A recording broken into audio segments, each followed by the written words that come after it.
In a distant kingdom in the palace of the Dragon Queen, an elder said that the emperor had died without telling them to whom he would pass the throne. One of the sons said the throne would go to him.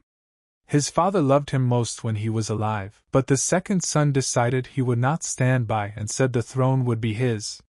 He saved their country during the war, but the third son was the sternest and bluntly told his brothers that the throne was his. He is the oldest. Arguments started between the brothers. Suddenly, Suchin came and told them to shut their mouths. The throne is his. The brothers got angry after his words and said that he is nothing and wants the throne for himself. He wants power, but he doesn't have it. He wants power, but he doesn't have it. Has he not woken up yet? Su knew in his heart that he had gone all the way as a useless prince, but he had gotten the system. How dare these scum steal the throne from him? The system immediately appeared and said there was nothing he could do here. With him, he could easily take the throne. The emperor's eldest son told Su that he was a court servant. He was born a scum. He only received some bloodline from his father through his mother. Why does he want to fight for the throne? The eldest son raised his hand and said that he could see that Su was eager to die. Su smiled and asked, for what? Undoubtedly he relies on strength. Immediately, he pointed his fist at eldest son. Su ordered the system to get him out. But the system showed that it was updating. Let him try again later. Su realized that he was in a bad way, because he had been beaten by the system. His eldest son punched him with a fist that sent him flying several meters away. The eldest son shouted that Su was insignificant. And why wouldn't he want to go to Chu and become their prisoner? Half a month later in the Chu Imperial Palace, 9th Princess Chu Yanran asked her brother to come over and play with her. Su got very excited after saying that, and said that a hostage with such privileges, very cool. In the same second, Su threw the things away from him, and with a joyful and excited face, he ran towards Yanran. Su shouted to the beauty that he was coming to her. Yanran replied that her brother was so impatient. Su realized at this moment that he was a noble man certainly protected by God. He did not expect to be a hostage in an enemy country, and to be accompanied by a beautiful woman. But a week later it was different. Yanran kicked him out the door, and told him not to come here again. Su actually thought that when he got here he would be served by a beautiful woman.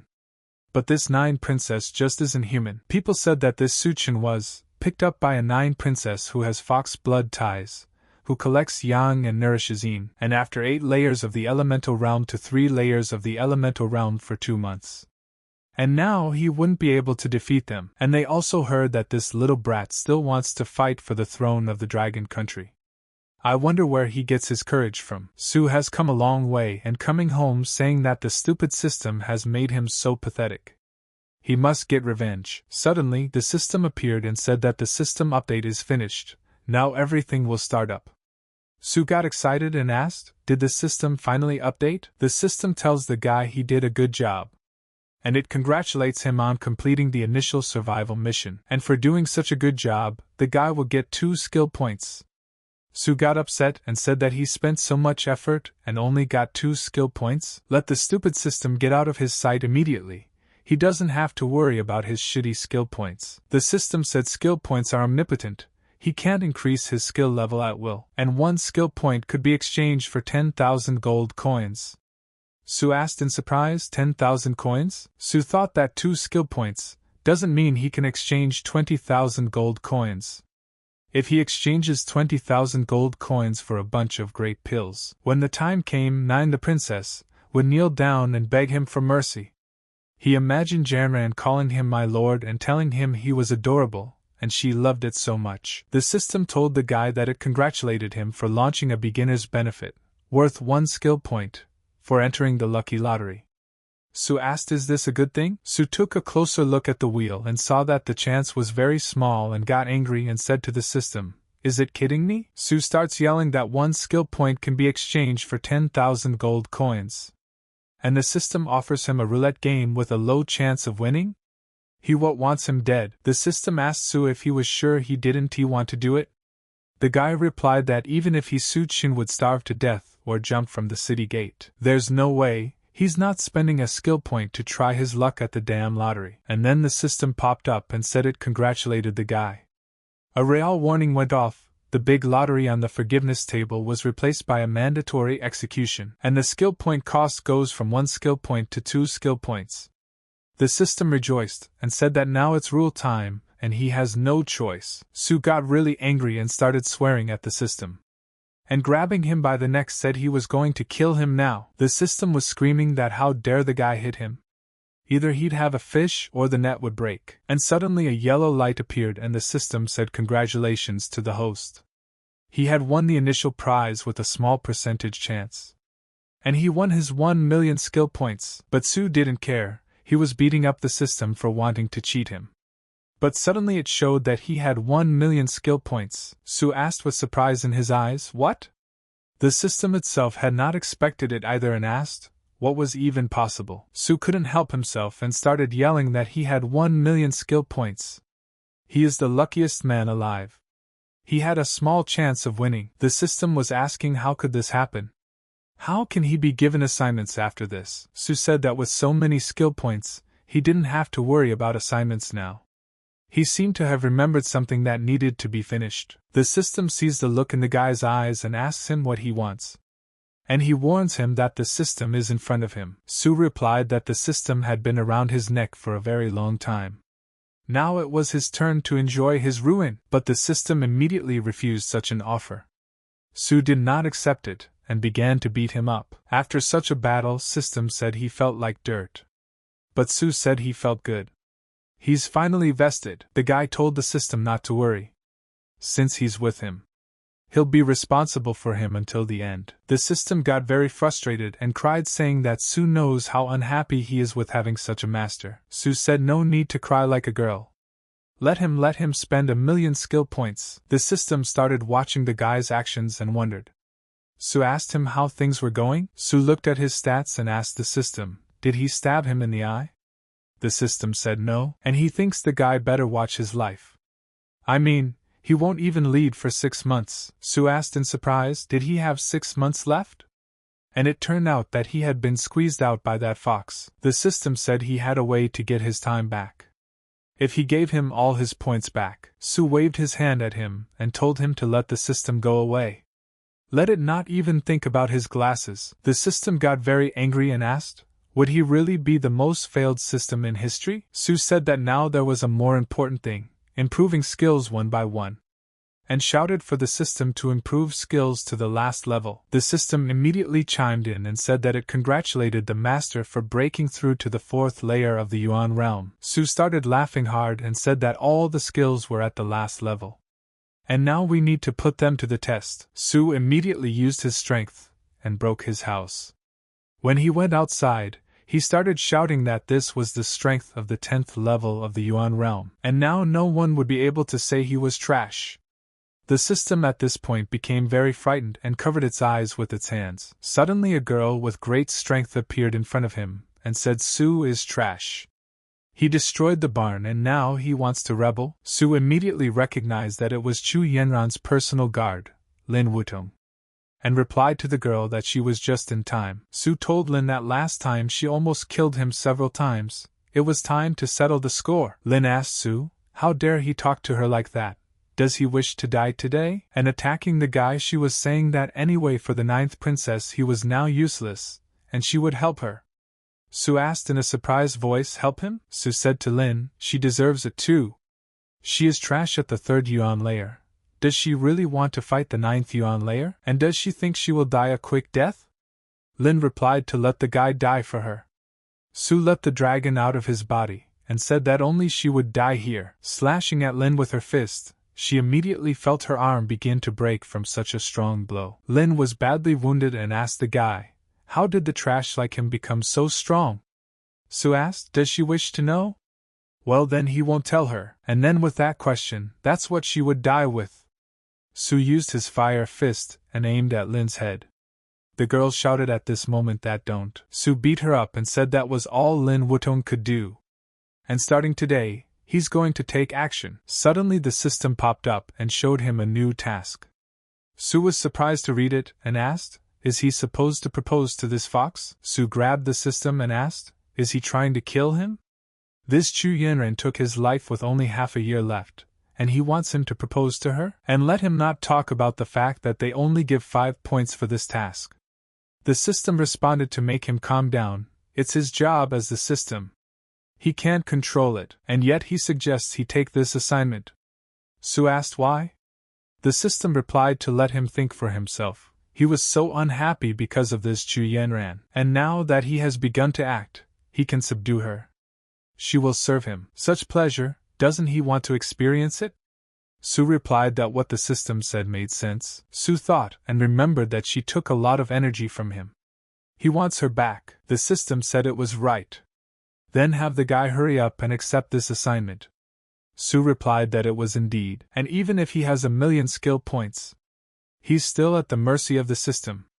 And fighting the system is futile. Sue punched the system and sent him away. Is he still trying to screw him over? The system replied that he was doing it for his own good. Doesn't he want to get Chu Yanran? Sue replied that naturally he wanted to get Yanran. But he has 1,000,000 skill points, and he's not going to take on his bullshit assignment, and don't even think about manipulating him. The system was really upset that he failed again. Why is this guy so smart? Sue said that even the system didn't stop him. Who could ever stop him? And starting today, people will prevent people from killing people. The Buddha blocks and kills the Buddha. But suddenly, all of a sudden, he is suddenly surrounded and told that he is so brave. Sue was frightened when he saw them, for they were the masters of the Imperial Guard. The guy asked Sue, how dare he kill Lin Wutrin? Sue asked, what if he said she committed suicide? Would they believe it? The guy immediately pulled out his knives and replied to Sue that he thought they were idiots, and ordered his men to kill him. The soldiers immediately pounced on him and told the commander that they were about to execute the order. Sue decided he'd better get away and abruptly did a somersault to dodge the attacks and began to run away. The warriors were surprised and said he was so fast. Where did this trash get such power? We must tell the 9th princess that there must be some mystery in it. The warriors immediately ran after him, and the chief commanded that they needed to catch up with him. Sue hid in the Danchin temple and said that they wished to catch up with him. After all, he is at the 10th layer. Even people like them are unable to catch up with him. The system asked, didn't he say that people would prevent people killing people and Buddha blocking and killing Buddha? Sue answered him to shut his mouth. He calls it a strategic retreat. But upon opening the door he felt that there was such a strong smell of medicine in here. Is this the residence of an alchemist? But he didn't backpedal and said they would go in and take a look.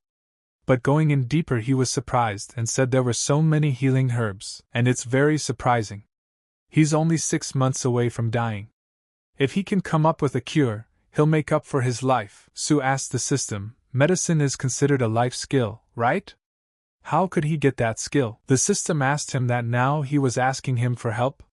He could tell him, but his previous actions had seriously traumatized his soul, and he needs 1,000,000 skill points to compensate mentally. Sue punched him with his fist and replied that he was cheating him out of skill points. The system told Sue that he couldn't study medicine without him.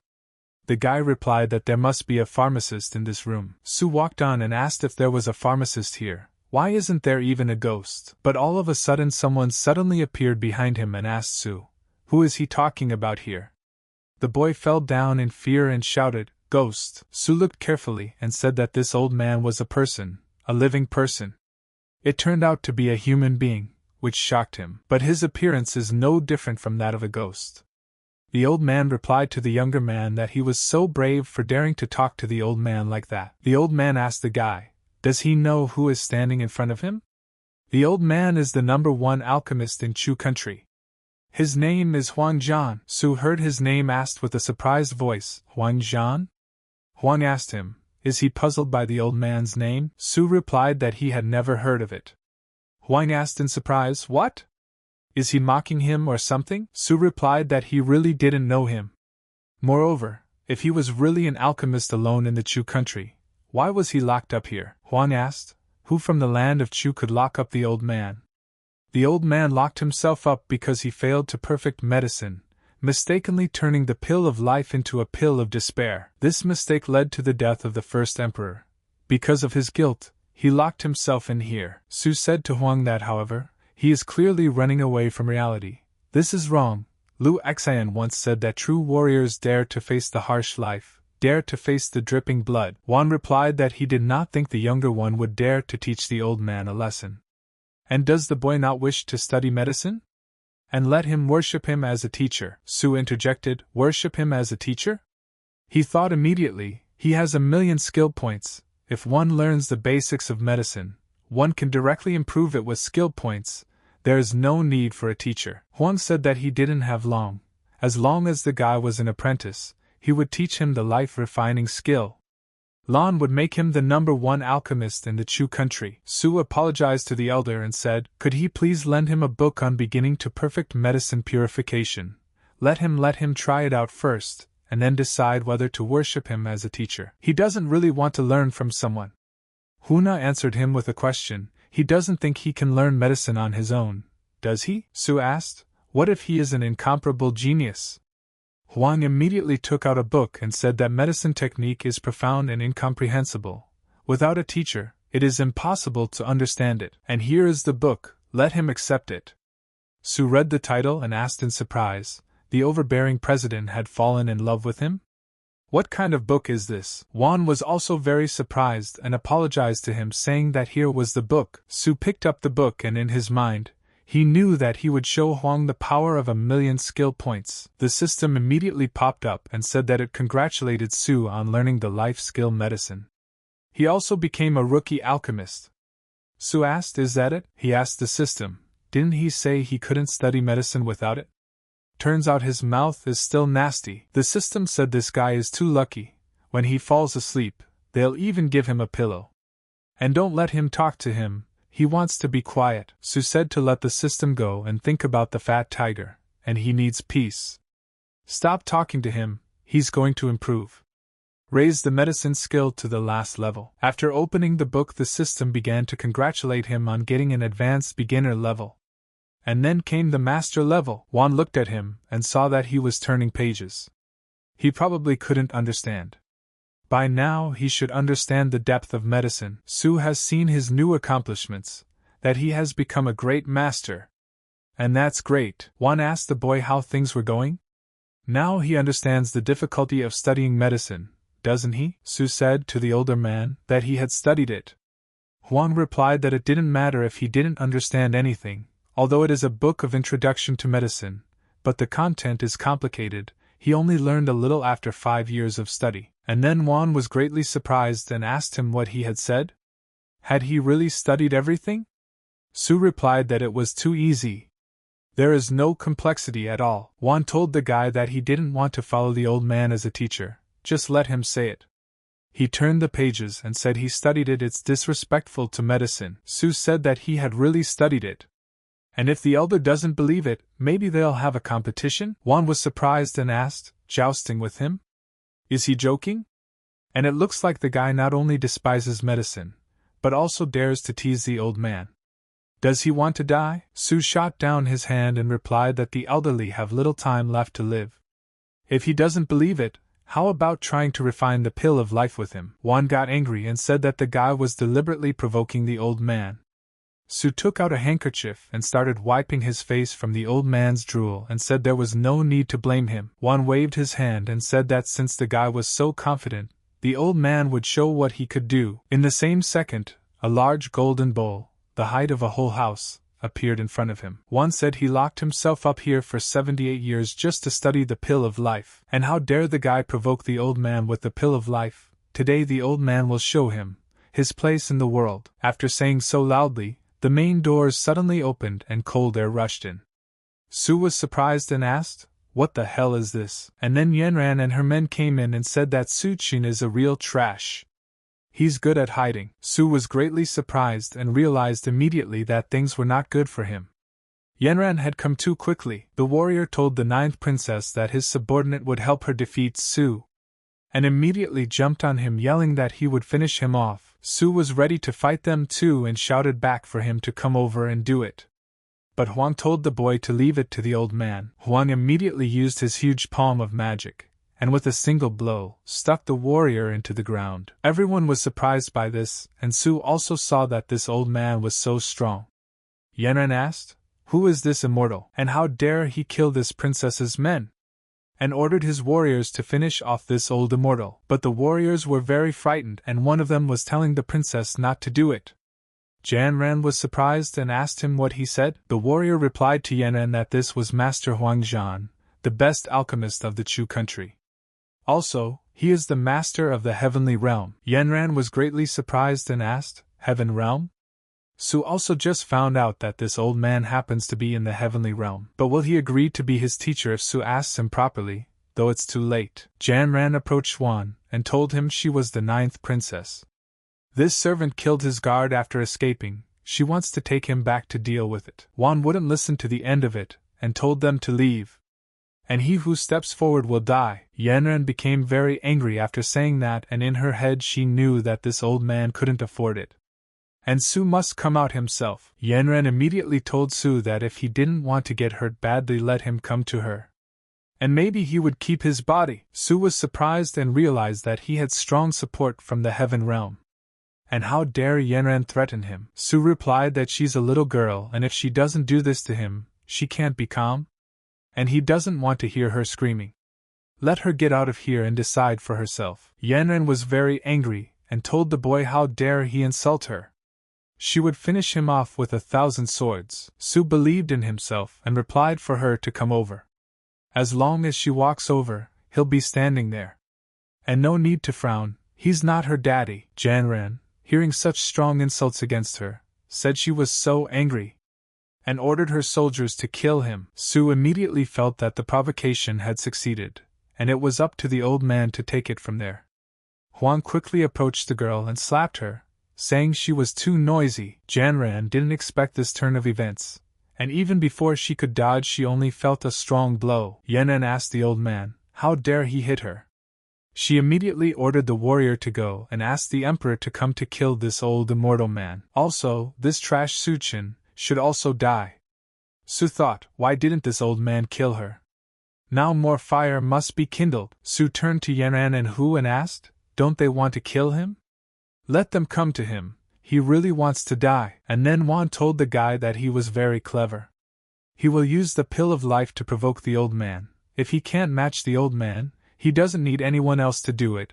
The old man will kill him himself. Su told the old man that it doesn't matter whether he participates or not. He just wants to see how strong the elder is in medicine. Huan replied to the guy to stop talking nonsense. The old man will show him what he can do. Huan said that old man is too stubborn. But it doesn't matter, he'll teach him to be a man. Huan applied his medicine techniques and pulled the energy of the plants from the large vessel of his energy. Su told the old man that it was no wonder why his life was useless. And he made a mistake on the first step. Huan calls the guy a lad and tells him to stop provoking the old man, or he thinks he wouldn't dare kill him. Su asked the elder, this furnace was made of pristine sand, right? Huan asked the guy. He could tell that after just a glance. Su replied that pristine sand is mined in the very cold lands of the far north, so must also include some of the cold flake iron. And flake iron has its own poison. Does Senior know that? Huan replied that he knew about it. But this poison cannot harm the body. Su said that it is useless for a healthy body. But people who need the pill of life are weakened to the limit, and this poison is enough to take a person's life. Huan said he killed Brother Chu. 78 years he's been imprisoned here, but he never realized such a simple truth. With what face does he still live in this world? Better to smash him and die in that furnace. Su immediately shouted to the elder and told him to stop immediately. Doesn't he want to see what a real-life pill looks like? Huang replied, see the real one. Su smiled and showing his strength said, that's right. Su began to provoke fire in his body and raised his hands to the sky and said what he was about to create. Huan saw that the guy was now manufacturing pills in his hands. Turns out he's a master. And this kid turned out to be a great alchemist. He wanted to take on the master as an apprentice. At this time outside the temple, the emperor asked his daughter, what happened? Yanran tearfully replied to her father that Huang was the teacher of that slave Suchin. Let him see what they did to her. Yanran hugged her father and said that he should stand up for her. The emperor asked Su, is this that piece of garbage? The emperor understood that Master Huang Zhang's character was indeed strange. But why did he get involved with this trash? The emperor told his daughter not to worry, he would sort it out. Yanran replied that he is just a little slave, this Master Huang will bow down to his father. And Su is a dead man. At this time, Su produced pills on his hands and told the old man that everything was ready. Huang asked with surprise, the pill of life? Just like that? Could the master boy show the old man the pill of life? Su replied to the older man, throwing a pill in his mouth so he wouldn't worry. And when he's full, he'll give him a couple too. At this time, the emperor came and asked, what did Master Huang call this child, master? That what he is an extremely precious pill of life. And then the system popped up and told the guy that he had increased his life extension by 10 years. Su saw this and thought it was very good. The system again said that it was recorded that the host's body had weakened and the kidneys had collapsed, causing most of the pill's power to dissipate, and the effect was automatically reduced to 10%. Su turned to the system and said, what nonsense! Instead of 10 years, it's only 1 year. Is he cheating him? The system replied that the system is honest and fair, and never cheats others. If he thinks the effect is too weak, just let him pay 990,000 skill points, and he can experience 100% pill effect. Su immediately punched him from his fist, and told him to shut up. After all, a year of life is a year of life. He can eat a few more pills, and he eats these pills like marmalade. He doesn't believe he can't regain his life. Huang turned to the master and asked if he could reward the old man. The emperor looked at them and saw that this child turned out to be an alchemist even better than Huang. This man must not be offended, he must work for him. Outside, the emperor said that he was ordering them to bring all the medicines from the royal storehouse. Janran asked her father, where is that slave? Why didn't he bring it? The emperor slapped his daughter and said how dare she be so rude to Master Su. Yanran was surprised to hear that his father had actually called him Master Su. How could this have happened? The emperor has ordered his men to take the 9th princess to her chambers and lock her there.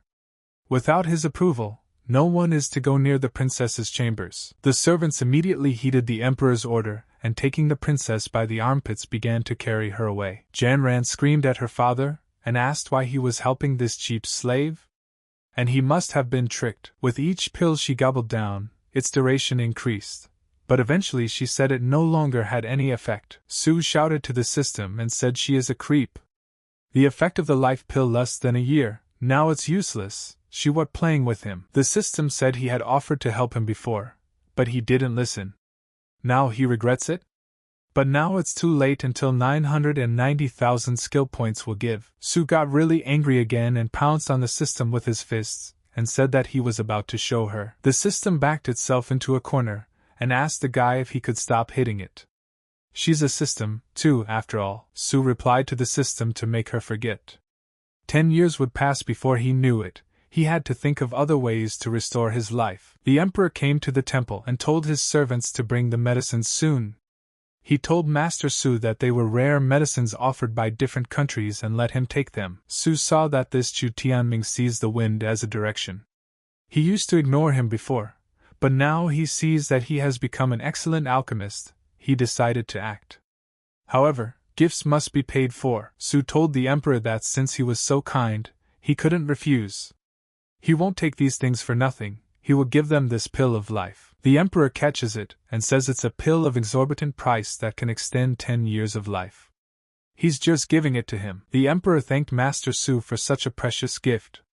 Su didn't want to leave the old man out either, so he gave him 1 pill as well. Su realized that the life pill no longer affected him. Holding it in his hands was a waste of time. It was better to find a use for it. One said that the biggest failure of his life is the pill of life. Today he finally sees the real pill of life. Su said that if it was alright he would go back first. But suddenly Huang sat down on his knee and told the master to stop. Su turned around and asked the old man what was wrong. Huang replied, to be sure he accepts the old man as a disciple. And the master is here and the disciple worships him. Su asked the elder, what is he doing?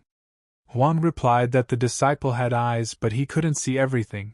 The master was offended. Not only did the master not care, but he gave the disciple a pill of life to help the disciple. And the master is not arrogant, but just as patient and has a noble character. And the disciple was shocked. Su wondered if his charm still worked. He has been recognized. He also wants to behave with restraint, but his power won't allow it. At this time, The system heard everything and spat, saying that Su is shameless and doesn't even have a conscience. Wan addressed as master and told him to accept him as a disciple. Su replied that he would accept him as a disciple. If he performs well, he will teach him some medicine techniques. He realizes that if a Heaven Realm master is going to be his bodyguard, why not? Wan thanked the master for such a thing and said that he would follow the teacher's teachings. The emperor felt that this old thief had licked too much. He couldn't keep up. The emperor bent down at his feet and said that there was still a vacancy for the position of national teacher in their Chu country. Looking at the entire Chu country, only Master Su is capable of taking on this important position. Let Master Su agree. Otherwise, the emperor won't stand up. The guy replied that he would take it for granted. However, he has a condition. He hopes to be able to read the secret techniques of the Chu country. The emperor replied that there was no problem. The emperor said that he would immediately order all the palace's technicians to be brought here. Su capitalized and thanked His Majesty. The emperor replied that the teacher was too polite. Su understood that the emperor wanted to use him to strengthen his Chu country. He would just destroy it. Let them just watch carefully. The emperor felt that Master Chu's appetite was considerable, and why not show all the techniques of the country? He didn't believe they could learn them all. Su received all the books and spoke to replace him. Chu Tianming sent even the heavenly technique Great Magic Method Hangyuan. Everything is all here. The emperor must have thought he couldn't learn them all. He was too naive.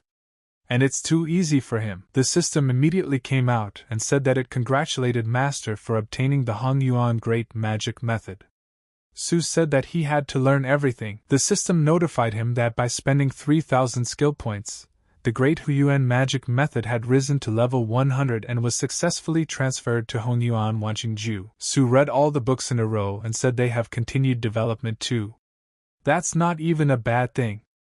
We need to keep on exploring things further. And then the system popped up again and said that it congratulated the hosts for raising the Royal Monkey Strike to level 10. After a few hours, Su saw that the basket had run out. And wandering in the ocean of knowledge, time flies so fast. Su started to reach out and say that he was out of books. He even got kind of bored. And then he heard someone sending him away. Su was surprised and asked if they wanted to die. Janran jumped on him and said that they would see who would die. Yanran swung her blade at him and screamed that he was a useless slave. How dare he humiliate her? He must die. Su asked her, did she still think she could intimidate him? Immediately, he grabbed Yanran by the throat. Yanran was surprised at such a moment, and thought, how could this slave become so strong? Su said that he didn't even go to her to pay the bills, but she came on her own. Janran asks him what he wants to do. She warns him if he hurts her, her father won't let him go. Su tossed her aside and told her not to worry, he wouldn't touch her. Because she'll do it all by herself. Su said Yanran she wants him. And even if she dies, it won't change anything. The guy asked the girl if she was ready. Yanran at this time shouted for him to stay away from her. Su immediately pointed his finger at her and used the taming technique. The system immediately congratulated the host for successfully taming the nine-tailed demon.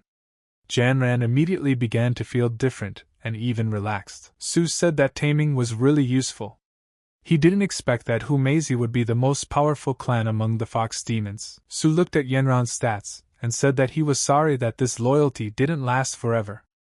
The system replied that regarding the low loyalty, he had a solution. Su asked him, what does he want to say?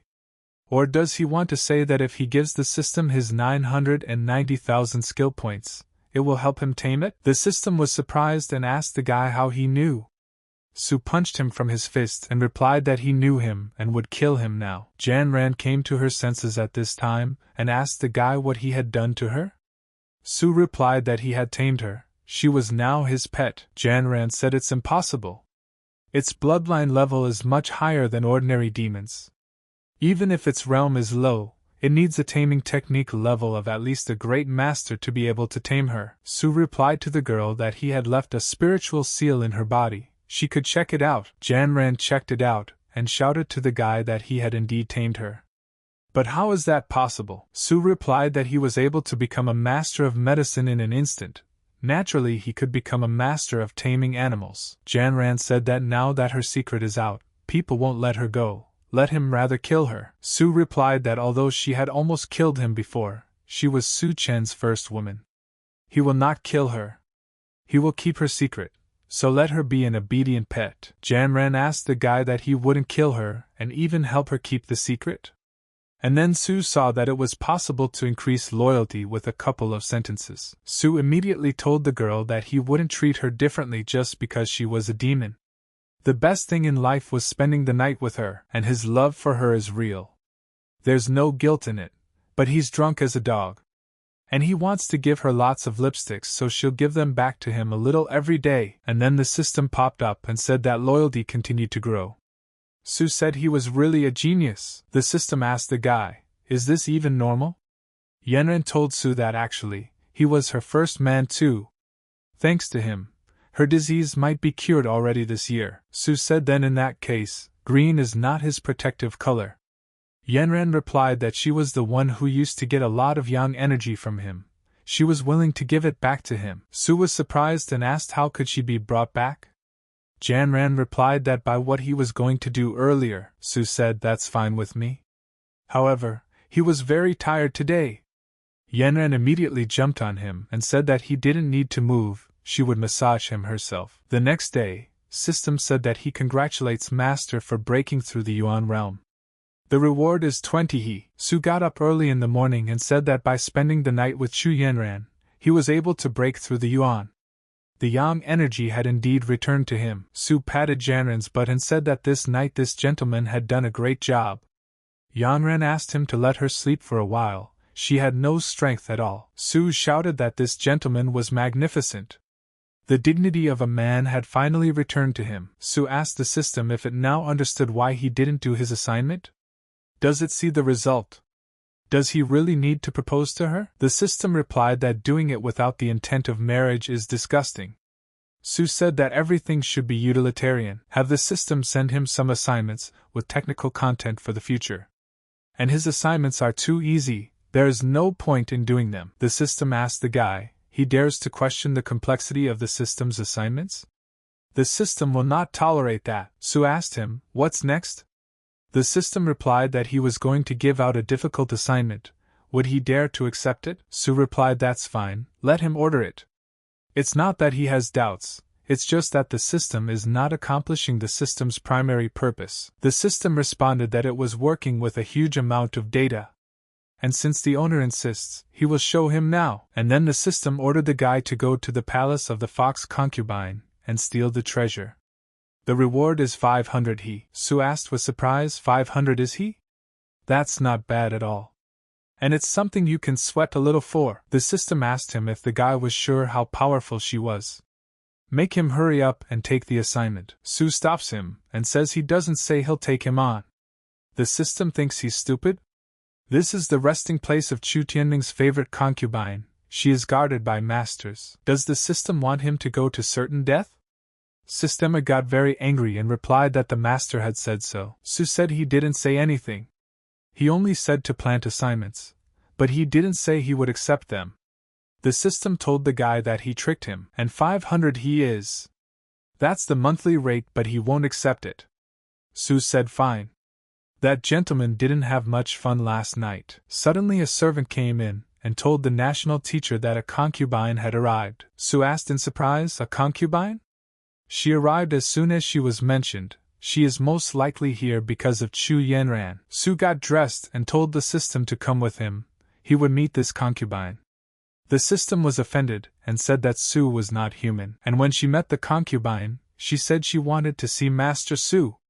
The boy was surprised and immediately saw that she was pretty. The concubine asked Master Su if such a dress looked good on her. The guy replied that the concubine's clothes were beautiful. The concubine took out a balloon from her chest and said that Master Su is really temperamental. And this time, the concubine is here for the little girl, and she hopes that the master can let the girl go, and she hoped that Master Su would accept this humble gift. The guy replied that the concubine was too polite to come here, and even with a gift, Su accepted the orb and asked what is it? The concubine replied that it was a celestial sphere, with a ghost servant of celestial rank sealed inside. Su, hearing such loud words from her, interjected, Is this a ghostly heaven-ranked servant? The concubine replied that everything was correct. And Master Su need to shed blood to become the master of the ghost servant. He will control the life and death of this ghost servant. Su thought that those who could go to heaven must be good people. This concubine for Chu Yanran is no better than hell. Su said the concubine was too polite. How could he accept such a precious thing? And let her not do it next time. The concubine told Master Su what about the girl. The guy answered her not to worry. If Yanran wanted to come back, he wouldn't stop her. Su realized that after tasting the young master, Yanran wouldn't be able to restrain herself for long. She wouldn't want to come back. He couldn't do anything about it. The concubine approached Master Su and said that she had heard that the master's skills were excellent. If only she could learn from him. Su just blushed at such words and replied that he would show her sometime next time. The concubine said it was time for her to go back. And then she realized that Su was a womanizer, and let him enjoy his ghostly servant for now. Su at this time thought and realized that he knew that Yanran was very important. There was a need to make the most of it. But although a ghostly heavenly servant is also enough. Suddenly blood came out of his nose and he put it on the orb. The orb started to turn into a person, and Su wondered what he looked like. Lola with large forms? A sister-in-law with a cold face? Or is it sweet princess? A pure and lustful little sister? But suddenly a man who looked like an old man appeared out of the smoke. The guy said that Ning's ghost servant was greeting the master. Su thought that he must have done something wrong. Su started shouting at this orb and tried to summon another ghost servant. Ning said that the ghost servant welcomed its master. Su at this point realized that all was already lost and screamed that it couldn't be that. And why would he get such a miracle? Su shouted that he wanted a loli or a princess. It's not like he's asking that much from this balloon. The system at this time looked at him and laughed nonstop. She told the guy he deserved it. And Su is a lucky guy. But suddenly, Ning heard his words, and immediately thought.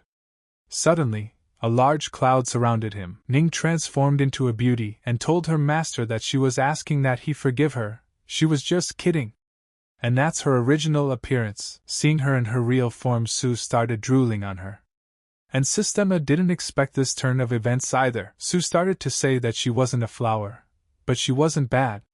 He knew that the main character had to be surrounded by beautiful girls, so she couldn't be ugly. The system immediately realized that this child was too lucky.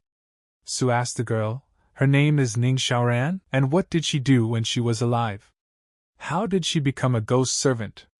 Ning answered that she was a princess when she was alive. She died 700 years ago in a war because of her dislike for the Chu country. She was captured and turned into a ghost servant. Ning said that she used to be in charge of guarding Chu's treasure pavilion. Su asked what she could do as a heavenly ghost servant. Ning replied that she could transform into a weapon spirit or integrate into a weapon, thus increasing its power. And of course, she could fulfill any request of her master. Su said that her joke just now affected him a lot. He would like her to comfort him. It's okay, right? Ning asked how she could comfort her master. Su pounced on her and replied that by using his body, of course. The system said that this guy was a beast, he wouldn't even spare a ghost. But suddenly Ning turned from a girl into a man and grabbed his clothes and told him to wait a moment. Ning told the master that this servant had returned. Su told him that if he did anything, he would die. Walking into the bedroom, Su thought, why did Ning treat him like this? His little brother was scared to death. Janran opened her eyes and told Su that he was already back. She had gotten a good night's sleep and was feeling good again. Su replied for her to let him go. He wasn't interested in women at the moment. Janran asked with surprise, not interested? Couldn't he do it more than once in one night? Su got angry and pushing her on the sofa asked, how dare she say that? He was about to make her scream in fear. Yanran started licking her fingers and replied that she was looking forward to it. Su energetically wanted to jump on her, but he saw Ning in front of his eyes. Su was surprised and asked why it was him again. Let him not come near him. Janran asked Su what was wrong with him. The guy covered his eyes with his hands and slowly opened his eyes and saw that it wasn't her. Su was angry at Ning. That master must cast a shadow on the girls. He'll pay her back one day. Su told the girl that he couldn't be with her anymore. Janran was surprised and asked what? Janran asked the guy, did he despise her? Su saw that she misunderstood him. But he can't say that he can't right now. She will laugh at him. Sue said that of course not.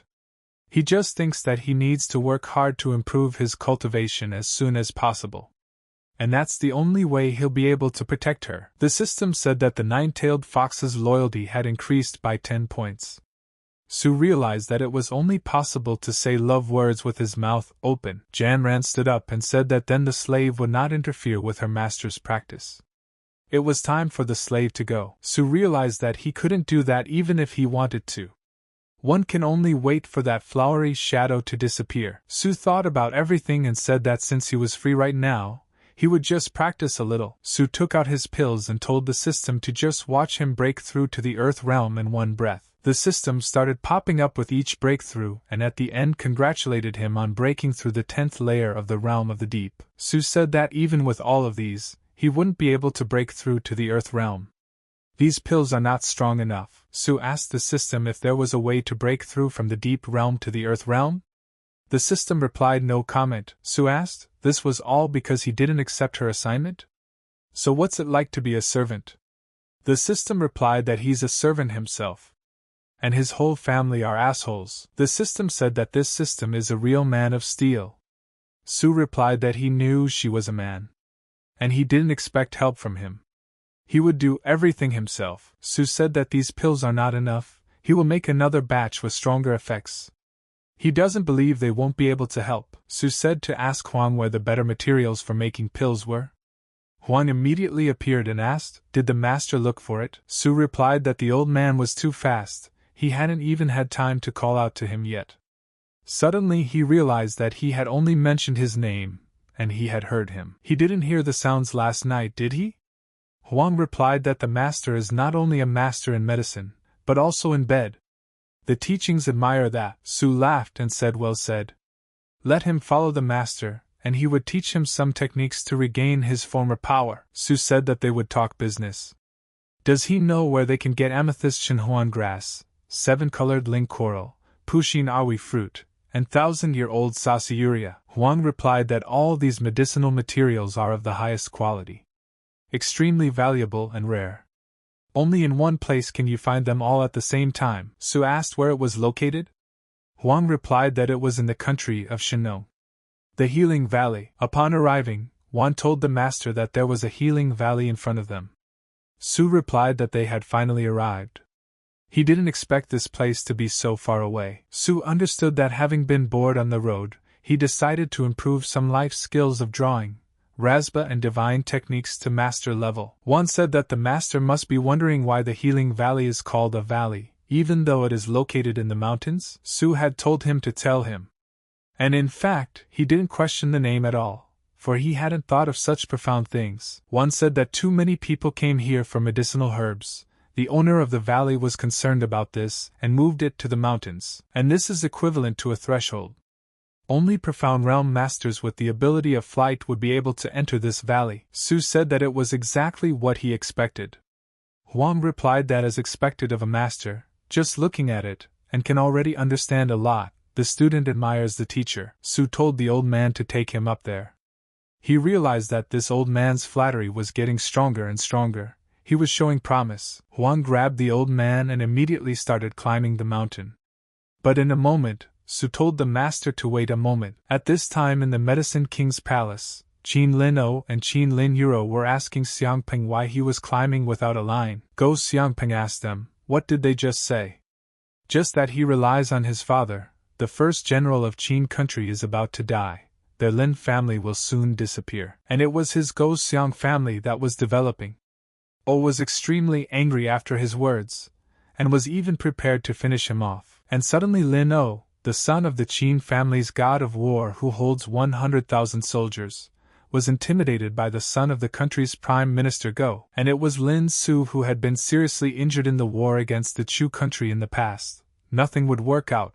The Lin family would soon be destroyed. Yuro asked her brother, what will they do? If they can't get the pills, she's afraid her father won't praise them. O pounced on him and said he would fight him. Pan abruptly turned around and asked, fight him? He's worthy of it. He immediately turned around leisurely and punched O right in the chest.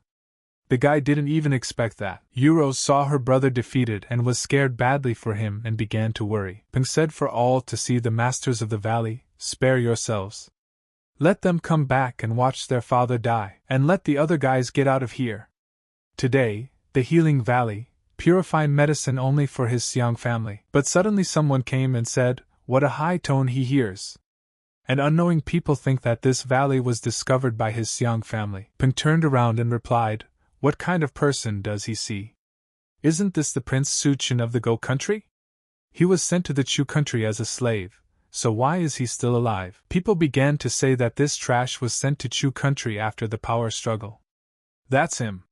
They heard that it was picked up by the 9th princess of the Chu country. Su said that since Peng recognizes him as a prince, so why is he so not polite to people? Peng said for the others to let him welcome this trash. Suchin, has he been a slave for a long time and has his brain atrophied? Pen told the guy he wants to be called a prince, he still considers himself one. He's just a dog in exile. But unexpectedly, Su didn't hold back such words, and immediately headed over to teach him a lesson. Su said that if he goes far away from home, the family dog becomes so naughty. People were asking what happened. Suchin is that good? And he really did it, and Xiangping didn't even react. Is it really that trash? By hitting Xiangping, isn't Suqing afraid that Xiangping's father will blame him? Su felt that appearing in front of people was a success. Hit the iron while it's hot, and then brush it. Su told the guys they were right, he was trash. But now he wants to tell them, the whole world, one sentence. Su hoped that they would shout his name. And suddenly from the street, they were saying that the one outside was called Su. He bothered the old man who practiced medicine, have them let him go. The guy realized that he had to run away, because the pretense had failed. Huang said that old man Wu, after he became the valley master, he became so majestic. Su was greatly surprised that Huang Zhan knows the master of this valley. Do they know each other? Suddenly, Wu himself came out and asked, what bastard dared to call him an old man? He was given a death sentence. The guys said it's him. Master Wu Shunga hates people who call him Wu, whoever says that will die. They heard a general yell Wu and that general was killed. Huang was not afraid and said it was him. Wu looked carefully and asked in surprise, Master? The guys were surprised and asked that Wu called this man a master? What do you mean? They thought he came with Su Qing. Su realized one thing, old man Huang turned out to be the valley master's master. In that case, taking medicines from the valley would be easier, Huang said to Wu. Did he remember that he was his teacher? Shouldn't he have fallen on his knees when he saw his teacher? Wu said that he was his master when he trained under him, and let Huang not exaggerate. The old man was greatly surprised and asked what? Wu said that he is more than 70 years old, but he still can't manufacture the pill of life. So how can he call himself his teacher? Huang started shouting at him that he was an ungrateful villain. Then he fell on his knees and begged him to teach him medicine, but now he is being disrespectful. Today the old man will show him. Wu replied to the old man that he is incompetent, and no better than trash since he can't manufacture the pill of life. Does he really think he's feared? Wu immediately shouted to Jianxing and said that someone wanted to disturb the old man practicing medicine. After saying that, Xinyu released his blade between Huang's face and said that if he took a step forward, let him not blame him for being ruthless under the sword. Huang was greatly surprised and said to Xinyu that he was so strong. Su immediately realized that it was him. Master of the Go country, 9th level of the heavenly realm, Li Qiufeng, known as the first sword god in southern Xinjiang. He has also come to the valley. He brought Xiangping. Huang told Qiufeng that it was a misunderstanding, he would come back now. And immediately hid behind Su. Su told Huang that he was also in the heavenly realm. If he couldn't win, he couldn't give up so quickly after all. The old man replied to the master not to misunderstand him. The disciple does not recognize the advice but knows how to advance and retreat. Staying in the mountains is not worth worrying about. It is not too late for a gentleman to take revenge even after 10 years. Su listened to the old man's excuses and told him to stop. Wu told Huang that he had the wrong door.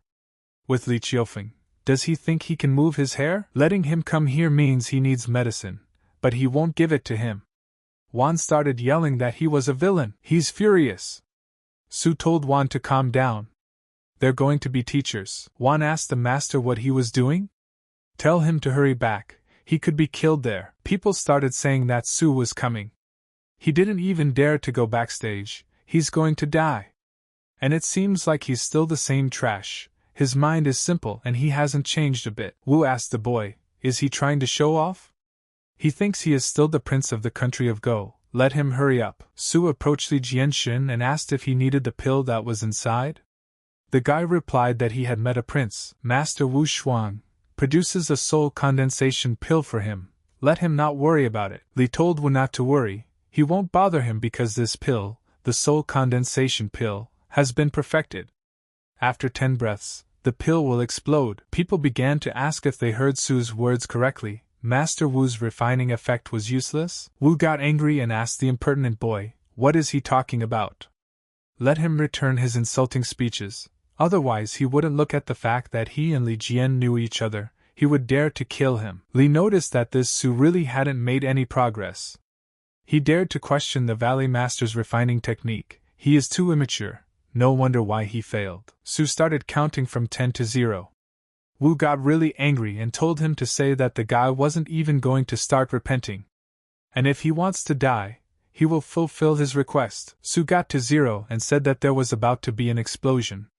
And suddenly the pill cauldron exploded. Wu was quite surprised and asked how so.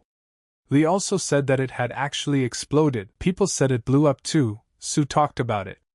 He said 10 breaths. After 10 breaths it exploded. Pan asked, how so? So the soul condensation pill exploded that was needed for his father's breakthrough to the heavenly realm. Wu shouted that it was impossible. How could his Dan have exploded? And it must be because of this garbage, he asked. Let him tell him what he did, or he can't spare him. One said to Wu, is he still blaming others if he doesn't have his skills? Even a soul condensing pill can explode. He really was blind when he was a teacher. Wu started yelling at Huang. What else does he have the face to tell him anything? He is an old trash who has been studying the pill of life for 70 years. Coming to his door then was his mistake. Wan jumped on him, saying he was a daredevil. And now the old man is going to teach him a lesson. Wu saw that the old man had decided to attack him and ordered Li to save him. Su told Wan to come back. Don't be idle.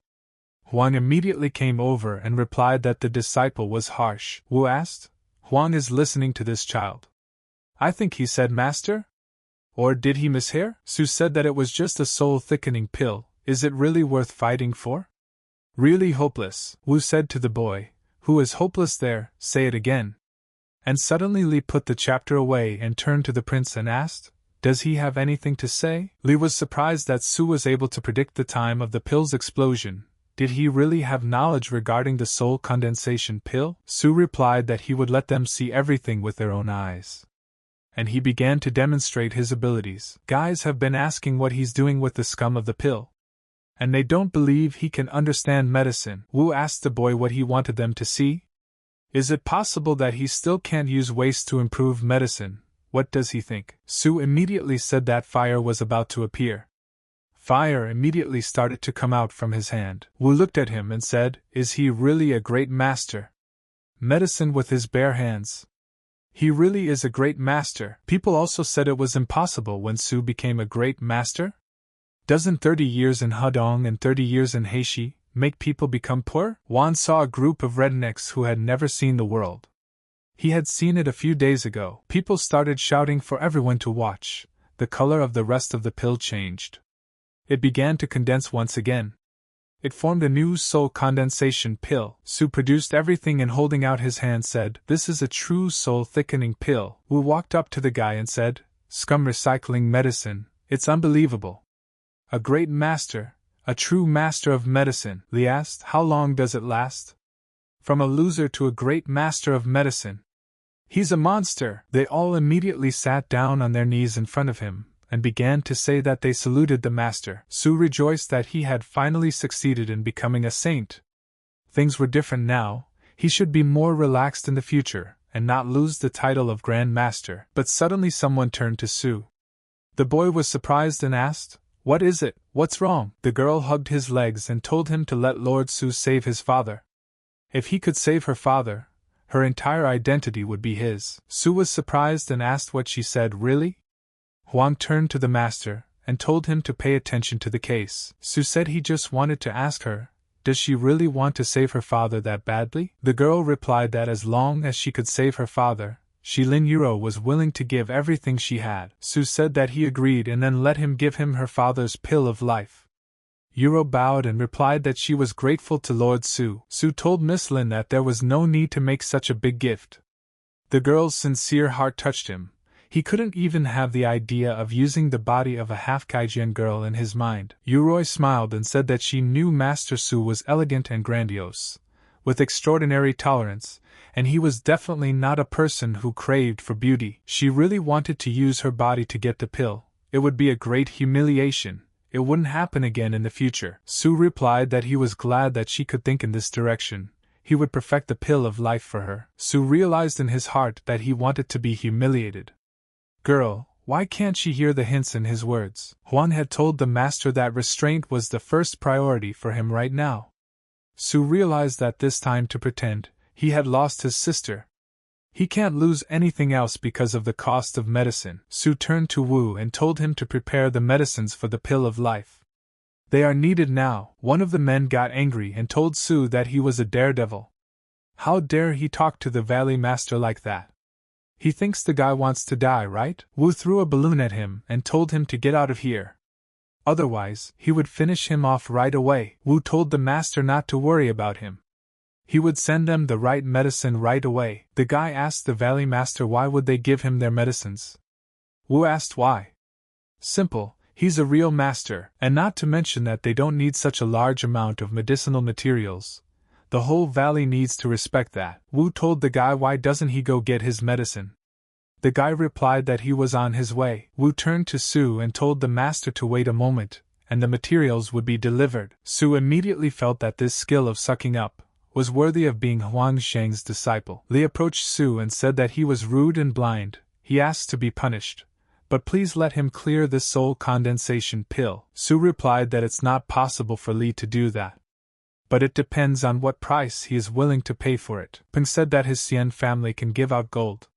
Su replied that no problem, just 1,000,000 taels in gold. Peng replied that he did not. He was referring to the 10,000 taels. Su was surprised and asked, is he trying to humiliate this great master? Peng didn't want to, but he said then 1,000,000 taels in gold. And with these tickets, Lord Su will be able to exchange gold in any bank. Su immediately threw a pill in his hands and told him to take it. Peng thanked and replied that he was bowing out. Peng was intensely angry with Su and hoped that when his father broke through to the heavenly realm, he would look good, and Su at that time was already happy and realized that he would be able to hire soldiers with this money. When he returned to Go Country, his Xiang family would be destroyed. Li asked the younger lord if he would like to return with them to the Go Country. Su replied that it wasn't time yet, but he would return sooner or later. Before that he asked him to take care of his mother. Li told the junior lord not to worry. Li Qiufeng would not humiliate his life. Li was surprised that suddenly the sprout that had lost in the fight against the protagonist had grown to such an extent.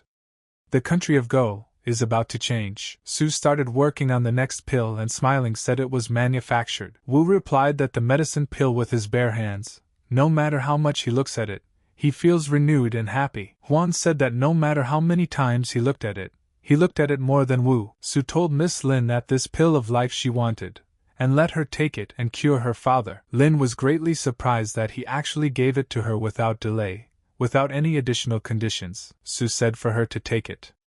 And don't let her worry, the pill of life he prepared was definitely better than the one from the valley, and it was enough to heal his father's injury. The girl told Mr. Su that Yuro would not forget this.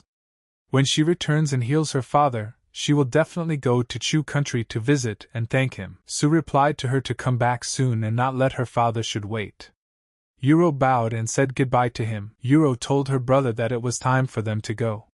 Oh stopped her and asked, does she think Master Su is stupid? And the precious pill of life was given to them for free. Yuro replied to her brother that she won't let him talk about their benefactor like that. OW said he won't say anything, the pill of life is in their possession now. Yuro said that Mr. Su is not stupid, he is straight and pure, he is like bright moonlight, without a trace of impurities. And such a person is worth trusting with your whole life. Juan asked the master why he was crying. Su replied that he had a great opportunity in front of him, he didn't cherish it to pretend. He had no regrets until he lost it. Su said that it was time for them to go, and they should leave this sad place as soon as possible. Huang replied to the master not to be discouraged, and they could not leave. Huang asked the master, had he forgotten about their trip? Su asked, wasn't their purpose to pretend to be a girl? But they didn't pretend, then why are they here? Huang replied that pretending to be a girl is a perennial topic. Besides, they have an additional goal of finding medicinal materials for powerful pills that will help with advancement. Su says that's right. He is here for the materials. He was patronizing and worried about the girl's body. Girls really affect the speed at which he draws his sword. Huang told the guy to remember the task. The master's eagerness is admired by the disciple. Su felt that the old man's flattering skills had peaked. Su turned to Wu and called out to him. Wu immediately went to him and asked him what the master needed. Su replied that his ancestor needed medicinal materials, and it was time to go and prepare for that. He asked Wu, when did he have time to become his ancestor? Wu replied that Huang is his master, and he is Huang's master. Naturally, he and his master. Su asked him, can he say that? His alchemists are too capable, imposing a relationship. Huang asked old Wu if he knew there was a master like him. Wu laughed and asked the master in reply, what is he talking about? Wu replied that once a master and lifelong father, his disciple respected him wholeheartedly, and had never forgotten his kindness in teaching him. He respects it like an endless river. Another example is the uncontrolled flooding of the Yellow River. One said that back then, his shameless look was the charm of the time. Su listened and replied that in that case, he would reluctantly accept him as a disciple. Wu immediately bowed and said that he welcomed the master. Su told him to stand up and said that his ancestor would be leaving soon. Before leaving, they should gather the following medicinal materials. Su took it and replied that everything would be according to the master's instructions. Meanwhile, the boys went to the Danqing temple of the Chu country. Huang told the master that his ploy to accept the second Wu as his apprentice was too high. Su replied that they were finally back. Huang said that from now on, the valley's healing materials can be used by them, they don't have to worry about materials anymore. Su replied that no amount of healing materials could fill the void of losing his sister. Huang told the master not to get discouraged. They had returned to the capital, so why don't they start making promotion pills? They are, after all, seeking to clear their breath to break through to the earth realm. Su replied that without a girl, who should he protect with such a high level of cultivation? He's in no mood to practice medicine. One let him tread first, he wants to lick his wound alone. One said to the master how about he help him lick it up? Su immediately replied to tell him to back off. There's no need for that anymore, he can handle it himself, so let him hurry up and get lost. Huang was greatly disappointed and said that he wouldn't bother the master. Su thought that if he read old man Huang's facial expression correctly, he was disappointed. Su said that Huang was disappointed because he didn't agree with him, right? But that can't be true. But to be safe in the future, he needs to be careful not to lick him. After all, only girls are allowed to lick his body. And then he remembered that he had plenty of girls. Which means that the shadow that Ning cast on him and disappeared. In other words, he could touch Chu Yanran. Su headed to his room and shouted to Yanran that master had returned. Let her come quickly. Yanran asked Su why he was yelling so loudly. She was hunting having a good time, and she's so upset with him. Su was surprised and asked her, did she call him by his name instead of master? And did Yanran's loyalty fall after a few days? Su looked at the stats and saw that pets still need to be tamed. Su told the girl to go with him. And then Yanran replied that she was afraid he wouldn't succeed. At this time, a servant told the emperor that Su had returned. He had made a great sensation in the Healing Valley and had accepted the Valley Master as his disciple. He hires soldiers and buys horses.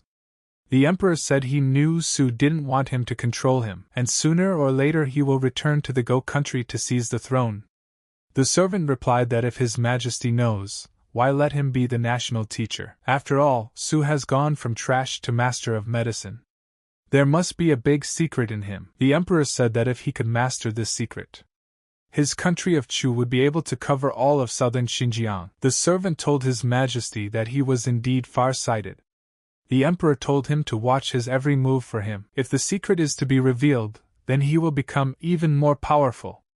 The servant replied that the order would be obeyed. The emperor hoped that Su would take the initiative to tell him his secrets before he lost his patience, or else let him not blame him for remaining faceless. Yanran was telling Su that he had been torturing her for an hour, and she really couldn't take it anymore. May she forgive him. Su was surprised and wondered if she was still calling him by his name. Looks like his strength is lacking. Then let him face the violent storm. And then Janran called him master. She was wrong, let him let her go. Her body really couldn't take it anymore. Su said that now she recognizes the master. That's a good thing after all. That's it for today. The next time she dares to disrespect him, he will play with her for 2 hours. Janran removed her head and told her master that she dared no more, and she would go to bed now. But suddenly the system came up and told Su that he had another task to do. Su punched and asked him why he popped out at this time, scaring him. Let him not recommend his assignment, he leaves it. The system got very upset and said he failed again. Didn't they say the man on the bed was responsive? Turns out to be a lie. Su asked the system that responsiveness only works on women. Does he understand? His image a bit off. Let him get over it. The system asked him, is it true that women can succeed? Su was surprised and asked, what? And began to see the system going through its stuff. The system turned itself into a girl and told Su that the people had a mission, they could help others. Su saw his face and immediately started throwing up without stopping. The system asked him, is she still not satisfied? Su got very angry and punching the system told him not to make him disgusted. The system was saying he just wants him to tackle the hindquarters. Is it that hard? And cried. Su replied, so that he did not waste energy. Stealing treasures in the concubine Fox Palace, labor and payment are not interested in anyone. And suddenly Yanran heard and asked, the concubine Fox Palace? Janran asked the host what he said about the place where her little sister lives. Su replied that it's okay, it's just that someone wants him to go there. And then Su realized and asked, she said that's where her little sister lives? Fox G is her little sister? Yanran replied that it was like that. Didn't the master know? She and her younger sister escaped from Mount Sangman and came to the country of Chu. Because of her injury, she was not suitable for private performances. She became the 9th princess, and her sister the queen, replacing her mother. Su said they're not mother and daughter, but sisters. If he tamed the G-Fox too, it could be doubled. Watching each other from the sidelines, they'd get great results. Janran asked why he was so excited all of a sudden. Su replied that it was because he suddenly had a bold idea in his head. And then Su told the system that he was suddenly interested in the treasure-stealing assignment in Liquiji Palace, so he would grudgingly accept his assignment. The system was surprised and asked what he was interested in the assignment. He is clearly interested in the double. Su immediately shut his mouth and told him to stop talking nonsense. He's taking his assignment. And they're going to the Fox Palace right now. Su rejoiced greatly at this moment, and said that he had struck right at the yellow dragon, defeating the opponent with a single blow. And she's sleeping after all. He immediately pounced on her bed and shouted Fox G. He was ready to take her flogging. And suddenly there was no one there. Su stood up and asked, why is there no one? Where is the Fox G? The girl came up from behind and asked, Master Su is looking for her? The guy immediately realized that things were not good. Ji immediately went over to him and asked Master Su was still awake. He came to her bedroom in the middle of the night. Su replied that it was a long night, also insomnia. He thought that he was the only one who couldn't sleep, but he didn't think that the concubine couldn't either. Ji asked why Master Su can't sleep. The guy replied that it was because of her, the fox concubine. Ji asked, is she? Su replied that was correct. Ever since he last saw the fox concubine, he had been deeply attracted. The noble temperament and graceful posture of the fox concubine, and tonight he couldn't contain the feelings of his heart, which is why he came here. Ji told Master Su that he had actually already interested many people. Everyone was impressed by the master's demeanor and style. Su asked, so does that mean she likes him too? Fox concubine, since she likes him, maybe it's time for them to take the next step. Ji was surprised and replied that she did not understand. Su replied that it's impossible if she doesn't understand, he will teach her himself. She has a lot of experience, she just needs to cooperate with him. Ji immediately said that she promised that she would kill him, and immediately let magic flow down her arm and pounced on him. But Su dodged and evaded the attack with ease.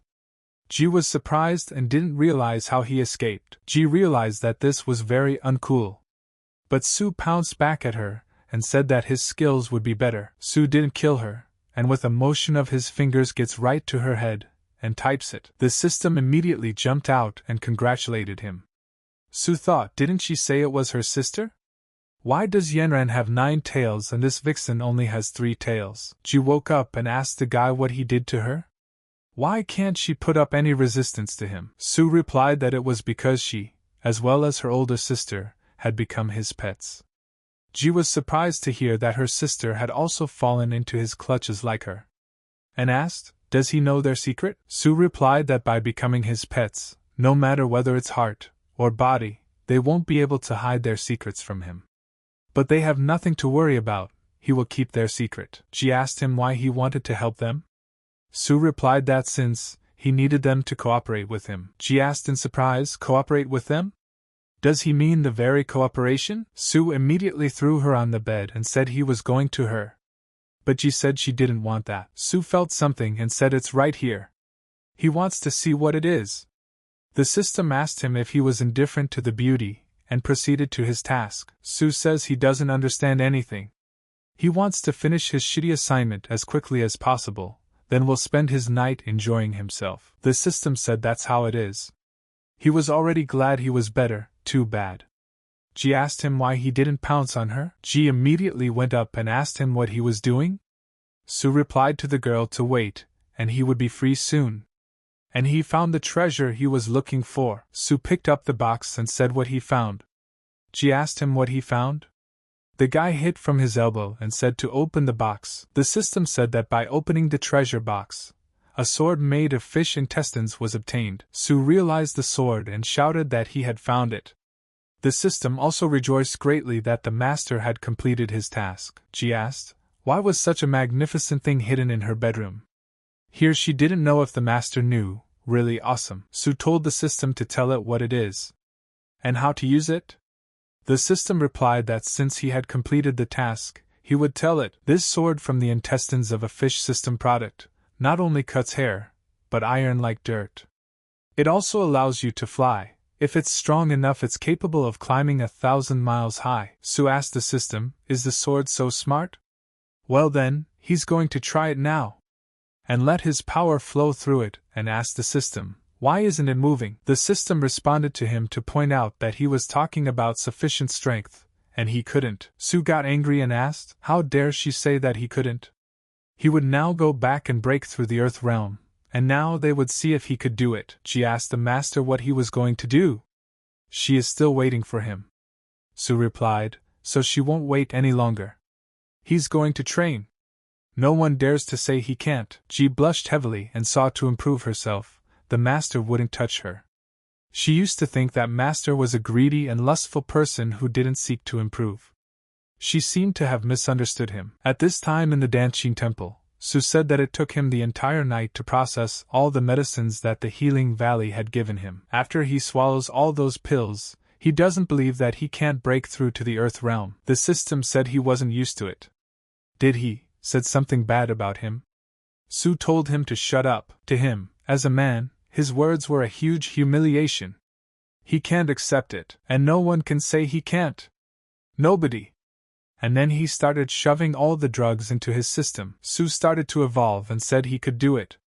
And then the system said congratulations to the host for breaking through the first layer. Reward 100 he. The system said he didn't believe it. Did he break through so quickly?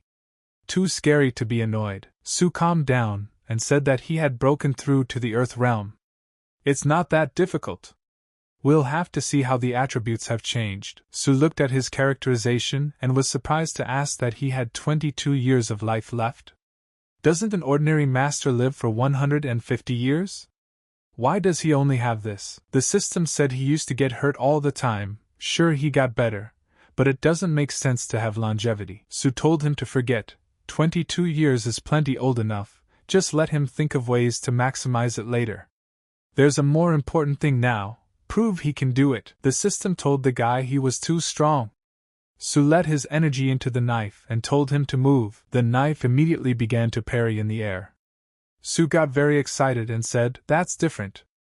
And now he would see if he could make it move more intensely. Su immediately didn't wait for long, and channeled the sword energy and sent it into the wall, which cracked from the sword. Su was surprised that it was so fast. He threw it before he was even ready. This trick is perfect for surprise attacks. The system said he's pretty strong anyway, but still thinking of stealth attacks, he's futile. Su asked him what he knew. Had he never heard the old saying? Don't worry about the pathetic development. What's wrong, system? Now he was convinced that the master could do it. Sister replied to the guy that he knows he can. Su started laughing and said he's said it before, no one dares say he can't. But suddenly someone kicked in the door with his foot and entered the room. Su was surprised and asked who was there. The guy told Su that he was really good. How dare he not show up to meet His Highness? Did he want to die? Su turned around and asked in surprise, "Is this Chu Ao Feng the prince of the Chu country?" At this time, in Yeshifang, a servant was telling the emperor that the prince had come to Danqin Temple and already met with Su. The emperor said that everything was according to his plan. He asked if Yuichi Wide had returned. The servant replied that General Yuichi had hurried back from the border last night. The emperor said, "Well then. Now he will wait for Su to attack the prince. Once he starts acting up, he will take the opportunity to attack him and have Yuichi straighten him out and ask him about his secrets." The servant asked the emperor, does he really need to wait for Su to oppose the prince? If Su is enraged, what could happen to the prince? The emperor replied that it was just a useless prince. If need be, he would use another one. Compared to Su's secrets, what would an ordinary prince be worth? The servant said that His Highness is far-sighted. The servant admires him. The emperor replied that the secret that turned Su from trash into a great master of medicine would soon be revealed. The prince told Su to kneel before His Highness or else he would die. Su asked in a surprised voice, kneeling before him? Is he worthy of it? He thought, what was the situation with Chu Ao Feng? Why did he come here? The prince got angry and said, what trash dares to say that he is unworthy? He would tell him, sooner or later the country of Chu would belong to Lao Tzu, and he had committed a grave offense for disrespecting a future emperor. The prince ordered his men to immediately capture Su and send him to prison. Su asked, why did Chu Tianming choose a fool like him to be the prince? He would teach him a lesson. And Shaoran said that he would leave it up to him. Sioran immediately replied that she agreed. When the warriors saw the girl, they were surprised and asked who was she. The warriors started to say that they were so cold, and wasn't she human? Sioran replied that they were right. Ning is a ghost. Let them come over and play with it. The warriors became very frightened and started shouting that it was a ghost. And they even shouted the names of their losses for her to save them. But suddenly things turned much worse. They could smell the odor of poisons slowly entering their bodies. Ning started laughing and told them to sleep well for a few days. The prince asked, how could a piece of trash have a ghostly servant of the heavenly realm as a guard? Ning asked her master what she should do with him. The prince told Su that if he touched it, his father would kill him. Su replied that he just wanted an explanation from Chu Tianming, and ordered Ning to tie him up. Ning listened to him and said that she was good at tying people up.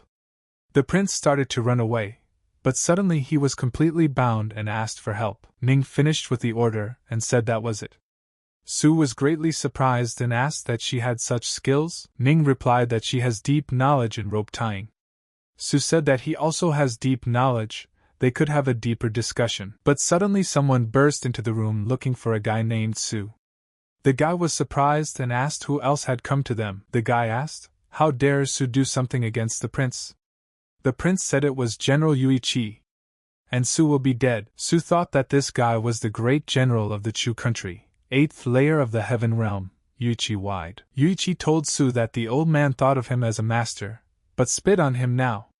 But he dared to take inch. Emperor Chu would not tolerate it. Su asked, didn't General Yuichi ask for the reason? Yuichi replied that he didn't care about the reason. The old man only saw that he had fallen below treachery, so let him prepare for the funeral. And then Su said, he finally realized what was going on today. Chu Tianming, this guy is really good. Not only is he a shadow traveler, but he is also quite dodgy and agile. Yuichi asked the guy, how dare he directly call the emperor's name? This is disrespecting the emperor, this is a first-degree crime. Ning came to the defense, and told the enemy not to dare touch his master. Huang also came and supported him, telling him not to dare to touch him. Huang told the master not to panic, there are 2 of them. Yuichi replied that the guy is guarded by 2 heaven realm protectors of no small power. However, are they thinking of stopping him? Yuichi jumped on them and said that was ridiculous. Huang used defense and replied that it was very bad. He doesn't believe that he can't stop one person of the heaven realm. Yuichi applied his punches and was telling them to get out of his way. His strength was actually great, and Huang and Ning were unable to resist him. Yuichi said that 2 people of the heaven realm can't compare to him. After all, he is the 8th level of the heaven realm. And no one can save Su today. Su stretched his arms and said that indeed, in terms of realm, with the exception of Li Qiufeng who has a level 9 heavenly realm, no one would be able to surpass him. And in that case, he can only. Yuichi said that only now does he know how to beg for mercy? But it's too late for that. Su replied that he could only save himself. Yuichi asked in surprise, save himself? He doesn't think he can survive with the help of the 1st level of the earth realm, right? Su raised his hand and told him not to worry, let him wait for a moment. The system immediately said that all the skills were filled. The system immediately congratulated him for advancing to the 10th level of the earth realm. Su became even stronger at this moment, and was even confident in his abilities. Su turned to General Yuichi and asked, does he now see how strong he is? Yuichi replied and said that he really has the strength of the 10th realm of the earth. It seems that he hides it well. Su replied that he is a reserved person and has always hidden it.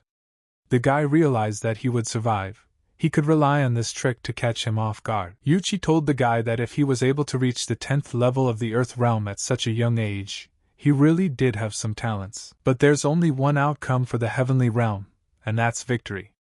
Yuichi attacked the guy right away and told Su to die. Su felt that this attack was so fast.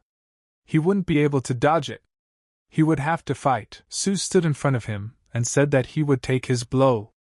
And against Yuichi's attack, he used a protective seal. But Yuichi's attack was so strong that Su felt such power, even his protective seal didn't help. Su understood that if it wasn't for his multi-level defense, he would have been seriously injured, if not even died from this blow. Yuichi decided to attack again, and was saying that even with his earth realm, he was able to withstand such a heavy blow. Wan shouted to his master to be careful.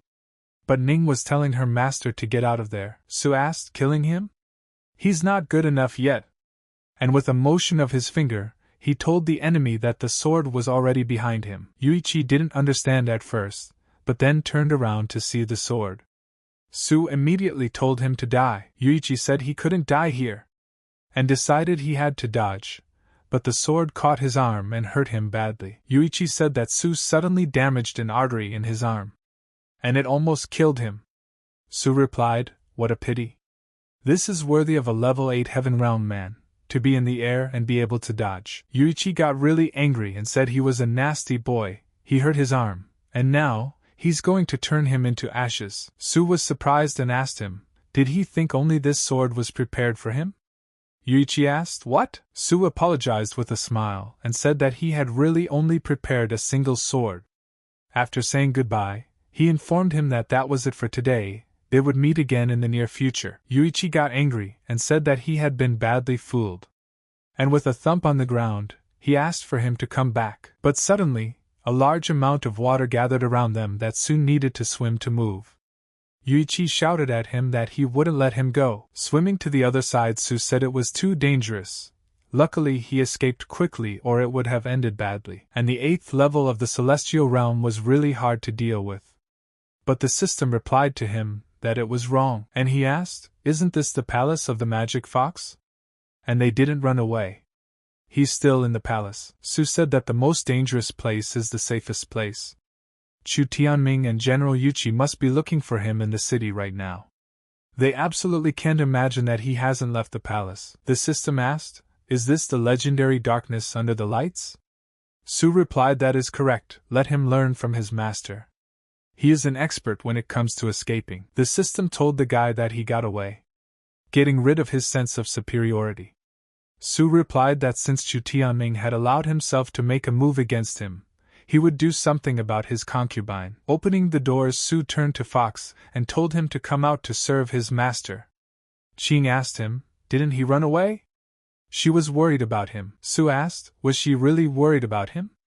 And touching her face said that he thought she wanted him to never come back after running away. Ching hugged him and replied that she was now master's pet, so of course she was worried about him. And what's more, today's master had used a technique from the Earth realm to seriously injure a Heaven realm level 8 Oki general and heroically retreated. It was truly amazing. He had completely conquered everything. Su started laughing and said that this was only the 8th level of the Heaven realm. When he becomes stronger, he will kill him. Ching replied that she believed that master could do it. Su sat on the duong and asked how he could increase his strength. He had already reached the 10th level of the Earth realm. Skill points increased strength, but did not give him a realm level increase. He would have to think of other ways. Ching was looking at him at this time and saw his master thinking a lot, and it was so attractive. Su asked Ching if there were any powerful techniques in her clan.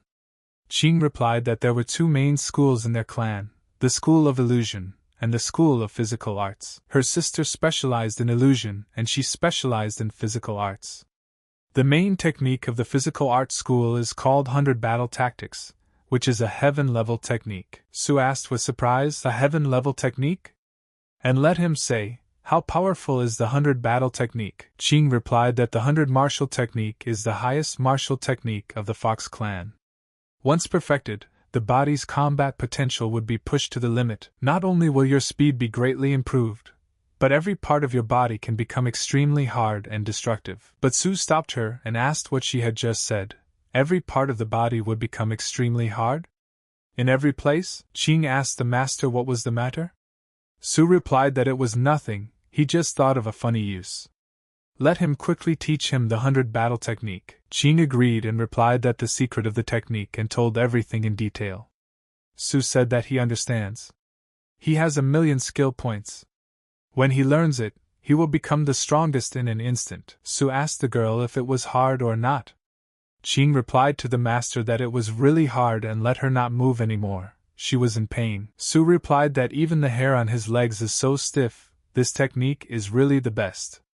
Ching told the master that he pricked himself, and even his hands were swollen. Su replied that he would compensate her later. Now that he had learned the technique of 100 battles, it was time to meet General Yuchi again. In the Imperial Palace, the Emperor himself shouted and said that they were a talentless bunch of trash.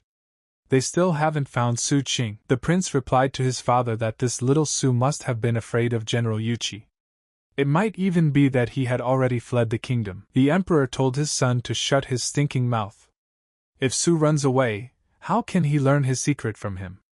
That secret must be his. The prince replied that Su must still be in the kingdom, and his father would be able to learn his secret. Suddenly, a servant came in and told the emperor that there was news about Su Ching. The emperor immediately told him to speak. The servant replied that Su had summoned General Yuchi to fight tomorrow at noon. The emperor asked in surprise, summoned to fight? The prince asked, Su dared to publicly defy General Yuchi? And they were still worried that they wouldn't be able to find him. He did not expect him to take the initiative and beg for death. It was true. The emperor immediately slapped him and told him to shut up. The prince didn't expect this from his father and let out a tear. The emperor said he was an idiot. Su was able to kill General Yuchi with the Earth realm before, but he was still lagging behind physically. And now that he dared to challenge publicly, it means that he is confident that he can defeat General Yuchi. The prince asked, defeating General Yuchi? How is that possible? Had his strength increased so quickly? It had only been a few days after all. A servant told His Majesty not to forget that Su had a big secret, and they must carefully consider everything in advance. In the event that Chu really defeats General Yuchi, no one else in the kingdom would be able to stop him. The emperor told the servant to go to Juyin Mountain immediately and bring Mr. Guest here. The servant asked, Mr. Guest? But that would cost them a great deal of money. The Emperor replied that he could think of nothing else. Su must die. And what's more, what if they managed to find out Su's secret? No matter how great the cost, it's worth it. The servant said he would go to Mount Juyin immediately. The prince asked his father who Master Guest was. Would he be able to handle Su? The Emperor replied that he had no need to know anything except that Mr. Gausta was outside the celestial realm. The prince asked, outside the heavenly realm? Great! That little Su Qing is already dead. The Emperor has seen that every time they ask for Mr. Guest's help, besides various jewels, he asks for a new title. If he is not satisfied with the new title, he can turn him, the idiot, into a corpse. After arriving at the temple, Dan Qingsu said that he had returned. Huang and Ning were overjoyed to see the master. Huang asked the master why he had publicly challenged General Yuchi. General Yuchi had already recovered from his injuries, so it was unwise to challenge him now. Su asked, did they think that their master couldn't be an opponent to General Yuchi? Su told them not to worry. If a master publicly challenged, then he was confident in his abilities. Huang asked, has the master's strength increased again? He is an incredible master. For him, increasing his strength is like drinking a glass of water. They admire him. Su told the old man to stop following him. Tomorrow is going to be a big battle. He is going to have a good rest and energize himself. But suddenly Janran came up and asked the guy, did he come back? She thought he was dead. Su replied that she obviously cares for him, but she's tough on him. And he's learned a new technique. Doesn't she want to learn from him? Or is she afraid she won't succeed? Su told her that they should go and see which was harder, her mouth or his movements. Janran asked him how stiff can he be? She doesn't believe it. The next day, people gathered in the center of the city and said that Su had challenged General Yuchi. Does he really think he can win? The guy replied that in his mind, Su didn't know he couldn't hide anymore, so he publicly defied, hoping to be forgiven. But it's useless, let them just look at General Yuchi's murderous aura. He would definitely not be forgiven. Su would die if he dared to come. Ning said it was past noon. Why hasn't Master come yet? What kind of movement did the Master teach Yanran? Does it really take so long? One said that a master is worthy of being a master, and the new techniques are so great that they really make students admire and envy him. Ning replied that the master wasn't here right now, so he didn't need to flatter him. Wan asked her, what does she know? The highest level of flattery is to flatter regardless if the master or not. And she should flatter sincerely, with true feelings and true love. The prince told his father that the time has passed. Su hasn't come yet. Is he afraid to come? The emperor replied that Su is arrogant and unbridled. He said he will definitely come. We have to wait a little longer. The emperor hoped and thought that he must come. Su must die before his eyes so that he would be at peace. Yanren heard their conversation at this time and realized that the master wasn't arrogant. He was confident. Suddenly out of the blue, Su came in and said they were all blind. And he was a little late. Let them just look at their faces as if he owed them money. The emperor was surprised and realized beforehand that this guy was really coming. The prince told his father to take a look. Su's legs were shaking. This little guy must be terribly frightened at heart. Janran saw his condition and thought, didn't the master rest last night? What happened to him? Ning said that the master was in bad shape. Could it be that the new techniques were extremely difficult? Huang replied that it seemed like yesterday's discussion was very tense. However, based on the master's strength, cultivation base, and farsightedness, even if he is poorly rested, he will definitely win. Su realized that he had underestimated Yanran's potential. He thought that after learning new techniques, he would be able to get rid of her, but he didn't expect to be beaten day and night. He'd never seen Janran so strong before. So this is what it's like to meet a strong one. Yuchi turned to Su and said that he didn't expect him to actually dare to come. However, he thought that Su would only dare to take the initiative to challenge when he broke through to the heavenly realm. But he didn't expect it to happen like this. Is he here to beg for mercy? Su told the warrior not to be silly. It's time to start. Once he finished the fight, he would go rest. He was so tired, even his back hurt. Yuchi started attacking and yelling at the guy that he was crazy. Don't let him think he can get away with it a second time. Day he'll die under his iron fist. Su replied that his new technique failed to deal with Yanran, But he doesn't believe that he can't deal with him. Su immediately used his solidification technique and attacked Yuchi's fist. After that, there was an explosion. Yuchi was greatly surprised and asked how he was able to stop his iron fist. Su exhaled and said as he blocked. He seems to be slowly regaining the confidence he lost with Yanran. Yuchi attacked again and asked, how could the Earth realm compare in strength to him? He must have just gotten lucky. Now they would see if he could block it. Su also threw himself back and asked, luck? Well, now they will look at that luck then. Yuchi used his fist first, then went leg and finally said that he couldn't believe Su had such a hard head. People asked that Su was actually equal to General Yuchi, the 8th level of the Heaven Realm. Didn't this mean that the gulf between the Earth Realm and the Heaven Realm was like the difference between Heaven and Earth? When did these realms have time to compare? The Emperor said that this must be Su's big secret that increased his strength in just a few days. The Emperor hoped he must die. That secret would be his. And then Huang said they were a bunch of ignoramuses. It's business as usual for his master. He is not surprised. Ning said the master had risen like that. Then there is hope for her revenge. She went after the wrong man. This is her master. But with every attack by Yuchi, Su found something to match. The warrior said that it wasn't a coincidence. He really has the strength to fight him. Su said that he was so strong already. If he breaks through to the celestial realm, he will become invincible in all of southern Xinjiang, Yuchi said as he admits that he underestimated him. With the same cultivation base that he has, he's not as ignorant as the rumors say. He's an unearthly genius. Su was surprised and asked that General Yuchi was complimenting him, thus admitting defeat. Yuchi replied that he had fought hundreds of different battles in his life, and each time he was willing to give his life, but to admit defeat never. He praises him because he is the one worthy of his strongest technique. Everyone knows that he fights this world with iron fists, but who knows he's also the strongest swordsman. Su has earned his respect. Tonight, in this fight for life, he'll take the guy down. Su said that he was honored to receive his respect. And in that case, let him experience the strongest strike of the 8th level of the celestial world. Yuchi pounced on him and was telling the guy to be careful.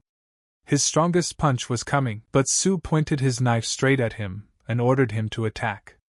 And pointed his fingers straight at Yuchi. Yuchi didn't expect this. He tried to hold on until the last. But Su's knife shattered his blade and went through his shoulder. Su asked if he was sure. Yuchi replied that he thanked him for his mercy.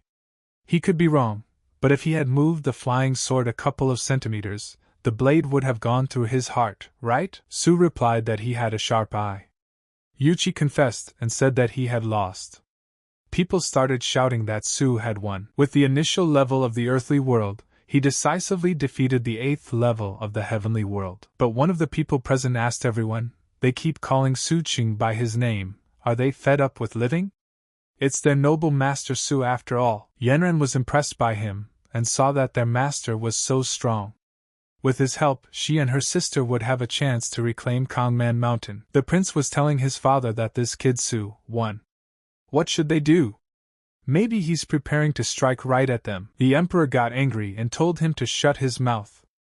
Let him be quiet until Hosung brings Mr. Guest. The prince said it was right.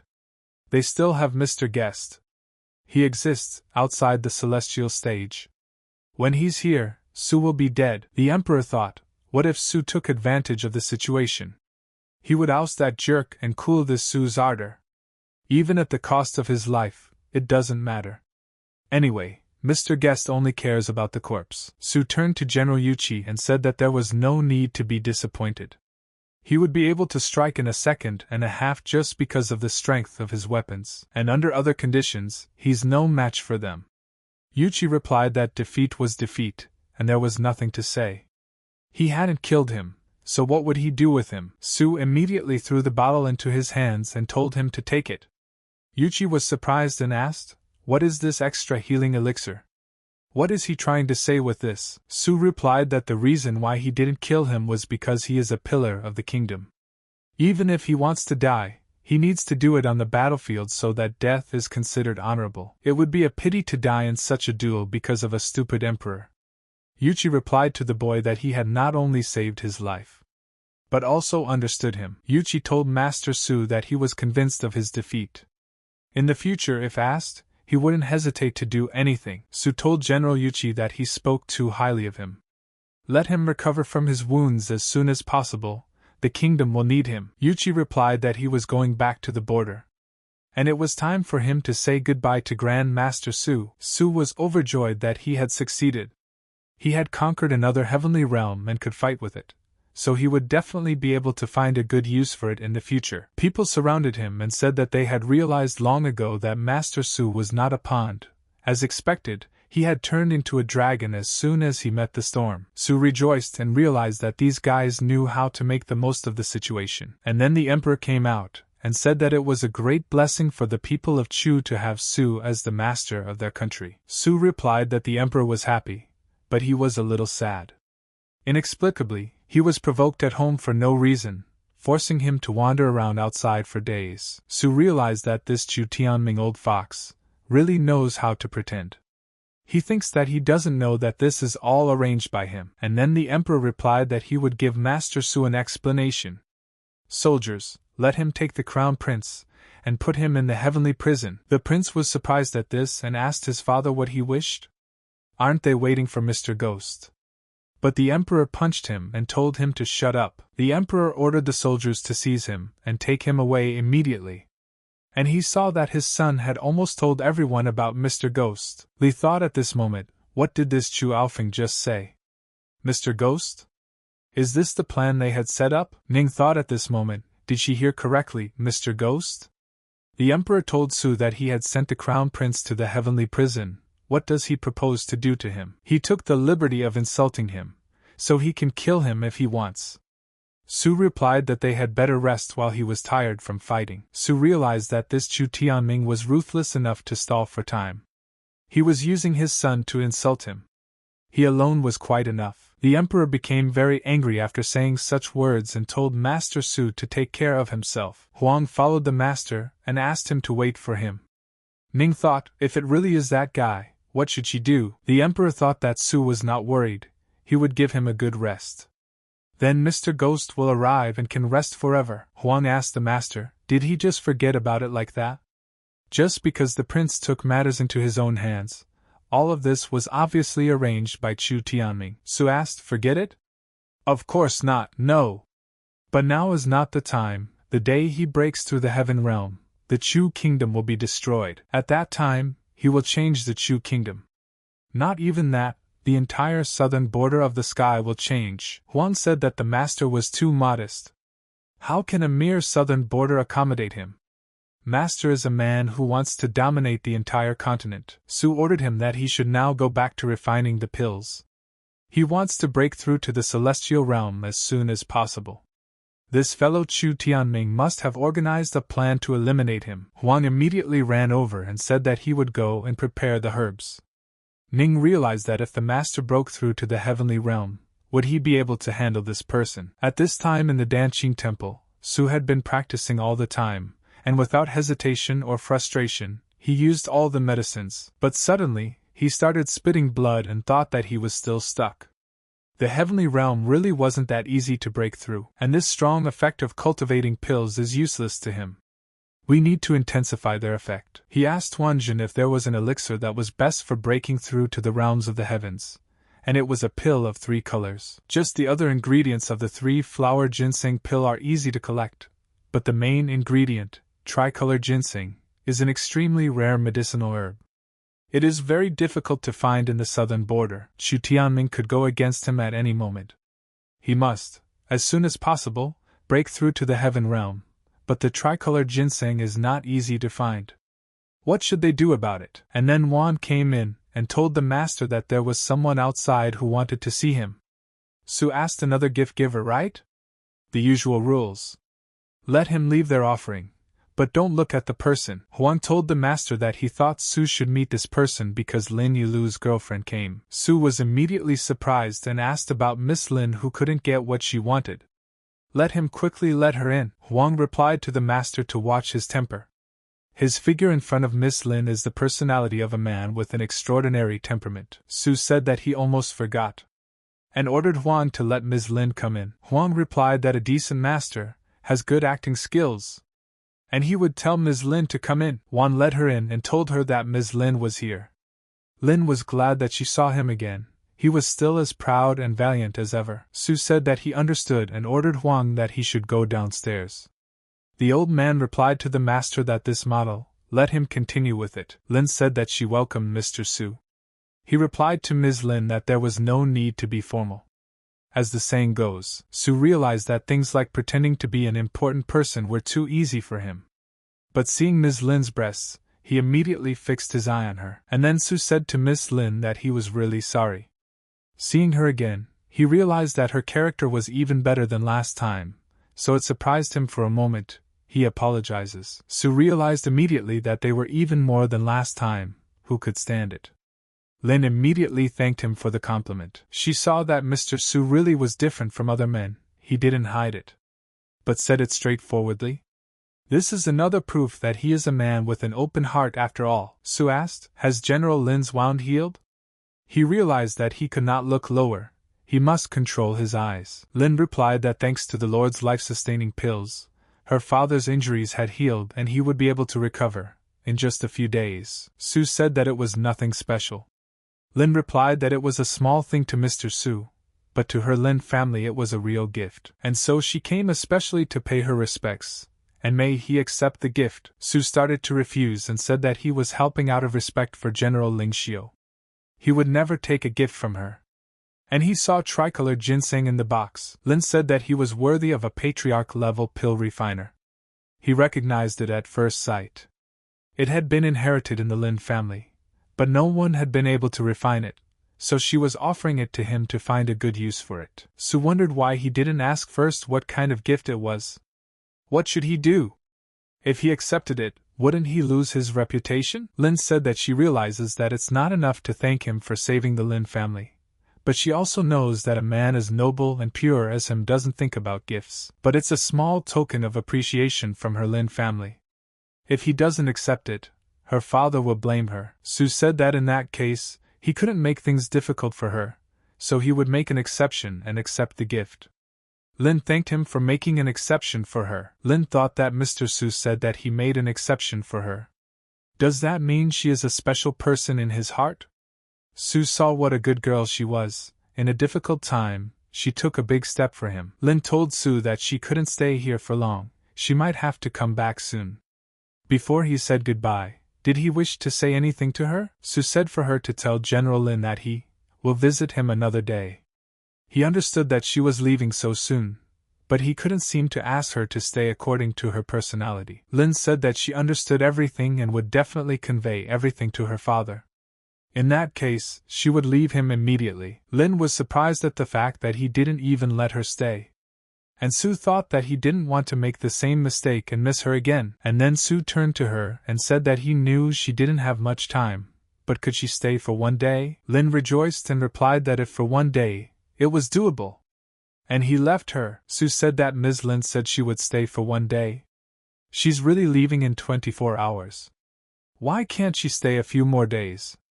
Could it be that she was disappointed by his behavior? Just then, Huang told Master that his disciple had relayed that Miss Ling Yu had left the city.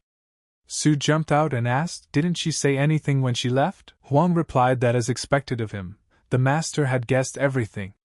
Ms. Lin really has something to tell him. She said that she was very happy today. Su interjected, was she happy today?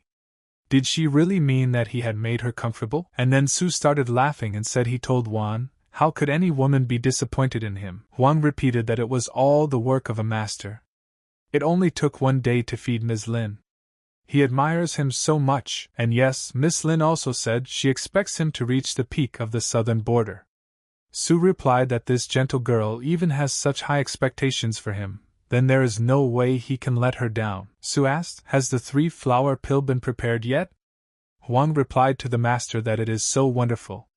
It's all thanks to the 3-flower ginseng from Miss Lin, otherwise he doesn't know how long he would have had to wait to prepare this pill. Su said that he could feel Ms. Yuelu's heart in this pill. Now he wants to break through to the heavenly realm with this pill. Huang told the master that he would be outside the door guarding him. He felt that women are the greatest motivation for men to get ahead. Su immediately took this magic pill, and proceeded to do a lot of work to try to make a breakthrough. Immediately, the system popped up and said that it congratulated him for breaking through to the first level of the celestial realm. Su at this point got very excited and said that everything had worked. He was able to get in here. The system popped up again and said he congratulated the host on officially joining the path of the powerful. An extra reward in the grand winning lottery, Su asked with surprise. Another lottery? And he remembers that the last time he won 1 million points. Does the system think his luck will turn around this time? The system stood its ground and told the guy not to even dream of such a chance. And this time luck smiled on him. If he wins the grand prize again, he'll eat his shit. Su asked him, does he want to cheat on food and water? Okay, if the system wants to eat, he will fulfill his needs. Now he will show him what it means to be chosen. The system told him not to be so sure. He has no idea how many hosts there were trying to get him to do that, and one of them didn't succeed in this endeavor, and he was no exception. Su replied that no, that means he will be the first one who can. Su pressed the button without hesitation and waited for the wheel to respond. While the system trembled with excitement, and said that it wouldn't happen, immediately the wheel stopped on the big prize. The system screamed in pain that he couldn't believe it. He had won the lottery again. Su started dancing for joy and saying that he was lucky again. He told the system that he would be the first one to make it, didn't he? The system said the guy won the grand prize twice. That's impossible. And God must be messing with him. Su opened the system and said that he would see how strong the divine level skill was, which could be called the supreme prize along with 1 million skill points. And then he saw that he had a lightning speed ability. It's a divine level ability. Who would be able to stop him if he ran with this ability? Su told the system at once to hurry up and raise this skill to the maximum level. The system asked, to the maximum level? But this time it turns him down, because he can't. Su asked with surprise, can it? Why is that? He has 1 million points. The system asked back, what's so special about 1 million points? Let him see for himself. Su read and was surprised to start saying, to upgrade to level 2 you have to spend 100,000 points. And 1 million to upgrade to level 3? The system started to taunt him and asked the guy if he could see. Lightning fast movement skills are divine level skills.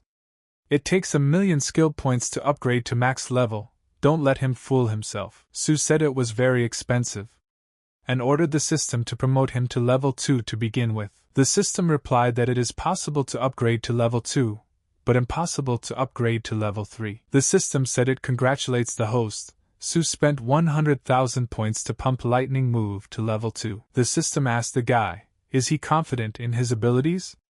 Let him not be arrogant even when he had so many points. In their world system, things worth more than 1 million skill points are like sand. The system said that's why he should be more humble. At the same time, to respect the system, he must get rid of the points. Su asked him, is he still trying to teach him? Maybe he had forgotten something? And then the system remembered and said yes. The system asked, how could she forget about it? He was worrying too much. Su grabbed her and replied to let her remind him. He remembered her saying she'd eat shit in case he won the lottery. The system replied to Su that he said that to lighten the atmosphere so that he would relax. And by doing so, he had won. He only helped him by saying that. Su said then thanked him, and he would make him eat a freshly baked piece. How lucky he is. And suddenly just next to them a dog walked by and did his thing on the road. The system started running away and asking where did this dog come from. It all happened so abruptly, and suggested we eat some time later. Su grabbed her and said no, it's necessary for the plot. And let her not drag it out and get her winnings, or she'll get cold feet. And immediately began to slowly bring it to the turd. The system was screaming don't. And he was wrong, and it was okay to let him go. Su said it was too late. But suddenly Huang rushed in and shouted to the master that there was trouble. Su was surprised and asked what was going on. The system opened its eyes and saw that he was saved. Huang replied that Master Chu Tianming had recently relayed to them the words that the prince had died a brutal death in the dungeon. Su was surprised and asked Chu Ao Feng dead? Huang replied that yes, that's what Chu Tianming told them. He said that the prince insulted the master, and he wants the master to go and see if he can find who killed the prince or not. Su asked with surprise, should he go? But it seems that Chu Tian's reinforcements are already ready to go. And of course he is ruthless enough to take the bait, but he did not hesitate to kill his own son. Juan replied that it was certain he must have set a trap in the dungeon this time to kill him. And he would go to the emperor and tell him that the master could not go. Su said he wants to go. Chu Tianming is so generous to invite him. Is it possible for him to refuse? Huang replied to the master that it won't be that easy. He will get into trouble if he goes there thoughtlessly. Su said that the emperor was preparing, and he himself was also preparing. He said that the heavenly realm would be destroyed the day he got into it. And now the time has come. Huang asked the master, had he broken through to the heavenly realm? Then it's all good. Even being in the earth realm, he can defeat the 8th level of the heaven realm, and now he will be unrivaled. And he will go with him. And then Su told the old man that he would go alone.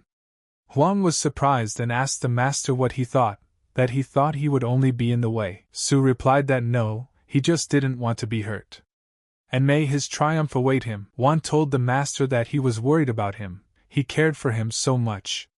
He would do anything to protect their home, and would wait for his return. Su wondered in a moment, why did the good relationship between teacher and student start to sound like brotherly love? He must get out of here, for he can't take any chances.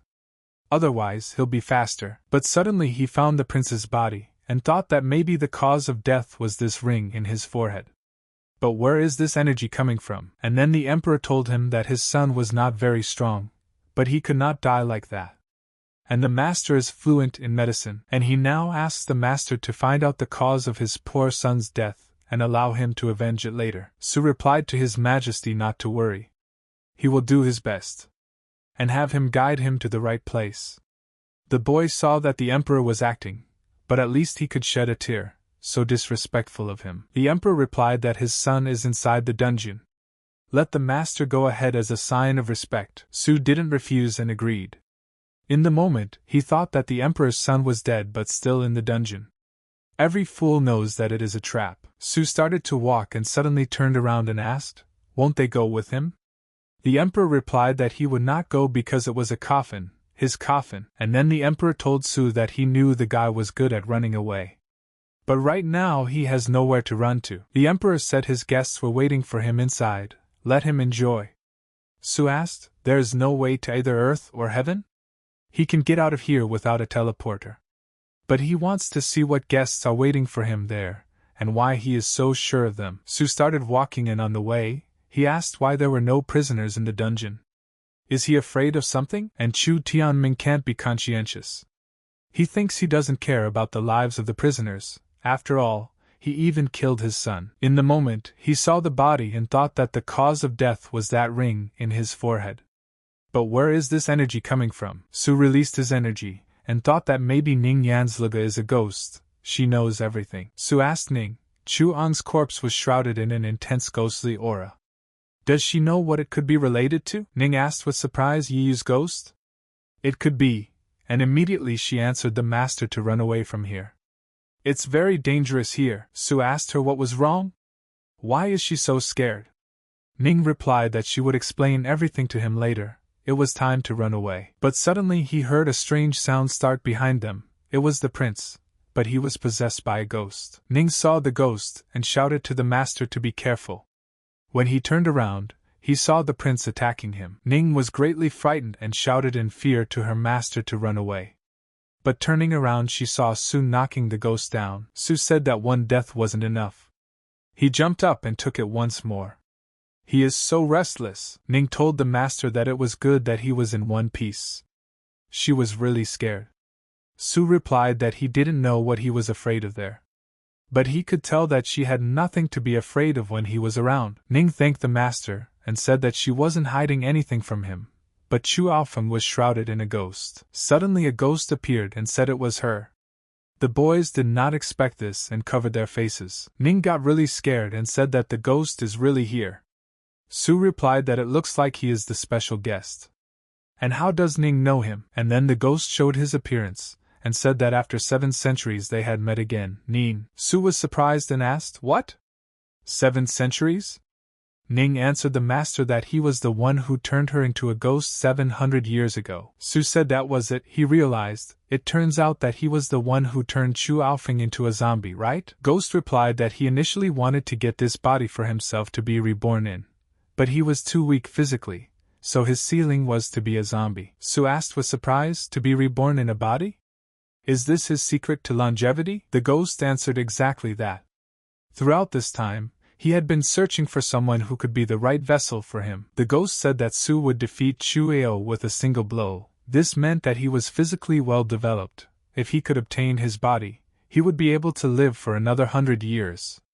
This trek to the mountains was not wasted, but then Ning stood up for the master and told him not to touch, and ordered the master to make him run away. The ghost asked her, is she here to apprehend him? Would she be able to? Maybe she'd forgotten, but he was his first master. Ning replied that she never considered him as her master, only an enemy. And today she would not allow him to harm her master, even if her soul. Immediately Su stopped her and told her not to say such words. He told her that she was under his protection and no one would hurt her. Ning told the master that he was very strong. He reached the realm of heaven 700 years ago. Su asked her, she considers him her master, which means her revenge is his revenge. And no matter who stands in front of him, he will help her get her revenge. Ghost said he appreciates the guy's confidence because it reminds him of him when he was younger. The guy's body is getting better and better for him every second. Su replied to the ghost that if he liked it, let him come and take it.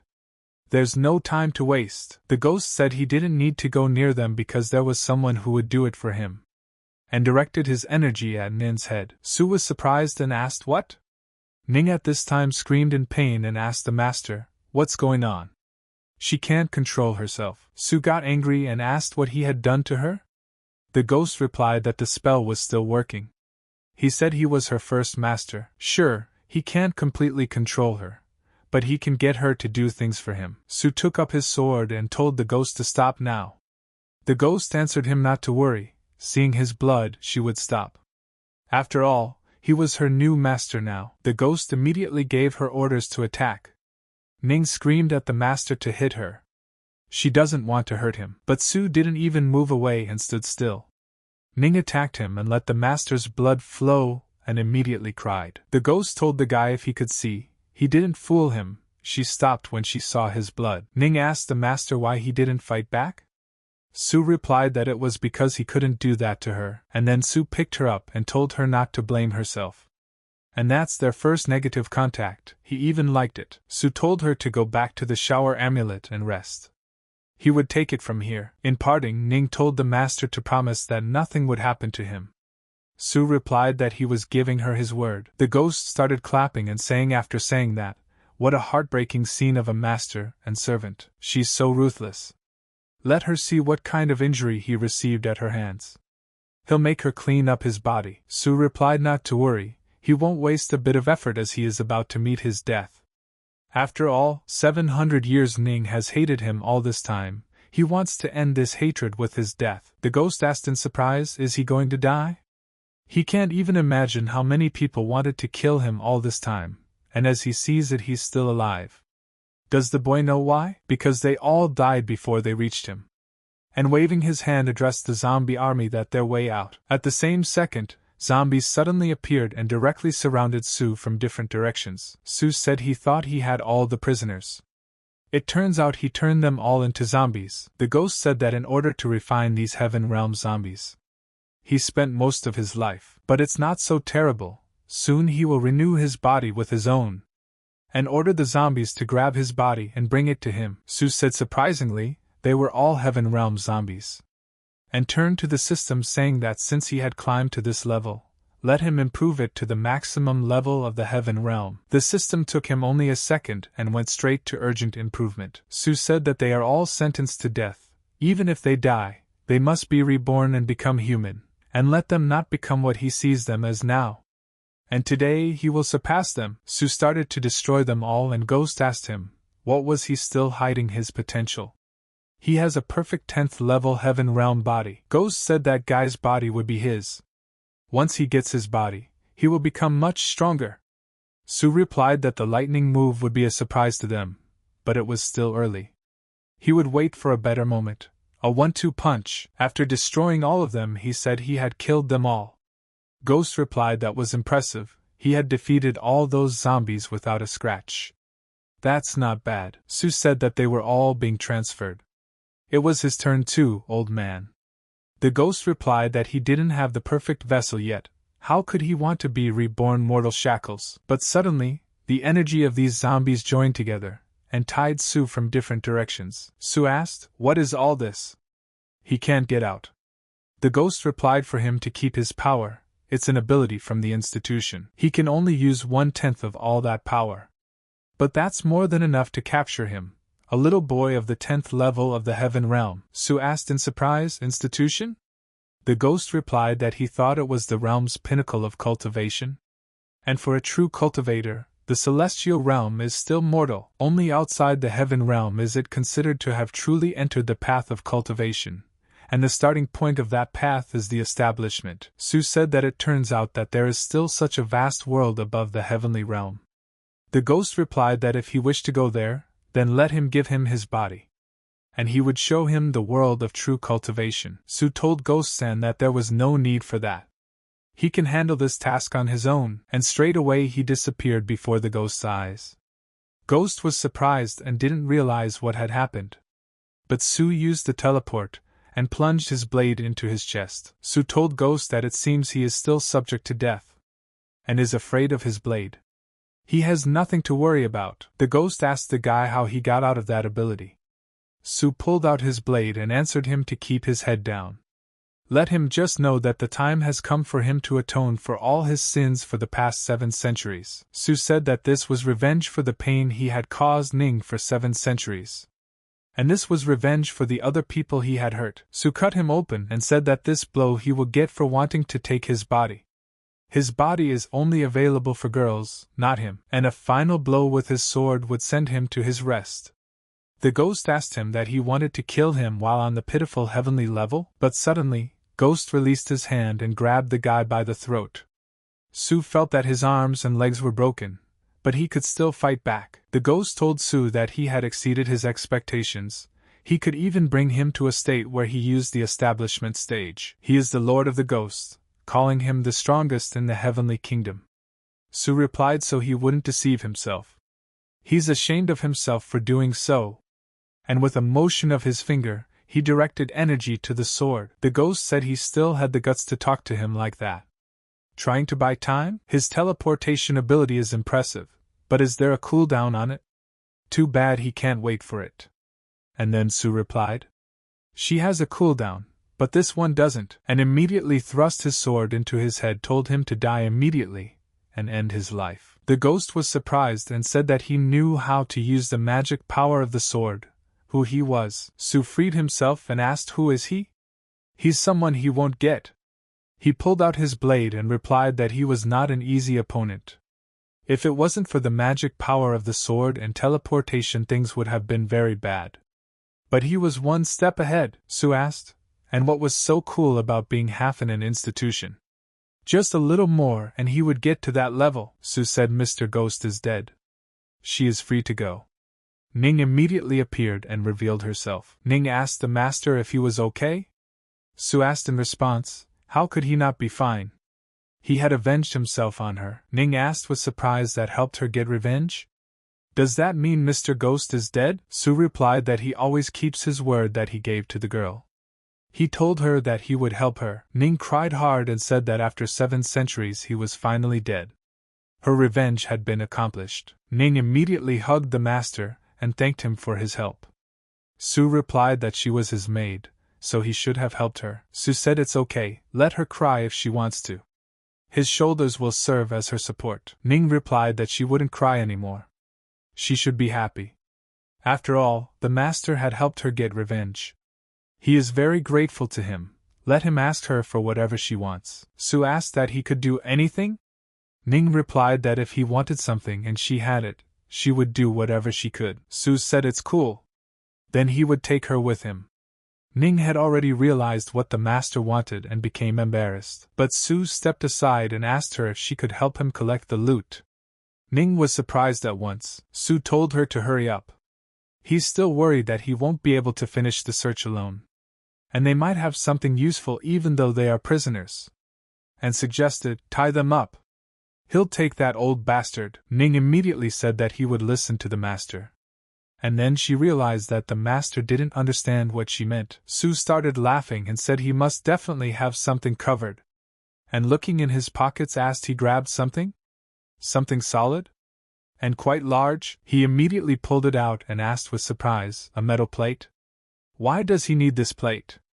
Could it be some kind of treasure? Su wondered what this thing was for, and letting the magic flow said that he would inspect it from the inside. But nothing was unclear to him. Was he carrying this metal thing around with him for good luck? He immediately threw it away and said, "That's bullshit." But suddenly it started to shine hard and he saw it. Su said that it was the text of the Dragon Kingdom? Ning asked the master, after all, this wouldn't have been left by his ancestors in the Dragon Realm, would it? Su replied that they would find out now. Suddenly, symbols appeared in front of them. He immediately introduced himself. The man said that his name was also Su Yang, and he was the founder of the Dragon Kingdom. No matter who got the piece from Xian metal, his descendant or anything else, he would see the secret of the southern border that had been kept secret for 2,000 years. The world knows that 2,700 years ago, Su Yang, Chu Shi, Qing Feng, Xiao Yu, Ning 5 people came to the southern border and founded the Dragon Kingdom, Chu country, Qin country, Xiao country, Ning country, 5 big countries. Thus they opened the southern border of blooming. But what the world doesn't know is that they didn't come to the southern border voluntarily. They were driven out, and wandered in. They all came from the largest immortal cultivation sect on the continent. The Xingyuan clan and their cultivation abilities have reached the Sea Realm. They are the elders of the Divine Origin sect. They had tremendous potential. One day, the 5 of them unintentionally obtained the Forbidden Heaven execution technique. Looking at the name alone, one could realize that this technique was insidious. They all wanted to start practicing this technique to become one step closer to the path of a cultivator. And later the clan was enraged when everyone found out about it. They were abolished and made an oath that they would not practice this technique anymore. Then they were kicked out of the clan. They didn't want to come to the southern border. They didn't want to let this heavenly technique disappear into the world. Therefore, they divided this technique into 5 heavenly techniques, namely the Dragon Blood technique, the secret of mixed elements, and 10,000 elephants, the secret of Tai Xian.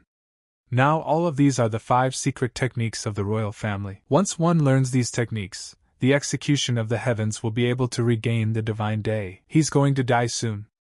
His biggest regret in his life is that he won't wait until the execution of heaven is achieved by someone, so he will write down the secret. He hoped that after obtaining the Xian heavenly talent iron, he would be able to fulfill his long-cherished wish. Su said that the southern borders held such a big secret.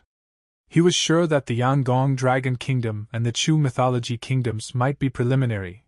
It turns out they originated from the same martial arts technique. Ning asked the master, what exactly did the name of the heavens represent? 5 martial arts techniques could really create 5 great countries. Su also asked, what is this technique? Would he know when he could obtain this technique? There was definitely something to this technique if the 5 strongest kingdoms had emerged based on it. Ning asked the master, would he train for this technique? Now they would find out. To get to the punishment of the heavens they would need to master 5 techniques. Su replied that he now had the dragon blood hegemony and mixed elements of universal vision. What was left was to obtain the abilities of Qin, Xiao and Ning. Ning asked him that these countries would give them their secrets. Su replied that they would. They will give him everything. Even if things don't go according to his plan, they won't be able to stop him. Ning said for sure. He even defeated the Ghost Lord who surpassed the heavenly realm. No one will stop him at the southern border. In fact, what she didn't realize was that the master was so powerful now. Su said there was one thing before he went there, and suggested that she go to the southern border to find Yu Qin. Ning asked, why would they go to Commander Yu Qi's place? Su immediately replied, to kill him. At this time, outside the doors, a servant was telling the emperor that there was no sign of life in the dungeon. The emperor started laughing and said that Su Qin was dead. Could he really enjoy his rest now? The emperor started to leave and told the servant to go with him. He would have a huge feast in honor of it for 3 days. The servant asked the emperor, Maybe they should go and check it out. Maybe Mr. Ghost lost. The Emperor replied that Mr. Ghost has surpassed the heaven realm. How can he lose to him? He thinks that Ghost-sama is now manipulating Su's body. If they go there and disturb Mr. Ghost's peace of mind, they will make him angry. The servant replied that as expected of His Highness, he had planned everything well. But suddenly behind him, the servant saw a strange light appear and said that it was a pity that they would not know Su Qing's secret. The Emperor said he saw nothing wrong with it. Either he nor anyone else would be able to recognize it. And have him pass on his orders. Let the servant make a public statement. And say that Su, of the Dragon Kingdom, murdered the heir to the throne with the intention of a coup. And that he is already dead. The Emperor shouted that he wanted the whole world to know what would happen if they went against him. A servant went to the Danqing temple and said that Su, the prince of the Dragon Kingdom, had killed the heir to the throne with the intention of a coup. At the moment, Su is dead. Wan immediately read it, and said it couldn't be. How could his master have fallen by such a death? The servant replied that there was nothing left for him to do but believe. And Wan is a disciple of the traitor Su. Originally, he was also going to be executed after what happened, but His Highness remembered the old days and gave them peace, so let him be careful from now on. Huang fell to his knees and said that master couldn't die like that. But if he is alive, why hasn't he come back yet? He remembered exactly how he told him to guard the house and wait for him to come, and then he realized that the reason why the master didn't come back was because he didn't watch the house properly. If he watched the house properly, the master would definitely come back. Wan shouted to the master that he would defend this place. If they did not come here at once, he would wait for him here as long as it took for him to get home. Wan was greatly distressed, and cried saying that though for the rest of his days he would wait for him. At this time in the Fairy Fox Palace, Qing heard the news that Su Qing had died. The servant replied that it was correct. His Highness asked his minions to tell the imperial consort and the 9 princesses the news. His Highness said that the bandits would no longer disturb the princesses. Qing told the servant to head downstairs. She immediately asked her sister if she had heard. The servant said that Su was dead. How could this have happened? Yanren replied that it was probably true. Chu Tianmen couldn't lie to them. After all, it was important to them. Qing was surprised and asked, how did he die? Qing told her sister that their master was no longer alive. How did she feel? Yanren replied that she was glad that he was a pervert who pestered her every day. She had been bored with him for a long time. She feels great, she's free again. She's no longer an animal to anyone. Qing didn't believe it and denied it. Yanren told her sister that she was a little tired and wanted to rest. Qing replied that she thought he was the one who could get them back to Tsungman Mountain. Janran began to cry and wondered how Su could have died. He hadn't bullied her enough. At this time in the border camp of Chu and Xiao, the warrior asked how this could have happened. The boy asked his father, what news came from the Babali? Was it something serious? The warrior gave him the letter, and told him to see for himself. The boy read it, and asked in surprise, is Su dead? The warrior said that a spy from the imperial city sent this to them. It was definitely true. If nothing happened, the official decree would be received within 2 days. The boy asked his father, didn't he say that Master Su was invincible? How could he fall at the hand of the Ghost Master? The warrior replied to his son that he has never seen Mr. Ghost. He only knows that he has been in the mountains for a year creating servants. This is Su Taming, and the most important pillar of the entire Chu royal family. His cultivation level has surpassed that of the heavens. The guy was surprised and asked, heaven level? He had definitely killed Su Qing. The warrior replied that he had to remind Su at that time. He didn't expect Su Tangming to start so quickly. The guy said that Chu Tanming was definitely afraid of Su Qing's strength. He was afraid of losing his throne. There is nothing and no one more important in Chu Tangming's eyes, only the throne is interesting to him. The warrior said that if he couldn't fight for the Chu state, he was afraid that Chu Tangming would have killed him long ago. His last battle with him was remembered as the strongest and most touching battle of his life. He still hoped that he would be able to fight him, but apparently there was no hope anymore. But suddenly someone from the street to General Yuchi that he would give him this opportunity. Yuchi was surprised and thought it was impossible, that voice. The guy immediately drew his sword and asked him who he was. How dare he sneak into this tent, and even alive. Yuchi punched him and told him he was a moron. Is he looking for his death? He got down on his knee and told Master Su that he would apologize. Su asked, "What is General Yuchi doing?" "Tell him to get up immediately." "There's no need to do such a thing," the guy said with surprise that it was Master Su.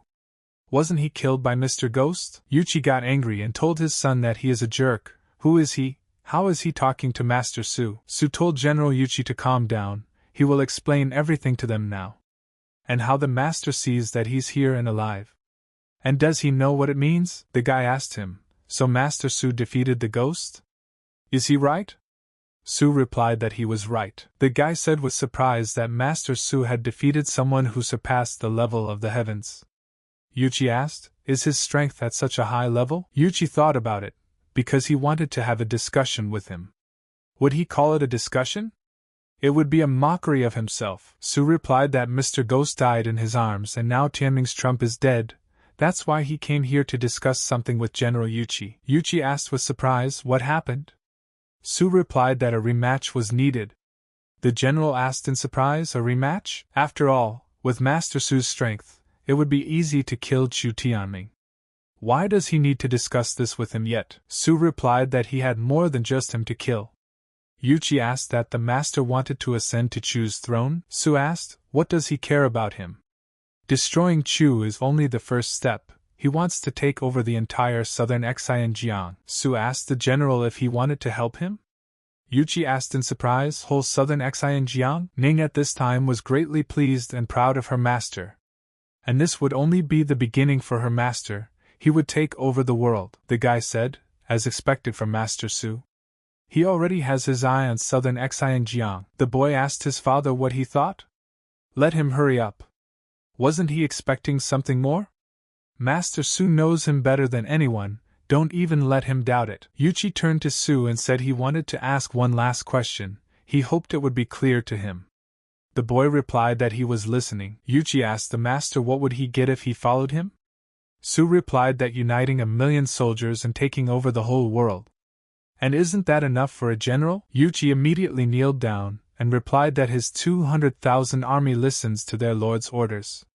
What the lord says they will do, the soldiers will go through fire and water, and will not lose their loyalty to the lord until they die. Su rejoiced and said that it was a very wise decision. Let them get ready, for tomorrow morning they will go to the royal capital. Yuchi went outside and shouted for all the colonels to gather. Su suggested to Ning that she should go with him to the Shao capital. After all, there was still some time yet, just to pick up the secret teachings of the Shao royal family. Ning immediately agreed to go with him. At this time in the Shao realm imperial city, the servants were saying that they were currently witnessing a breakthrough to the 9th level heaven realm. And when Master Wan Ha Yen successfully completes what he has started, there will be others like him in their Shao realm. For many years, only Yi Xian Kong, the first one who could reach the heaven realm in southern Xinjiang, had obtained the 10th level of heaven. And soon, they would see the second to reach this level. At the moment, the servants shouted that Wang Ha had broken through to a new level. Just a little more to go, and everything would be achieved. Wang Ha had been waiting for this moment for a very long time, and the second after the servant's words, he abruptly exploded and did it. The servant was saying that the growth of his kingdom was inevitable. He can no longer disturb Ye Xian. Wang Ha starts to rejoice and shouts that he has reached the 10th level of heaven. He declares that from today onwards, there will be no person in the entire southern Xinjiang that will surpass him. But suddenly, unexpectedly someone attacked him. Even Wang Ha himself didn't expect it. The servants were also surprised and couldn't believe it. Su asked, who was that? Some kind of airborne obstacle. Wang asked how such a thing could be. He thought he was invincible. The warriors asked what had happened. Was he alone in the air? How could a 10th level of heaven fall into a coma? The servant said he thought Wang was the strongest. What's going on here? Who was that? The warrior replied that it didn't matter who he was, what mattered was that he was flying into an imperial city. Have them call the guards to stop him. And then the emperor said that he forbids it. Even the 10th level of heaven, Wang Ha, is no match for him. Do they think the guards will stop him? The warrior asked His Highness, what should they do? This man is heading to the imperial city clearly with bad intentions. The emperor replied that he was flying to the scripture pavilion. As long as he didn't pounce on him, let him do whatever he wanted, and His Highness has given orders that no one will stop him. Whoever dares to do so will be punished. The emperor pondered at this moment, wondering how Su had gotten such strength. And would Yi Xian be able to stop him? Su came to the building saying that he wondered why there were no guards here. He thought that this place was important, and he would have to break through the crowds of enemies. This Xiaogua doesn't pay proper attention, keeping a special technique? In that case, he will tell you about the royal secret exercises. Su entered the building and saw that there was only one book here, and it was the highest floor, no doubt about it. This was it. Su picked it up and asked it was one of the techniques he needed, right?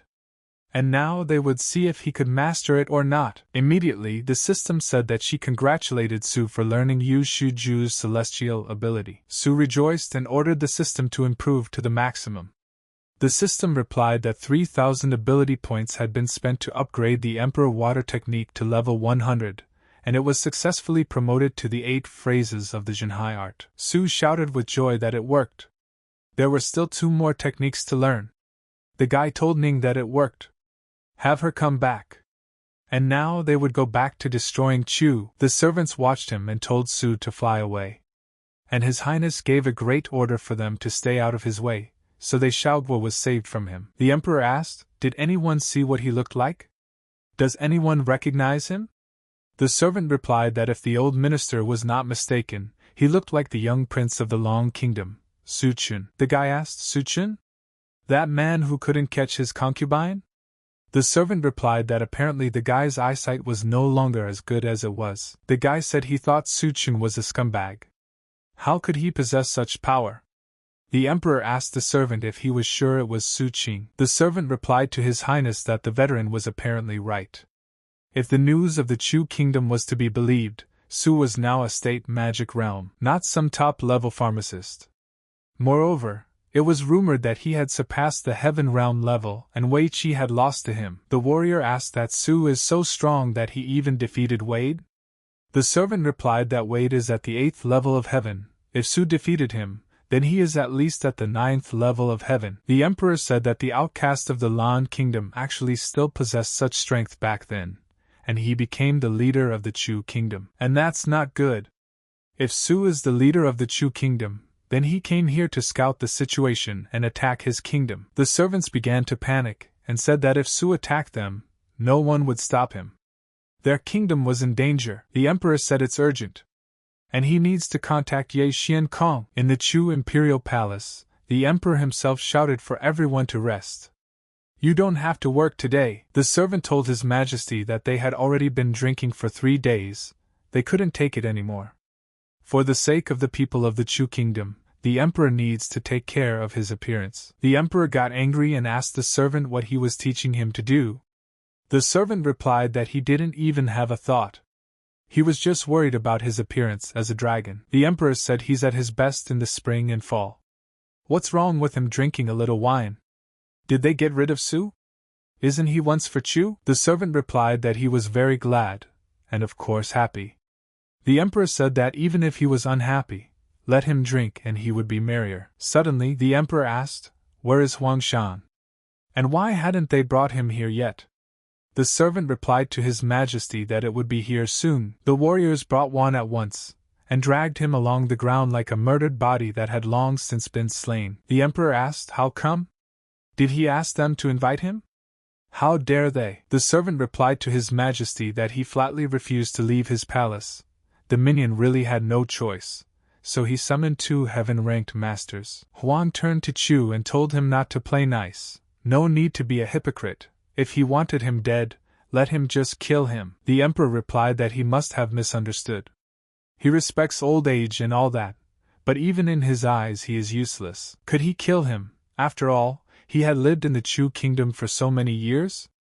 He just invited him to celebrate the death of a revolutionary. Huang said his master is a rebel, and he's alive. If he's protecting the Danqing temple, then his master will return. The emperor asked what this Su had done to him. Why is he so loyal to him? He's already starting to get jealous. He wants to protect the Danqing temple. Is he understanding him right? He can certainly let him do that. Let him drink his glass of wine and Lien will give him the goodies to defend it. One asked him, does the emperor want him to surrender and join the group of men who killed his master? He won't fall for it. The emperor told the old man that if he didn't drink, Lien would destroy this temple in no time, and he would look at what he was protecting. Huang became very angry and asked how dare he? The emperor began to laugh and replied that the old man was threatening him. So he ordered He Song to go and wipe out that temple. Huang immediately spat in the emperor's face and said that this was not going to happen. How dare he do such a thing? He would pay for it. Huang asked Chu Tianming, does he still want to destroy his temple? As long as he has his esteemed master in his heart, he will not change his stance. The emperor got angry and ordered his soldiers to kill him. And it must be wiped off the face of the earth immediately. The warriors immediately swooped down with their blades to fulfill the order. Huang said it was only death. And may the master forgive him for failing to protect his house. And then Su himself came in and after destroying all the warriors told the old man that there was no need to apologize. He had done all he could. The emperor was greatly startled and asked in surprise, Su Chen? Su told Chu Tanming that he was so magnanimous. Let him go to the dungeon and check for himself. And he still started a banquet to honor his death? He trusted Ghost Master that much? Chu Tanming had said that Mr. Ghost had surpassed the level of the heavens. But how could he survive something like that? Su raised his glass and replied that it was a long story. Let him better go and ask Mr. Ghost about it. The emperor was surprised and asked apprehensively, go and ask Mr. Ghost? Does he want to kill him? The emperor immediately started running away out of fear and asked for help from people asking where is the royal forest army. But Yuchi stood in front of him and told the emperor not to yell. The emperor asked Yuchi why he was here. Yuchi asked the emperor that if he didn't know how to fight, he would have killed him long ago. Why is there not a single person in the Chu kingdom who has reached the 9th level of heaven? The emperor replied that everything he did was for the Chu, all for the people of the Chu kingdom. And then Su threw his sword in front of him, and said that if he was doing everything for the people of the Chu kingdom, then he had better show himself. And he would be respected. The emperor asked with fear, should he kill himself? Su demanded that he do so? And attacking the guy said he would kill him first. Su replied to the emperor that he didn't seem to understand.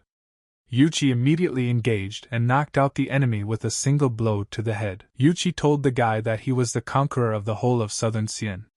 The name of the king's murderer must belong to him. Su said that it wouldn't be fair to him then. And then he realized that General Yuchi was giving him the deeds. Yuchi told Su that he wasn't even upset. Huang at this time was thinking while looking at them, why he was feeling a sense of jealousy. The servants asked if the emperor was dead. They killed him, so they're next? They don't want to die. Yuchi told everyone that Chu Tianming was weak and hopeless, but he got what he deserved.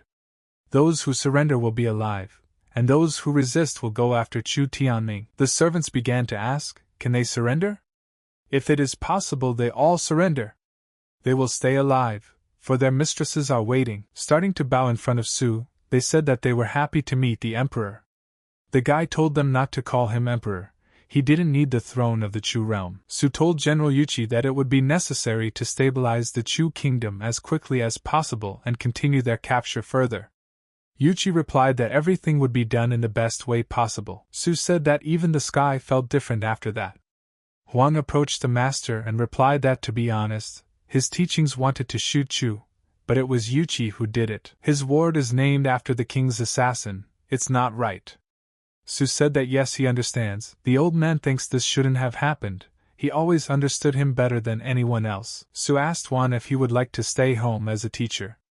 He was sure he would make a great master. Su realized that Huang saw that he trusted Yuchi, and he was now worried about staying in the shadows. We have to comfort him, or he'll talk about this forever. Huang replied to the master that he always knew what was in his heart. He is his first disciple, and respects him more than anyone else. Their relationship is as strong as a diamond. How dare Yuchi come in here? Su replied that it was correct and suggested to go further and continue their conversation. He already missed that place. The old man's feelings for him were getting weirder and weirder. Huang told the master to come in. He had protected the place the way he had told him to. The bricks and tiles were intact, he could check for himself. But suddenly, Qing jumped up and said that the master had come. Su asked in surprise. Fox Ji and Chu Yanran? Qing started telling the master that she was very happy that he was alive. Everyone around them was saying that he was no longer alive. She and her sister were sad and crying. Su asked that Yanran was still crying because of him. The girl immediately proudly replied that she wasn't crying. She was crying with pleasure. Su said that nothing had changed, familiar feelings overtook him. Qing told the master to tell her how he fought the Ghost Master. After all, everyone says that Mr. Ghost has surpassed the level of the heavens. Does that mean Master has surpassed it too? Su replied that he was on record saying that there was no one in southern Xing who could stand on equal footing with him right now. Qing was surprised and said that the Master is so strong. Yanran asked in surprise, no one? No more than just words, she doesn't believe it. Su approached her and asked her when would she believe it. Yanran replied that she would believe it when she saw it. Su asked her, is she sure?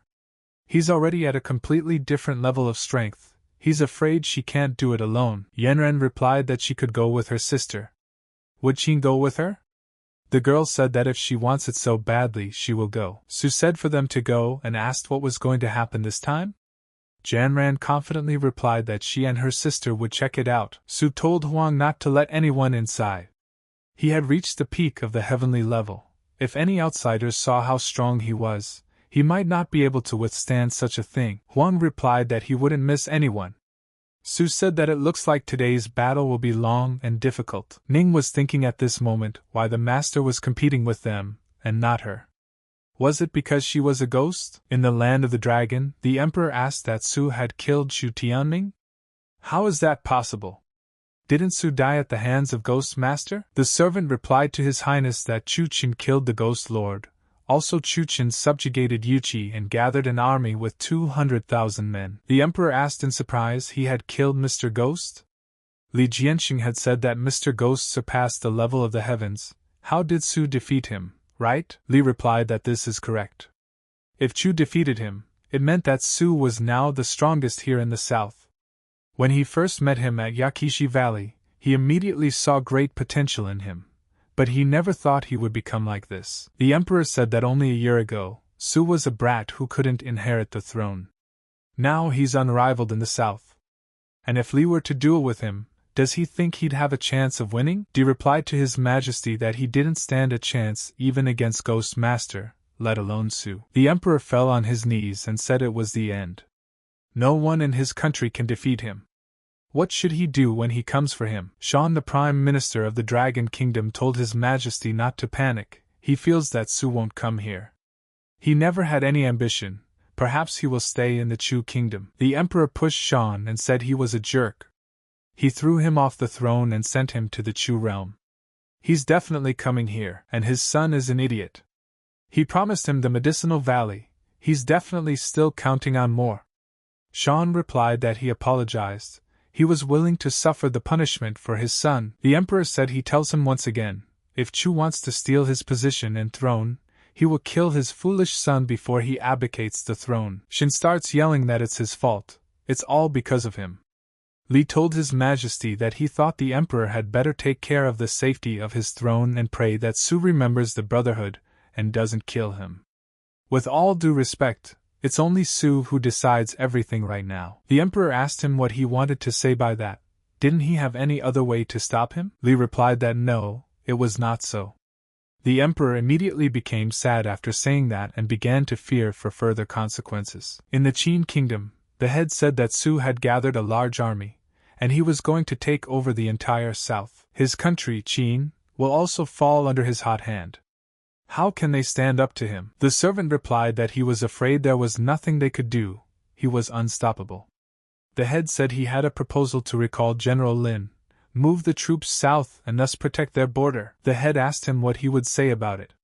The masked girl replied that Su Qing was curious. Maybe she should meet him. In the Xiao realm, the head addressed the Honorable Yi that he sees the friendship between the emperor and him. One must protect the Xiao realm. If they didn't do anything, Su would definitely wipe them off the face of the earth. And then Yi came out and replied that this was the last straw. After that, they wouldn't bother him anymore. The head said he was thanking him. He would no longer bother him. and he will live his life in silence. In the Ning kingdom, a servant approached Meng Shujo that there was a job for him. His Majesty gave him an order to kill Su. If he brought his head, he would get his freedom. Men listened to him in amazement, and said that he was living again. It was time to act on the order and set himself free. Qing at this time asked her sister if she could join as well. After all, the master is too strong. She won't be able to handle him. Janran replied that she was still reeling from the last time. Let her hold him off a little longer, and then she'd get on with it. Su at this time said that they couldn't resist him. Qing asked for the teacher to be lenient, but suddenly there was an explosion, and Huang was saying that the master was still calm. This momentum is so strong that the mountains fluctuate. Ning was sad at this time and realized that one day and one night has passed. The master has liked them for a long time. She wants the master to pay attention to her. Suddenly, Qing told the master that she admits that she was wrong, and today, she was giving up. But Yanran replied that she hadn't played around. Next time he would definitely catch it. Su said that he will be stronger already. Wan looked at it, and said it was over. Worthy of the title of master, he produced such pulses one day and one night. Su opened the door, and told the student to go, and help get some big pill for the teacher. We need to restore the energy. Wan replied that 1 minute. He will bring everything soon. Wan saw that the master was incredibly strong. Apparently the battle was really fierce. Su said that they were not as easy as they looked. If he didn't use the power of the wilderness, he wouldn't be able to pacify them. But suddenly, Ning came up and turned to the master. Su asked her what was wrong. Ning replied that the master was not attracted to others. Su asked Ning, why is she crying? What is she trying to say? How can he despise her? Ning replied that if the master liked others, then why wasn't he competing with her? She had discussed it with him for so long. Su thought for a moment, and said that was it. He had wanted to talk to her about it a long time ago, but he thought she wouldn't want to. He realized in his head that she was like a flower at that time. He was worried about her. Ning replied that yes, she wanted to discuss it with him. She's honored to be wearing a master. And she also has something else she's been wanting to check out for a long time. Su said that since she wants to, then next time. How unexpected, he's so attractive, they all want to compete with him. Ning suggested to the master that they start now. Su was surprised and replied that he couldn't now. The recent fight had been intense, he needed to recover. Ning said at once that the master despised her. With them he happily went with them, but with her. Su replied so she wouldn't cry. It's all right. He heard her. He's ready now. Ning immediately got excited and told the master that he was so kind. She's ready for it too, Su thought, and realized that half of his life was about to be gone. How did it all come to this? Suddenly, Huan came over and told the master that he had good news. Su was surprised and asked, what? Did Su say that's what he needed? Let him serve it here, now he'll use it. Huan replied to the master that that's not what he meant. There's other good news here. The Emperor of the Long Kingdom has come with a white flag. Su was surprised after saying such loud words and asked the old man, Su Mingyu is here? And even with a white flag? Huang came out and told the people that the master is inside. Li told His Majesty to be sure to tell the little prince not to annoy him. The Emperor was disappointed and replied that he had come here to surrender anyway, and if he deliberately threatens him with a knife, he'd rather be jealous than improvise. Did he say the right thing, Sexton Shan? Shan replied that's right.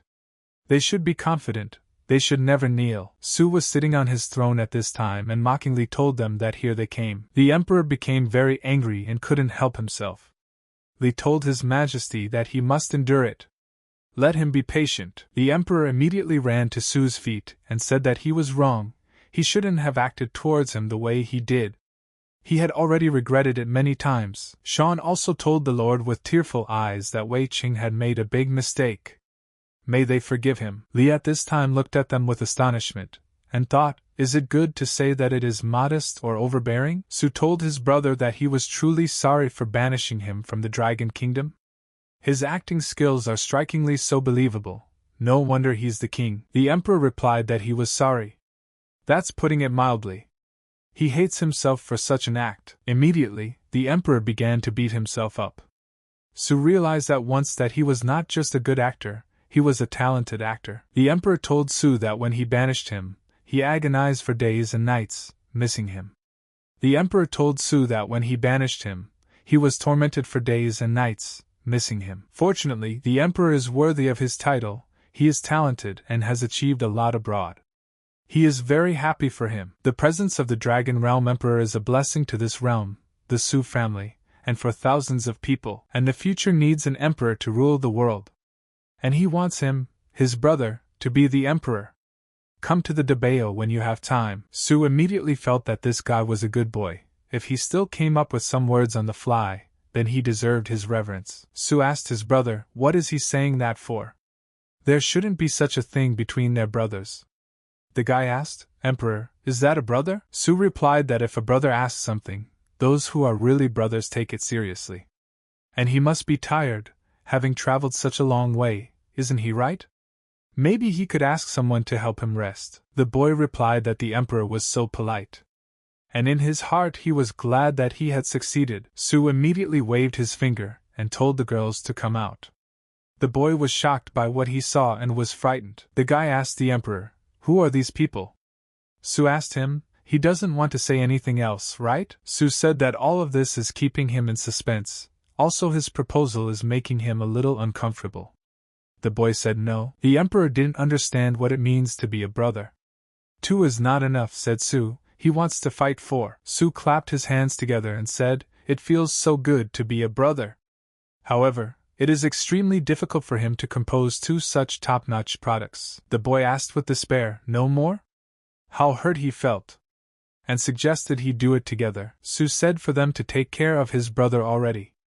And that they should remember to take good care of his brother. The girls obeyed Su's order and replied that there was no need to worry. Everything would be at its best. The girl went up to the guy and started caressing him, saying what a beautiful boy he was, and thanked him for such a gift. The boy told Su that it was time for him to go.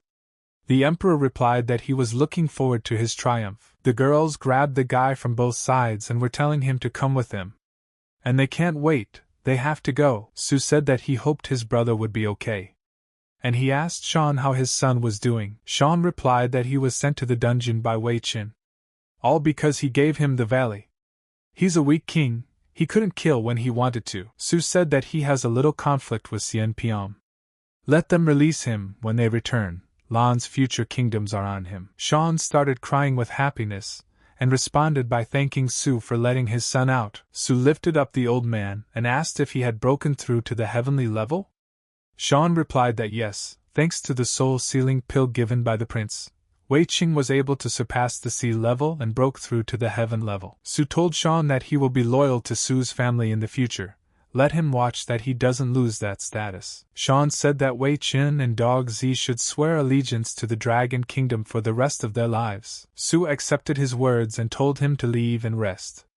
They also thanked the Emperor for showing mercy to His Majesty and the Prime Minister. Su told Li that he too realizes that he will leave the South sooner or later, and after that, there will be a need for someone to oversee it all. It would be better to hand over the power to Su Minghui rather than someone else. Dragon Realm territory. Su Minghui's knowledge of imperial strength combined with Xiang Zhong's help should be enough to provoke the leader. Li replied that in that case, the prince is still kind. When will he return to the Dragon Kingdom? Concubine Hua remembers the prince every day. Su said that he missed her too, and suggested he go in 3 days.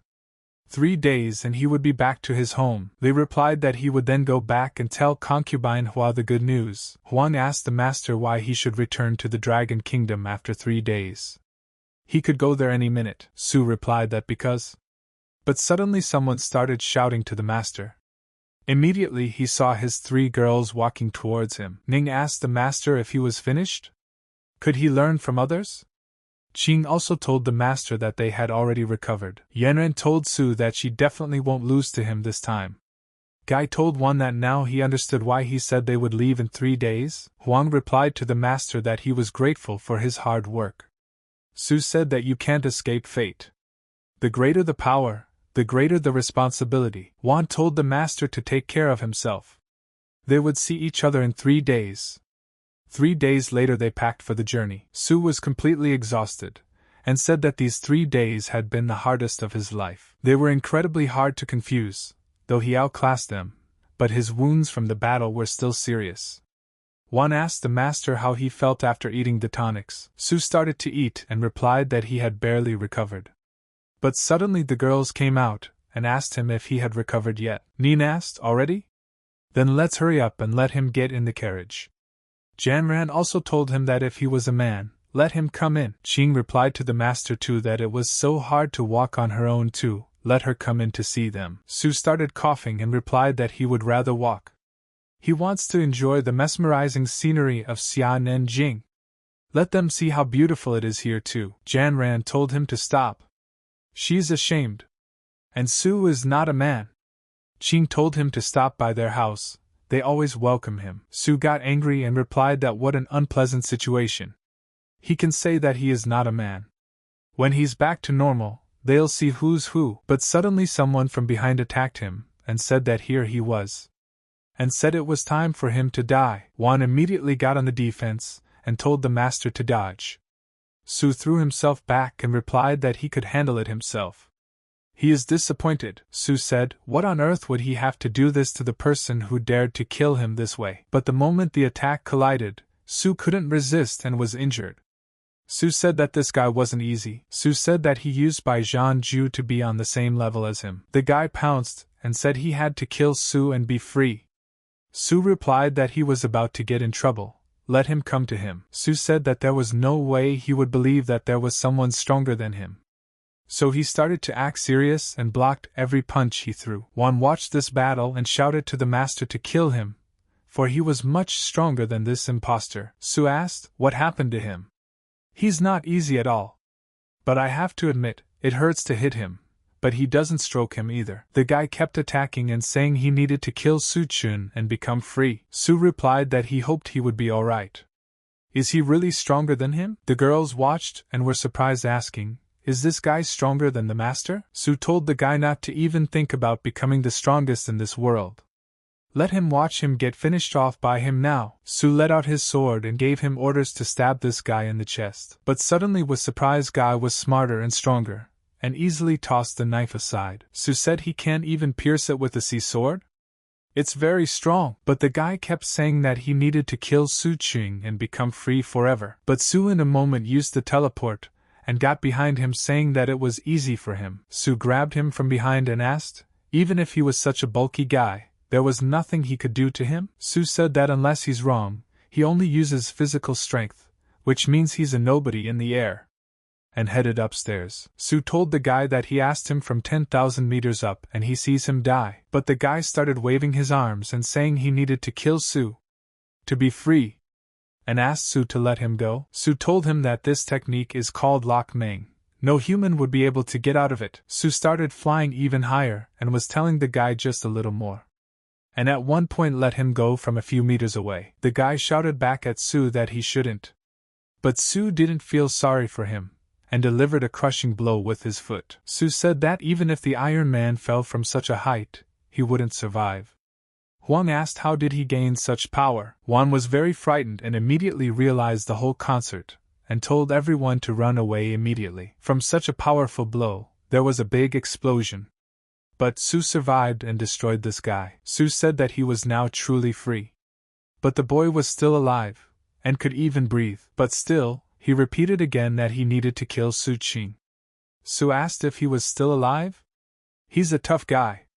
What planet did he come from? Juan told the master to take advantage of the situation, and suggested that he should send him out. But Su replied that the apprentice should take his time. Su said that this alien came for his head, must have been ordered to let him live before he found out his origin. Juan answered the master that he was very shrewd. Then he would bind him with an iron chain, and look at him when he returned to the kingdom of Lan. Su said to give him an ecstasy pill to knock him out. He's afraid he can break those chains. Su said that the most important thing is to find out who sent him after him alone aspect. More importantly for him to understand why he is so strong. Su thought that if he had defeated him, did that mean he was stronger than him? He had handled him even after those draining 3 days. At this time, the kingdom of Lan Imperial City was welcoming its guests. Huang told the master that they had arrived. Su woke up and replied that he didn't think he would fall asleep, although he was too tired because of that alien. And then Su came to his senses and said that after 1 year, he was back. Now he should get some rest. At that time, a woman came out in front of him and ran to hug him. Su apologized, calling her mother, and said he was a little late. She must have been worried. The woman said that everything is fine. Li Jianshan sent people, they took care of him. He has not been home for a year. Su replied to his mother that he was fine, he wasn't in pain. And he's so hungry for roast pork. He's so eager to eat it again. The woman replied that of course she cooked it for him. She asked the guy, is he alone? Su replied yes and asked who else she wanted to see. The woman asked, where is his fiancée? He has been gone for a year, and he hasn't found anyone. Su replied that he hadn't found the one yet. Su immediately thought that if he showed the mother of those 3 maidens right now, she would be shocked. The mother said with surprise that there was no bride. From now on, her roast pork is only for the bride. If he wants to eat, he will make it himself. Su asked with surprise, what? He had been gone for a year. He thought she missed him. Why had things gotten worse than they were? They had barely said 2 words. Su stood in front of the palace and told his mother to take her time. Would he have to choose a concubine now? His mother asked him why he had not already done it himself. If he had someone, why would he look for a concubine? Su thought that of course he has someone, but 2 of them are foxes and the 3rd is a ghost. He thinks his mother will be scared when she finds out. Mother said okay and told me to go. All the girls there are very pretty. Let her choose any of them, or she won't have grandchildren. Su realized that his mother didn't want him to find love, she just wanted grandchildren. The girl said that when she wasn't chosen by the emperor, she thought she was doomed. But then Prince Su appeared, this time she would definitely be chosen. The second girl said that of course Prince Su is not an emperor, but he is much stronger than him. If he chooses her, he will quickly be transported to the heavenly realm. But the next girl told the others not to even dream about it. She makes it clear to them that Prince Su will choose her. One of the enemies introduced herself as the daughter-in-law and understood that this Su came home to choose a concubine. The rumors were true, he is a slut. It's even better, under these conditions, Su Chen will definitely choose her, and then she can do whatever she wants with him. Walking out in front of the doors, the girls greeted Prince Su. The woman told them to stand up. After all, it was in their hands, let them show their best behavior. The girls started introducing themselves all one by one and mother was telling the guide to take his time and look at them. Su asked, can we see the others? The mother was surprised at such a question and asked what he said. Su replied that he wanted to say let them show themselves. The woman said to let them introduce themselves to her son now so that it would be easier for him to choose. Su listened to some and said that flute, writing, dancers, they are very talented. But they will never compare to those 3 in beauty, he is not interested in them. The mother asked her son, how are they to him? Su asked in reply, does he need to choose a queen? The mother got angry and asked, what is he saying? They are all ladies already, doesn't he like them? Su replied to his mother that it's not that they aren't good, it's just that his desire is a little bigger. His mother immediately said she didn't care what he wanted there. Today he had to choose one of them. Otherwise she would do it for him. Su was scared and replied that he didn't need to, he would do it himself. At the moment he thought for a moment, after all he has to choose for himself. If he let her do it, it would be bad if she didn't match his taste. And then the girls said that it was time for her to come out.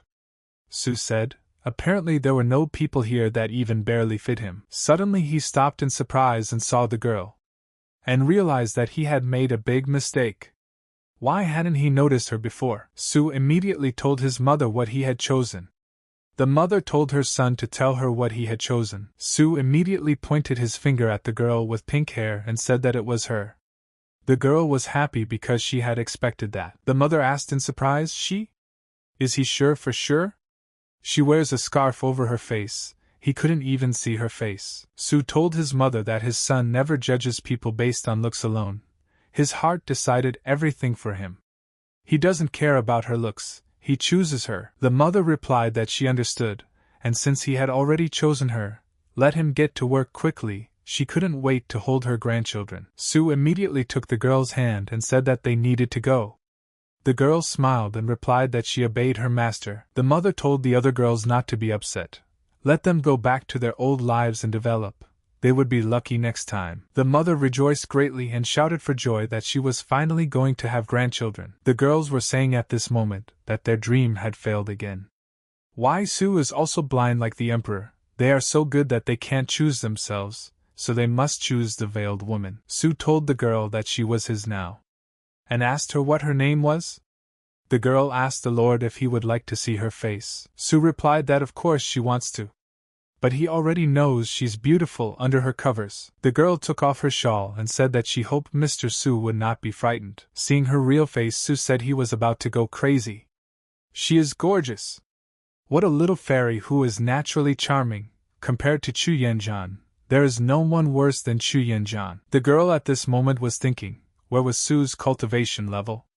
Before all her beauty, she was just an ordinary man. And then she used her gaze and said Su, obediently kneeling down. The guy knelt down and replied that it would be done. The girl began to laugh and see that just as she thought that no man would be able to resist her next technique.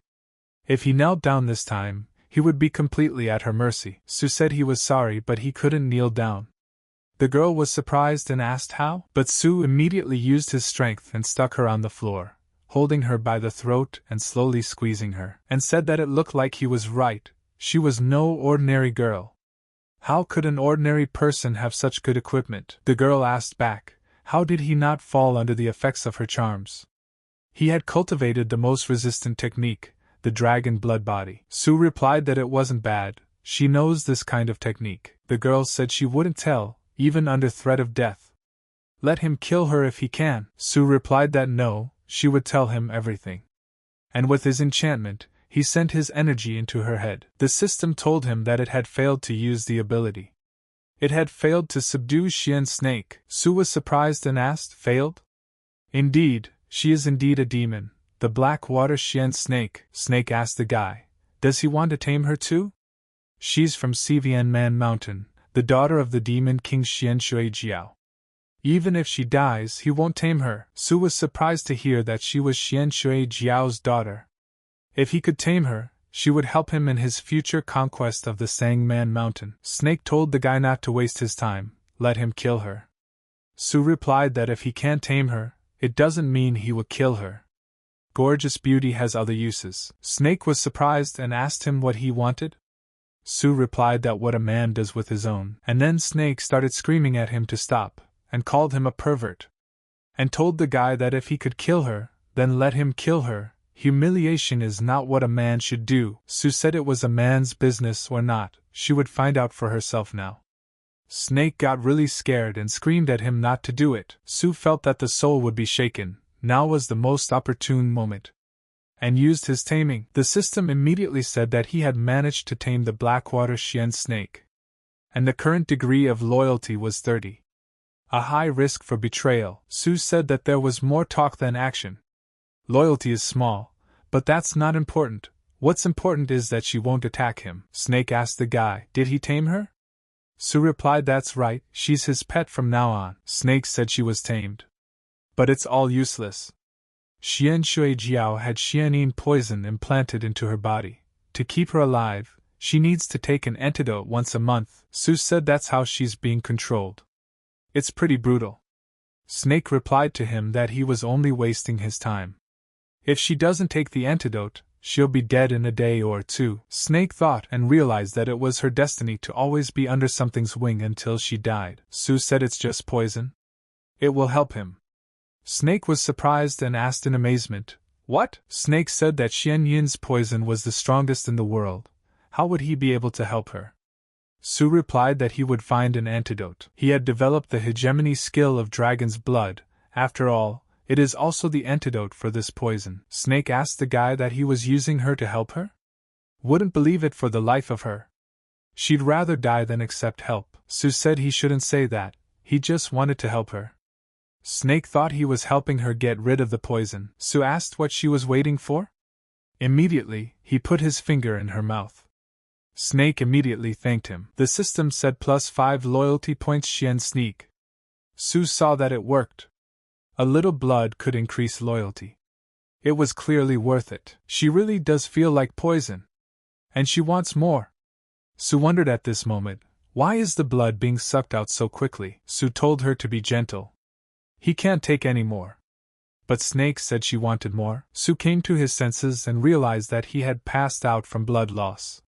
She had sucked so much of it out. Snake rejoiced and said that the master was awake, and thanked her for the blood, no more poison in her body. Su saw that he had 90 points. The blood wasn't spilled in vain. The guy said it was a gift for her. He'll give her more later. Snake replied that already she was looking forward to it. Su told her to sit down and not to be shy and asked her what her name was. The girl replied that she was a master, Ji Yao, from the Sangman Mountain, the daughter of the demon king Xianshui Jiao. Yao said that she was ordered to spy on him and get rid of him if it was necessary. Su asked what was meant by necessary. Yao said that the demon clan had been ordered to keep an eye on the 5 southern kingdoms and the children of the royal families. If someone cultivated to a secret technique, they should solve the problem in a flash. Su asked, demons are spying on the 5 royal families. Who told them to do that? Yao replied that she didn't know that, but that person comes to Sangman Mountain once a year, and only speaks to Xianshui Jiao, and that's all she knows. Su realized that this is where the ancient bone marrow comes from. This person must be from the Holy Heaven sect. He's doing this because of the punishing heaven technique. Yao said that this person is most likely from the Holy Heaven sect. But don't let the guy worry, she'll protect him with her life. Su asked, can she do it? Yao replied that of course, she is at the top of the heavenly realm, she is very strong. Su asked in surprise, is she at the top of the heavenly realm? What? He wouldn't believe it unless she let him see for himself. Yao asked him how he wanted to make sure of that. Su immediately punched her and replied that with a hand-to-hand combat test. Su headed towards her and said that he would teach her. Yao replied to the master that he could safely enter. Su said that he would stretch his arms first. Suddenly, Qing walked in and told master that they had come to practice with him. Su turned back in surprise and asked, Yanran and Qing? Why did they come here at this moment? Qing was very surprised and asked the master what was he trying to do. Yanran got angry and told Su that she was wondering why he didn't come to spar with them, and he was here with someone else. Qing cried and asked the master how could he, in secret, steal from them? Su replied that it wasn't what they thought. He just wanted to test her strength. It couldn't even be called sparring. Qing started to leave and replied to the master that she was very sad. Su asked as they listened to his explanation. He was just testing her strength. Yanran covered her ears and replied that she couldn't hear him. Su realized at once that this was the end. They really didn't like it. He would never have the opportunity to spar with them again. Su shouted at Qing and Yanran to stop. But Yao got really angry. After all, he was using her. The guy asked her what was she doing? Yao asked, wondering why he thought it was the little vixen leaving.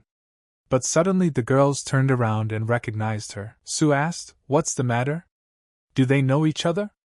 Yao replied that yes, she knows them well. In the past, at Sangming Mountain, at the sight of her, they couldn't even breathe. She didn't think that he would have them. Su said, what a coincidence. That mountain is not small in size. He has 3 pets and they know each other. Yanran told Yao that she couldn't believe herself. She became Su Chen's pet. How unexpected. Yao got angry and told Yanran that she was a little vixen. How dare she address the master by his name? Yanran replied, so she wouldn't be angry. She hadn't watched her tongue, it wouldn't happen again. Yao told them to know their place.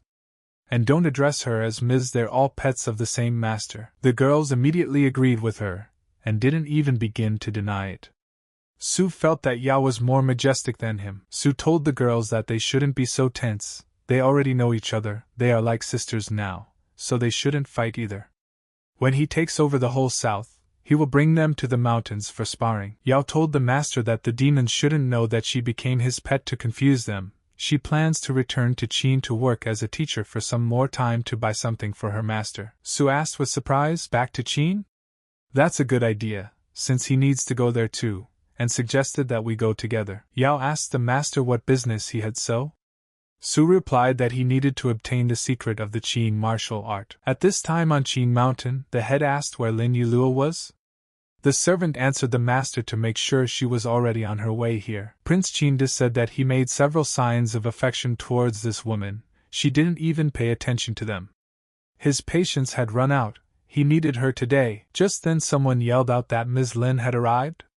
Day replied that he understood, and ordered the servant to go downstairs. Tell him not to let anyone enter this room without his permission. Lin said she welcomed the prince.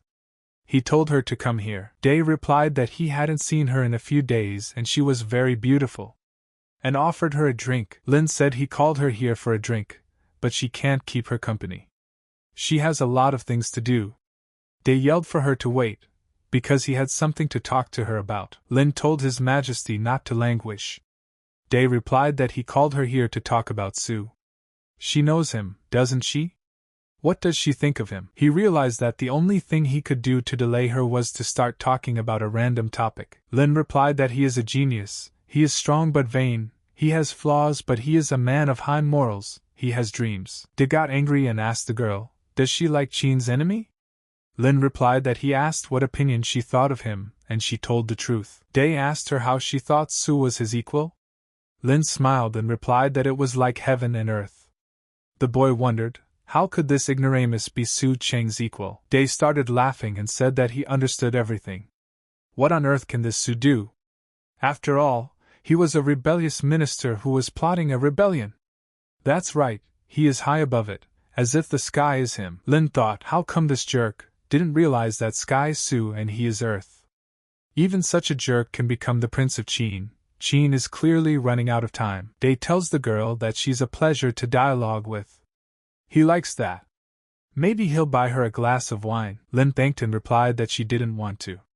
If he had nothing else to say, she would go. Day got angry and said that the prince asked her for a glass of wine and she refused. Why is she being so disrespectful to him? Lin replied that she was very busy. Day told her to just have a drink and go about her business, he wouldn't bother her. Lin agreed and took a drink. At that moment, Day was greatly relieved, for the girl had fallen into his trap. Lin started to leave and said goodbye to His Majesty. But Day said he wasn't sure if she could leave. Lin asked him what he meant by that. She had already drunk the wine. But suddenly she began to feel pain and felt that her body was powerless. Lin asked the prince, did he do it? Day replied not to worry her, he didn't poison her. He just added some things to make it turn out like this. Lin told the prince he was nothing. She told him if he touched her, her father would tear this palace apart. Day said that if her father wanted to start a riot, his father would handle it. It's not his job. All he wants is just her. Lin yelled at this point for him to stay away from her. Day lost his temper and was saying that he was no longer willing to endure. Immediately, Lin was scared very badly, and covered her face with her hands, screaming for Su to help her. Suddenly, Su burst in and opened the door with his feet. Day was surprised to turn around, because it was that lousy guy. Su swooped down on her and asked how dare he touch her. He punched Day with his fist and told him to get the hell out of here. Su asked Lin if she was okay. The girl replied that the guy was here and she knew he was coming. Su asked the girl, did he poison her? He immediately went to the prince and told him to meet his death. Day told Su that he can't kill him. He is the Prince of Qin. If he kills him, his army will come after him. But Su disobeyed him and cut his head open. Yao told the prince, how dare he touch her master's girlfriend? He should die. And asked the master what she should do next. Su replied that there was nothing else for her to do but to be a teacher in Qin, and ordered her that she should kill the Qin royal family immediately. Yao replied that it would be carried out. Su brought Lin to the room and used his powers to heal her. He said he finally used his inner strength to drain all the poison out of her body. How is she feeling? Lin replied to the guy that he was still not feeling well. Su said that was strange, the effects of the poison should have gone away too. Lin hugged brother Su and said that it looked like his strength couldn't help her. Let her use something else to help her. Su asked with a smile, something else? He had been honest and proud his whole life, he wouldn't use it. Lin said in response that she felt very bad. Su replied that it was good, he couldn't sit on the sidelines and watch her suffer, and to completely rid his body of the poison and thus save her, sacrificing a little of his innocence wouldn't be too critical. Su said to Ms. Lin to forgive him. The girl actually knew that the master was a gentleman. But this is the only way where she can get what she desires. After that, Su stood up and said that he had done a good job of curing Yu Luo. The medicine was too strong. It was surprising that she was so active in serving it. Lin came to her senses and jumped up and asked where she was. Su said with surprise that she was awake. How is she feeling? He asked. Lin replied that it was excellent. Su asked with a smile, honestly? The girl said it was as if she had received a blow to the head and couldn't remember what had happened earlier. Su said, well then he'll tell her everything in detail. She was poisoned and he gave her some of his innocence to save her. Lin covered his mouth and said that it was enough for her to know that he had saved her, the rest didn't matter. It wasn't worth talking about. Su asked, she didn't blame him for that? Lin replied that he wanted to save her. How could she blame him for that? And he would never do such a thing, but this was a special case. Su said it was strange. Didn't she have memory lapses? He asked. How come the words match what he said before? Lin asked with a smile, really? She doesn't remember anything after all, what a coincidence. And she is grateful to Brother Su for saving her. If it wasn't for him, she fears she wouldn't be in this world anymore. Su said she was his girlfriend, he wouldn't let anyone hurt her. He helped her take revenge. From that moment on, the Qin royal family no longer existed. Lin asked him with surprise, did he destroy Qin? Su asked, does she want him to do that? Lin replied that no. The Qin clan is cruel and evil, making Qin people unhappy and dissatisfied. Death is not enough. She's just worried that the Qin kingdom without a master will be a bundle of fire to make the people's lives even more torturous. Su said for her not to worry, Qin won't be hit by a wave of house. Her father has arrived. Lin asked in surprise, her father came back from the border? Yao met the king and said that her daughter would come soon. General Qin, Lin Su asked, where is her daughter? How is she feeling? Lin jumped out and shouted happily to her father. Su said that freak, what did that freak do to her? Lin replied that everything is fine, she was saved by Su Chen. Su asked the general, how does the life extension pill work? Su kneeled down and said that he welcomed Prince Su and said that he treated him well and saved her daughter. From that moment on, his family and 100,000 soldiers under his command, the soldiers immediately said that they promised to serve Prince Su until the grave. Su told the general to stand up. He would be grateful to him if there was a stable situation in Qin. Su said that he would definitely justify Prince Su's trust. The guy replied that it's great, and told Yao to help the general out first, and when things become stable, let him return to the Dragon Kingdom. Yao turned to the master and said that this was a technique taken from Qin Zhu's Shi. Su took it and said with surprise that it was Xian Bing's technique. He thought that this seemed to be a preserved version of Tai Xian Yin's technique. Here comes the fourth technique obtained. Lin asked Su, is he going to the Dragon Kingdom? Can she go there with him? Su replied that no, he needed to go into the Ning realm. And when he returned from there, he would take her with him to the Dragon Kingdom and make her his. Lin said that she would be waiting for him. Su replied that he was counting on them. When he returns, the borders of the south will be his. Su went to the mountains and began to train. He was learning new techniques that he would need in the future. Suddenly, he opened his eyes and said that finally, the balance between Qi Xian Yin and the power of flame had finally been achieved. But of course, he didn't expect the Xian Yin Qi generated by developing this I Xian technique into a Tai and Xian Yin technique. Of course, surprisingly, there was a conflict with the dragon flame power generated by the dragon blood hegemony skill. Su said that it was not surprising that in so many years, no one had ever successfully mastered the 5 secret techniques. If he didn't have the skill points to improve both methods to the maximum level to achieve balance right now, the years and flames would further last. He's afraid that his body won't be able to withstand it. Su came to his senses and said that he had already learned 4 methods, there was still a little more to go. He would continue on his way, straight across the desert to Ning. But suddenly he saw a lake, and stopped abruptly. Su immediately noticed that there was a girl in the lake. She's unbelievable. How dare she bathe in a place like this? What if someone sees her? But no, he'll just go and watch to make sure no one comes near her. Su hid in the bushes and realized that she wouldn't see him here. He would be watching. And let her turn around, otherwise she wouldn't be able to see the man standing behind her. Su looked after her and told her all the time to turn around a little more. But suddenly he covered his mouth with his hands and thought, why did he make that sound? The girl turned around abruptly and asked, who is here? Sue answered the girl so she wouldn't misunderstand him. He didn't want to make any noise. She immediately used her powers and attacked, saying that he was a pervert. Sue was surprised and said it was like the moon covered in clouds, like floating like a tailwind of returning snow. The girl attacked him with her spear and said that the pervert capable of poetry should die too. Sue said that apparently he had made her angry, in which case he wouldn't hide. She's at the top of the heavenly realm. The girl told the guy she wouldn't rest until he was dead, and informed him that they would see each other in hell. At this moment, Sue used his dog, and applied it as a defense for his body. The girl was surprised and asked him how dare he use a human as a shield. Sue took him aside and said that he was not hiding from her.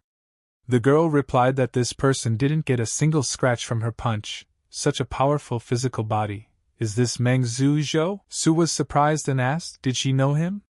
The girl replied that she didn't think someone like him could defeat him, so he's not of a weak order. And that's what she would tell him. If he did her a favor, she would pretend that peeping in the shower never happened. Sue replied that if she needed him to do something, just let him say so. His health is extremely good, so just apologize. The girl asked, what did she care what kind of health he had there? She was lost. Let him guide her to the man. Under orders she must kill him. Sue asked, who does she want to kill? He will kill him for her. There isn't a single person he hasn't defeated in the southern borders. The girl replied that he was in the Dragon Kingdom, and needed to kill Su Qing. The guy was very surprised and asked who? The girl said apparently he knows him. Let him take her to him. Sue asked, let her tell him who her master is. He thought, why do they all want to kill him? He doesn't like it. The girl told him, just so he doesn't faint when she says her master's name. And her master's name is Xian Kuan. He is the number one in the world. Sue asked in surprise, is he her master? Then why did he ask to kill Su Qing? The girl replied, how would he know what her master has in mind? He will do what he says. Now have him take her to Su Qin. If he doesn't, she will gouge his eyes out for peeping at her. Sue said okay, he has no choice. He will take her to the Dragon Kingdom for her to find him there. But he can't go now. He has business in another kingdom. Would she be willing to go with him? The girl asked. Why should she go somewhere with him? She doesn't have time for that. Sue said he'll be in a flash. It will take 2 days at most, and then he'll take her to Su Qin. Or is she afraid that Su Qing will run away? The girl replied that was right. As long as he was in the southern borders, he couldn't escape from her. Sue said, here he is about the same thing. The girl agreed and replied that she would go with him. The guy saw that it was so easy to fool her. Sue told her to introduce herself because he didn't know her name.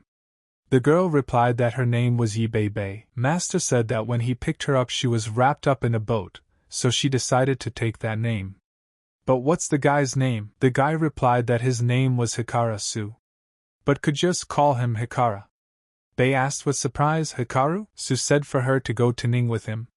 Bei was surprised and asked him, is he going to take him back to Ning? Sue asked, is that where he's from?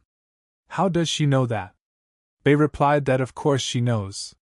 All the masters of the southern borders have told her. Meng Suzhou was the first master of Ning 100 years ago, then he went to the Eastern Sea.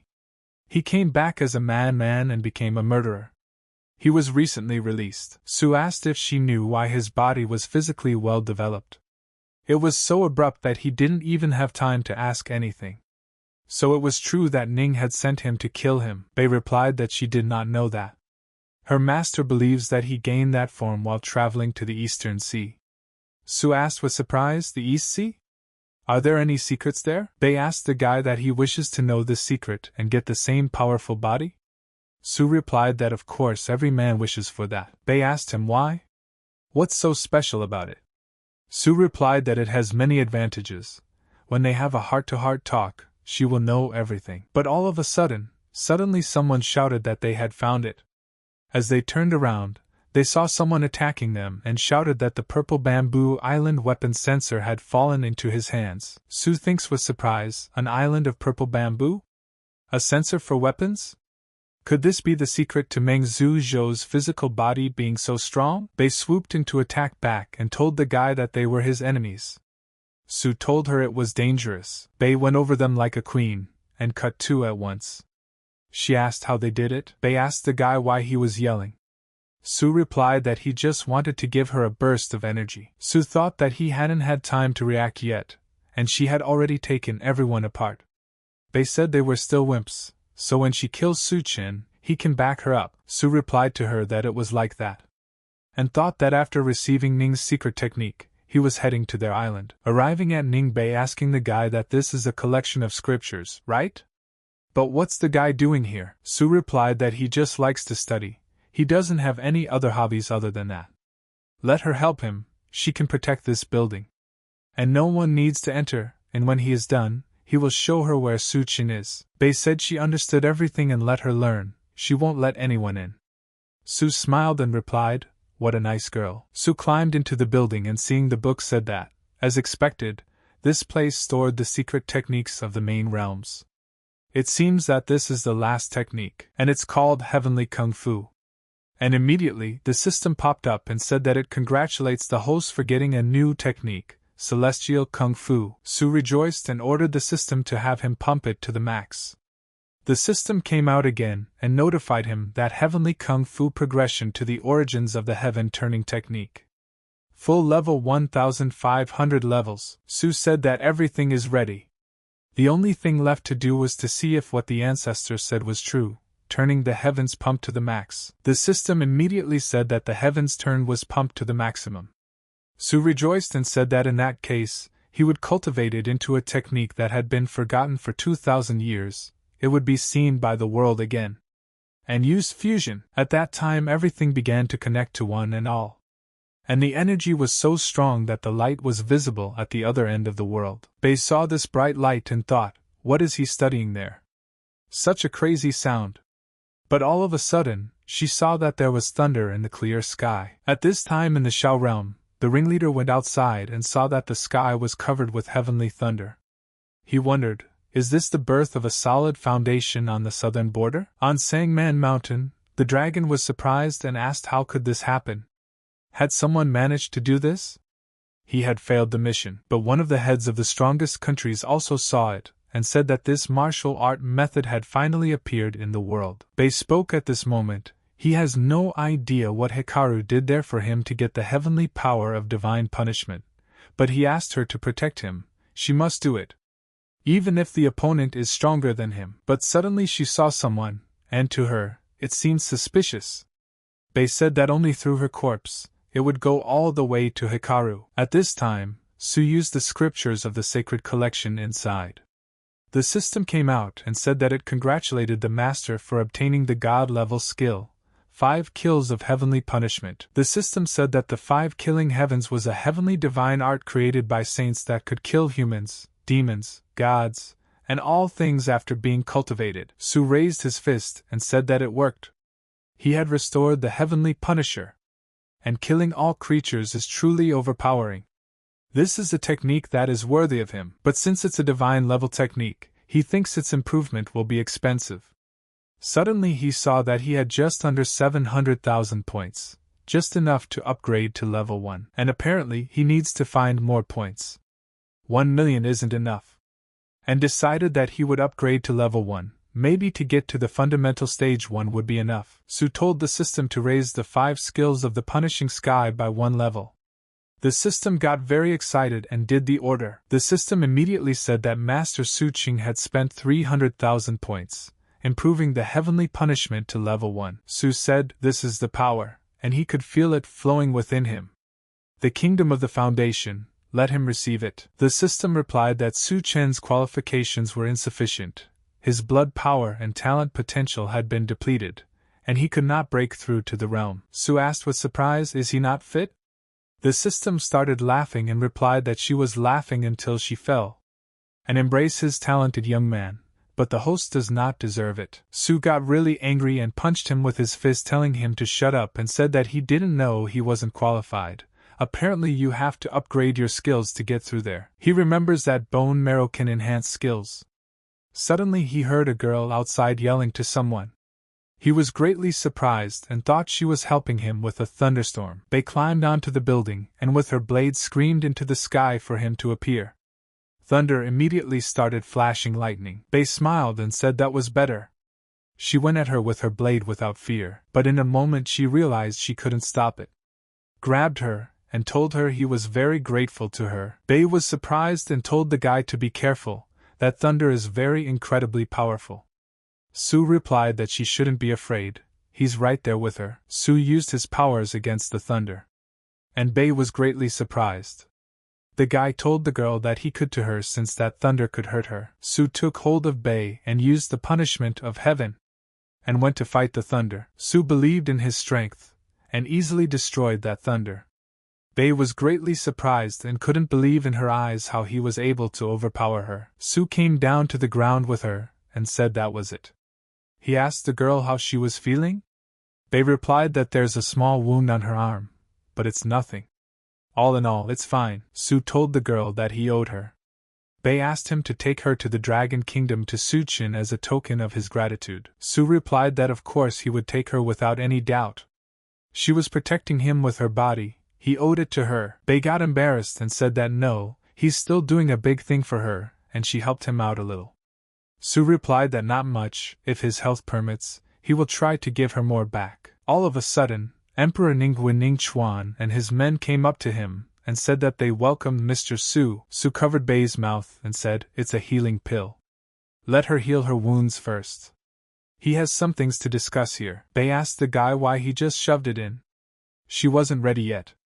Su walked up to the man and asked, "Is he Emperor Ning?" Ning bowed and replied that it was him. Su threw Mei Suzhou's body and asked, "Is he from his realm?" Ning told Lord Su to spare him. He wasn't himself when he sent him at him. He was wrong, let the Lord show mercy. Su said that he would spare him, but first let him answer his question, and then he would think of what to do with him. What was the reason he went crazy? Ning replied that he knew.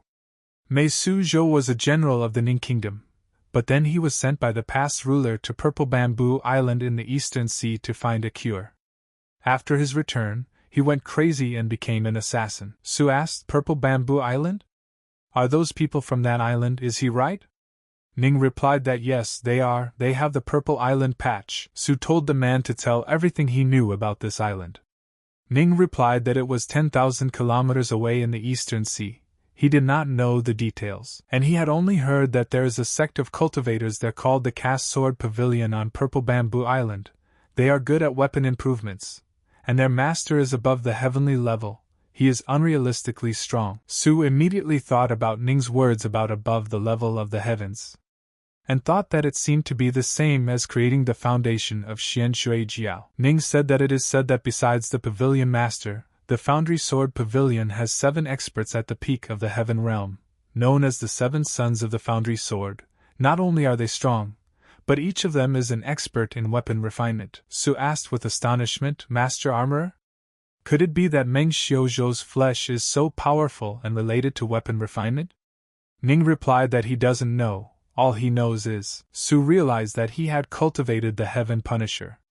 But if he even now went and challenged Xianshui Jiao, it would be hard to tell whether he would win or not. And if his body became as strong as Meng Xiuzhou's, the chances of him winning would increase many times over.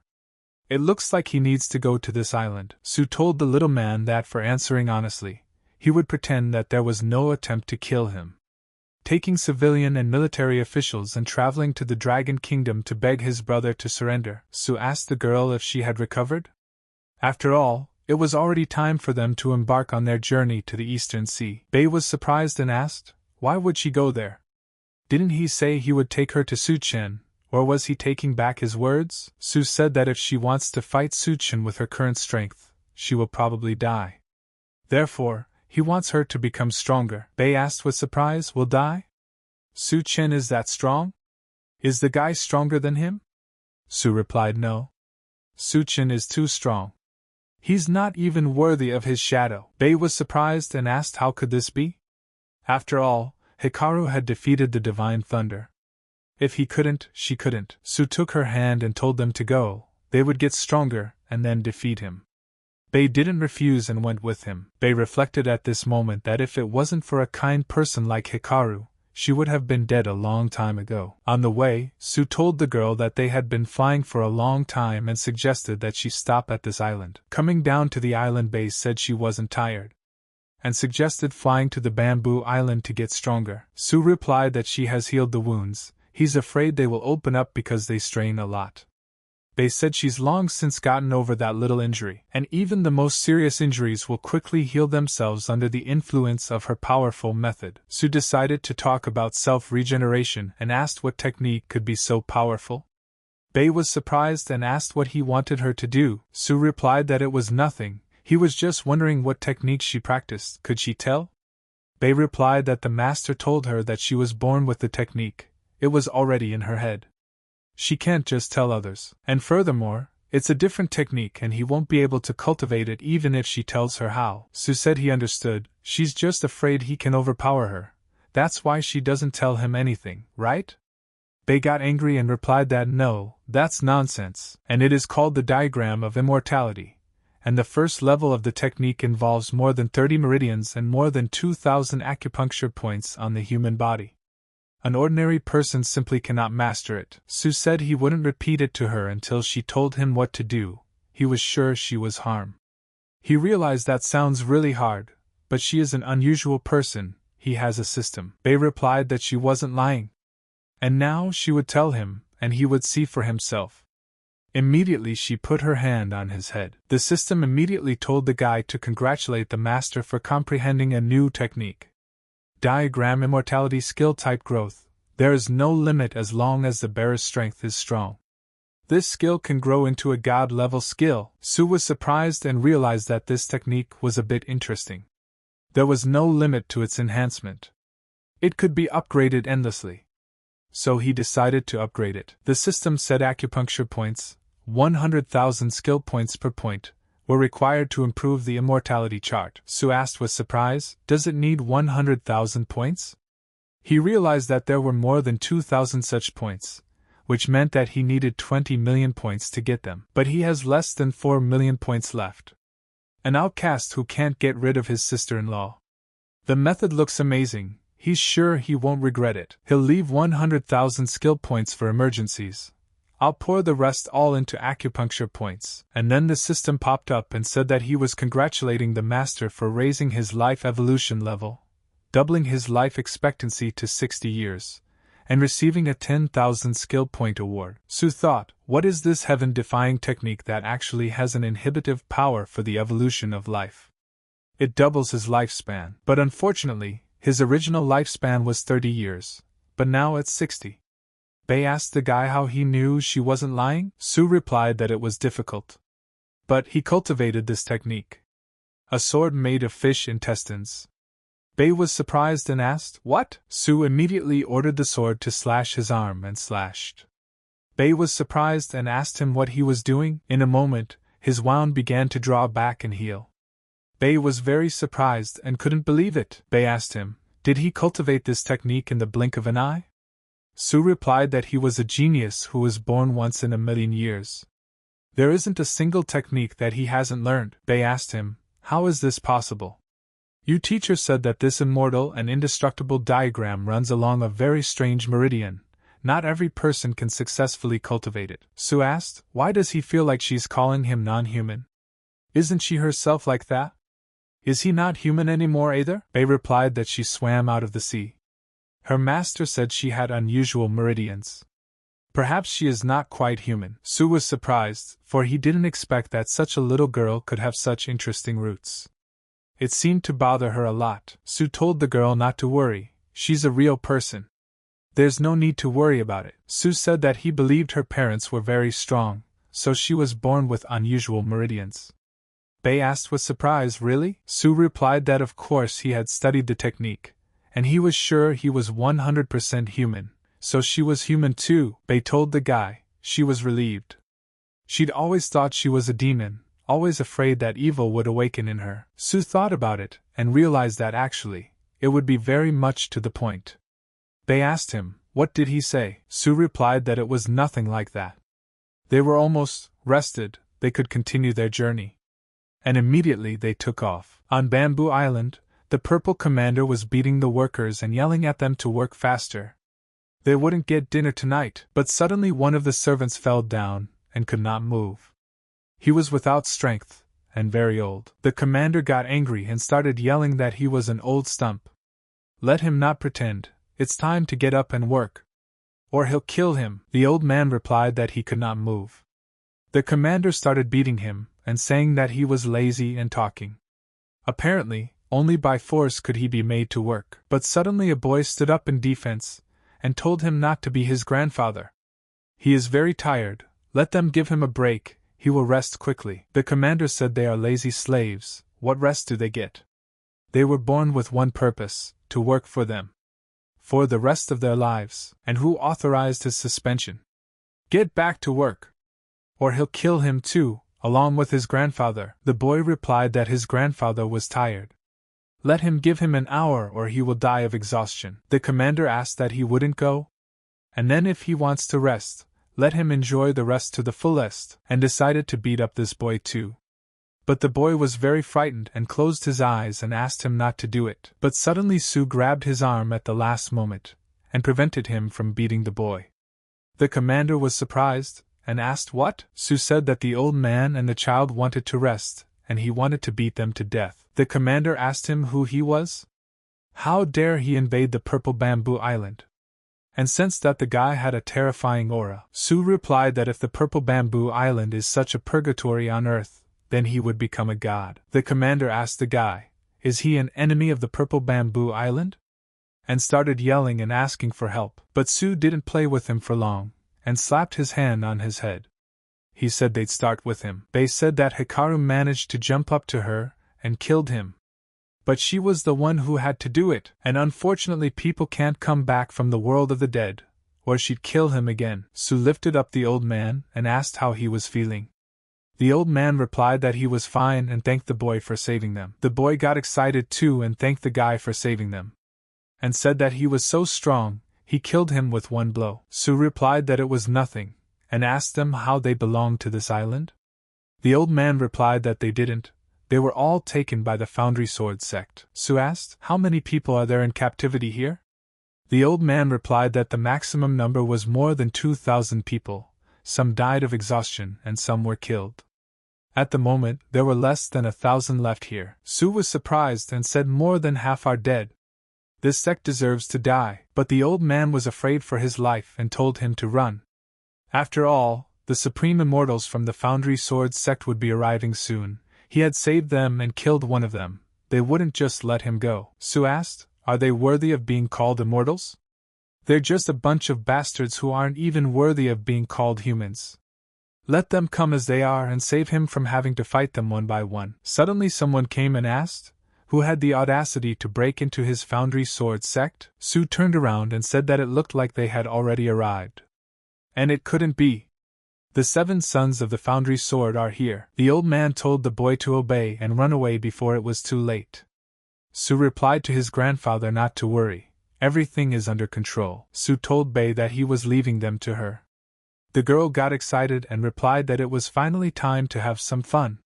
To eradicate evil is her job. Bei showed her aura and said that she would present justice to destroy them. The old man seeing this said, this is Miss, she is terribly powerful, she will be able to defeat them. Better than simple. Bei decided to take action and exterminate each one after the other.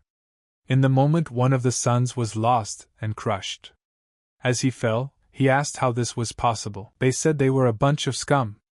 The old man was surprised and said she was stronger than all of them put together. Sue counted to 6 and asked, there were 6 in total? Wasn't there 7? Where was the other one left? Just then a guy appeared in front of Sue and asked, is he the one looking for him? Sue replied that that's where he was. He thought the boy was scared. The guy said killing 6 of them already says a lot about them. Let him tell us their names. And his name is Su Ching Feng. Sue told the guy that he could still pretend. He wondered if he would dare to take his punch. Feng used his shield and said that he was ready for anything. He had completely mastered the Heaven Realm. Plus he had personally created a middle-grade golden light shield weapon. Even the Foundation Realm wouldn't be able to break through his defense with a single strike. Sue replied that it seemed like he wanted everyone to know how strong he was. In that case, let him prepare to receive. Feng was prepared for anything and told Sue to act, even if he dealt him 10, know what blows, There was no way he would break his defense. Su pounced on him with his fire attack and said let Feng not regret agreeing later. Facing Feng's defense, Su used even more power, and the guy was greatly surprised by it. Su went entirely through his defense, and hit right at the guy who decided to show off. Feng asked, "How is that possible?" "It's too embarrassing." Su replied that it wasn't the fact that he didn't punch him in the face. It was because he had taken an oath not to let others behave so crazily in his presence. Bei asked Hikaru if he was really stupid enough to let him hit him. Su replied that maybe it was a master's assignment. Bei asked, "Master's assignment, what is it?" Su replied that he will teach her well when she has time. People began to say that the 7 sons of the sword were dead. Who were they? Why did they kill them so easily, since the 7 sons were immortal to them? The boy rejoiced too and said that they had saved them. Their agony had come to an end today. The old man replied that perhaps they would indeed be able to get out of this place alive. Su said that the 7 sons of sword casting are dead. Does that mean their head should come out soon? Bei also replied that the head isn't afraid to come out, right? Suddenly, someone from behind started saying that those who insulted his sword casting pavilion would die. Su stepped aside and said, "What a terrifying sword aspiration. It seems that the head of this gang is really a strong person who is at the realm of foundation." Bei looked and told the guy he was over there. And she pointed her finger at the sex's mansion. It was the Foundry Pavilion sword master, Xiao Jian. Su told Bei that he was his. Let her go and save the people on the rest of the island. Bei asked him, can he do it alone? He to the foundation creation stage. Su rushed up and replied that he just wanted to see how strong this cultivation stage was right now. Jian asked the guy, had he decided to test him? How should he best describe him, a fool or a brave warrior? Su at the moment of fire attack replied that he would decide himself soon. Jian said he was an arrogant kid, let him accept his death.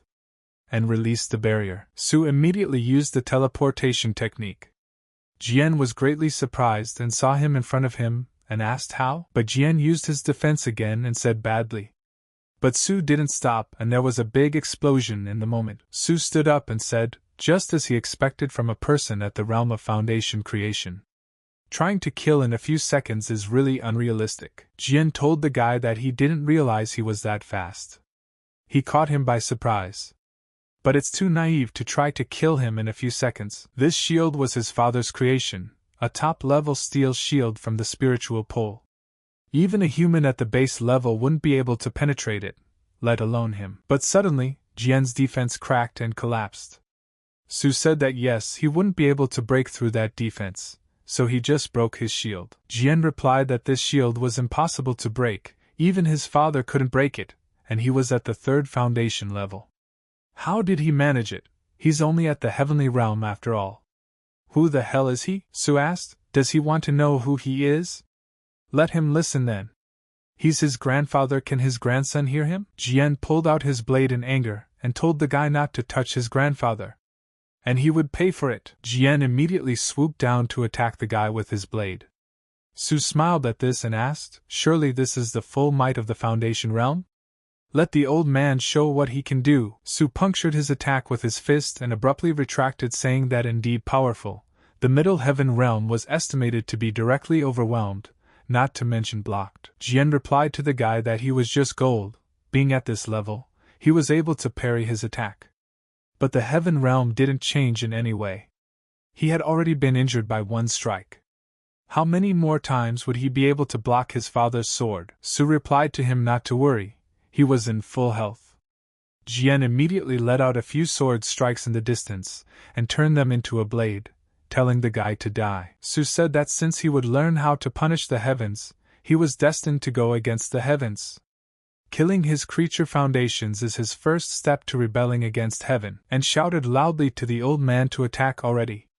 But suddenly Bei saw a different sky and was scared for Hikaru. Jian said that those 3 blows were very powerful, even a person with a cultivation level like his father wouldn't be able to withstand them. This kid must have all his bones broken by now. He told the guy that dying from a man like him was better. What could await him in this life? Su replied that he would ask, is this the transition of his foundry sword pavilion? Jian was surprised and asked what he was talking about. Su replied that he just hadn't seen anything that stood out yet. Bei saw Hikaru and said he scared her. The boy yelled to his grandfather to watch too. Their savior is in perfect health. Jian asked the guy, how did he stay alive? Su asked him, is he blind? How can he say he's fine when he has such scratches on him? Su realized that if it wasn't for Yubei's immortality diagram and recovery ability, he was afraid that he would have been seriously injured by those 3 swords. Jian at this moment was thinking, where did this guy come from? And suddenly, he flew away. After all, he can't fight against him. Otherwise, he would lose the battle. Su asked him where he was running to, and decided to use teleportation. And in a moment was in front of him saying he wanted to run away after all he'd said? Jian was surprised and said that it was that technique again. Su was making an attack and said that he didn't even feel the battle juice. Jian realized that he wouldn't throw the guy off that easily and drew his sword to defend himself. But Su didn't stop and launched a strong attack. Jian said that the cultivation of a Heaven Realm kid could be powerful. He could fight an opponent like him. He recognizes that he is a genius, however, he wouldn't be able to defeat him even with such strength. If they continued fighting, both of them would fall. He will not pursue him for invading the Purple Bamboo Island. Su said the old man wouldn't chase him. But he will. He stole over 2,000 people, right? And thousands of lives were ruined. Isn't that his actions? Su asked this to Jian and threw his punches. And looking at this, the old man thinks that he will stop this fight? But suddenly Jian's sword suddenly broke. In a moment of defense, Jian was surprised and said that his best quality sword was destroyed. Su replied that the best spiritual weapons were better than just the best. It took 4 strikes, the next strike would crush him. Jian had already decided to act differently, and told the guy that he wasn't that weak. Don't let him think that he caught him off guard. Su immediately aimed his attack at him, and in the moment of impact, he collided with his hand and shattered his bone. Jian marveled at his broken arm and asked how was this possible. His arm was made of blood-purified iron. How did he break it? Su said that cultivators like him who rely on objects are insignificant. And those who are strong on their own, even if they are mortals, they can resist the gods. Jian answered him to spare him, let him atone for his sins. Su stabbed him with his hands and said only a chance of death, and for him to go and atone for the sins of those he ruined, maybe they'll give him a second chance. Jian was completely bloodied and said in parting that he couldn't believe he died like this. The old man said they had won. Grandpa, their savior, had prevailed. He knew it would end this way. Su told all the slaves that from that day on they were free. The people began to rejoice and shout that their brother had saved them. After 5 years, they could finally go home. Su told the people that he wasn't worth such thanks. But suddenly he felt sick and expended too much energy. He immediately passed out and started falling. People saw their hero falling and were scared for him. Bei shouted to Hikaru and jumped after him to save his life. After catching the guy, she asked him if he was okay. Bei asked the guy where he was shot. Su replied that he was fine. He just overdid it a little bit. Su said for her to let him go. He never thought he would be held in the arms of a girl. Bei was surprised and asked what was wrong with him. Su replied that as a man, before all the strength is drained out of him, he has to be toned up. That's his principle. Bei told the guy that maybe he really is a very nice person. Su calmed down and replied that she would thank him later. She didn't kill all those sons, did she? There's something he needs to ask them. Bei ran off and said that she would bring it over now. She immediately threw it in front of Hikaru's feet and told him to ask. The boy started asking Su to spare him. Su said it was up to him whether he would die or not. Su asked the guy if he knew this person. The guy replied that he was the weapon vessel of their sword-casting pavilion. Su asked, "What does that mean? Why was he going crazy?" The guy replied that the so-called weapon vessel was the use of a special liquid spiritual ore, which is injected into a cultivator's body, using his blood and flesh bones as a container to cultivate spiritual ore. The spiritual ore will absorb chi and blood to grow, and when it is removed after ripening, it will turn into blood refining fine iron that can be used to cast yoke-quality spiritual weapons. Bei was surprised and asked, what was using living people to cultivate spiritual ore? Su said it was cruel of them. The boy replied that he had nothing to do with it. It's all because of his master, it's all his fault. He's just a little bug, he wasn't involved. Su said that meant he also didn't know how to recover the tripod, right? The guy replied that honestly, he didn't know. Su showed his strength, and said then he was useless, and punched him in the head with his hand. Su told Bei to mobilize all the workers to search the purple island inside and out. He wouldn't let anyone from the sword-casting pavilion escape, and if he finds it, let him kill it without remorse. Bei replied that she agreed, let him leave it to her. She will eradicate this inhuman clan. Bei was watching everything and said that everyone is getting on the ship. Don't push, there's plenty of room for everyone. People were happy and said that it was finally time for everyone to leave this horrible place. 3 whole years had passed, now they were going home. But suddenly Bei saw the enemy and rushed after him. The guy was screaming at her not to kill him. He was forced to join them, he's innocent. Bei said everyone in that pavilion was guilty, and told the kid to die, and stabbed the blade into his chest. Su said that this sword pavilion still had a lot of fish in the net. It looks like Bei will be busy for a while longer, and in that case, he would use this time to let Meng Xiuzhou come to his senses. He immediately touched the guy, and used the divine patterning technique. And then he thought that according to the blood-refining iron cultivation method of Xiao Jian's storage ring, once the cleansing blood is parasitized in the flesh and blood, it will be difficult to separate, and if it is forcibly separated, the tool pot will be injured or even die. In Main's case, it is estimated that the whole man is blood-purifying iron. Trying to get all the blood-purifying iron out of this body is almost impossible. A little carelessness, and he would definitely die. But the good thing was that he didn't need to extract all the blood-refining essence iron from his body.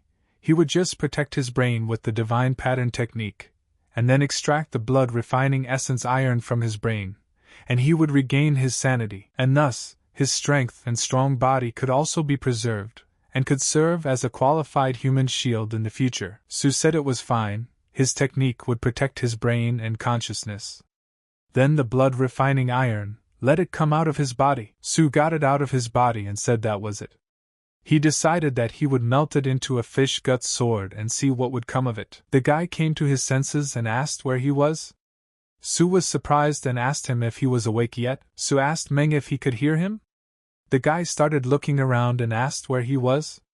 And who is this guy? Su said that it seemed to have worked out, and introduced himself by saying that he was from the Dragon Kingdom, and now they were on the Purple Bamboo Island, and were about to return to the southern borders. Meng was surprised and asked that he was on this island again. And the matter is bad. He has to run away soon, or he will be taken away. Su replied that everyone who could take him was already dead, so let him not run like that. Meng was surprised and asked, dead? Meng asked, how is this possible? He's at the Foundation Realm and the guy is only at the top of the Heavenly Realm. Su replied that he wouldn't have been able to give him his sanity back if he hadn't killed him. Mech told the guy that he had actually killed Xiao Jian.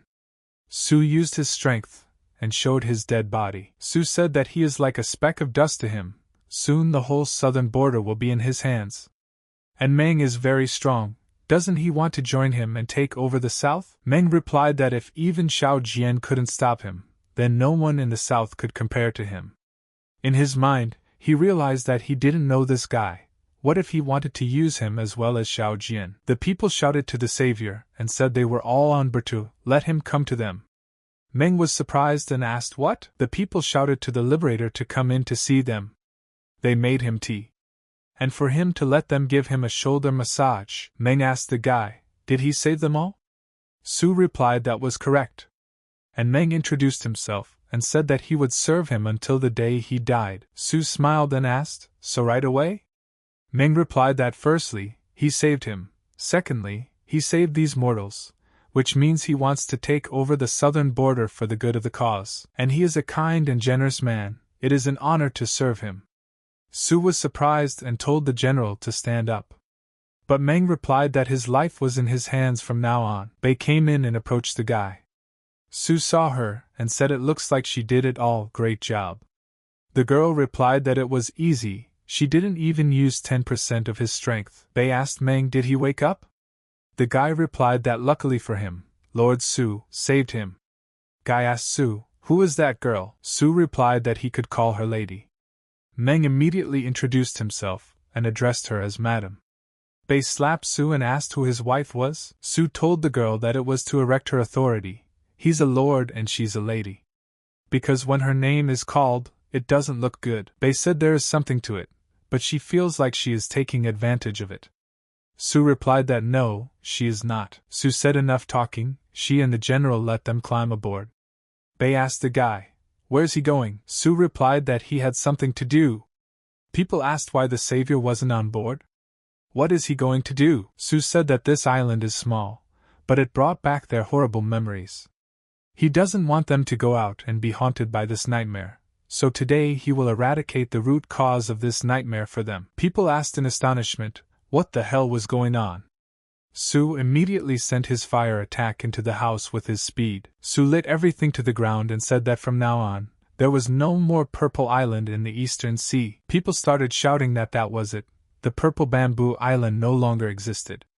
It's their savior.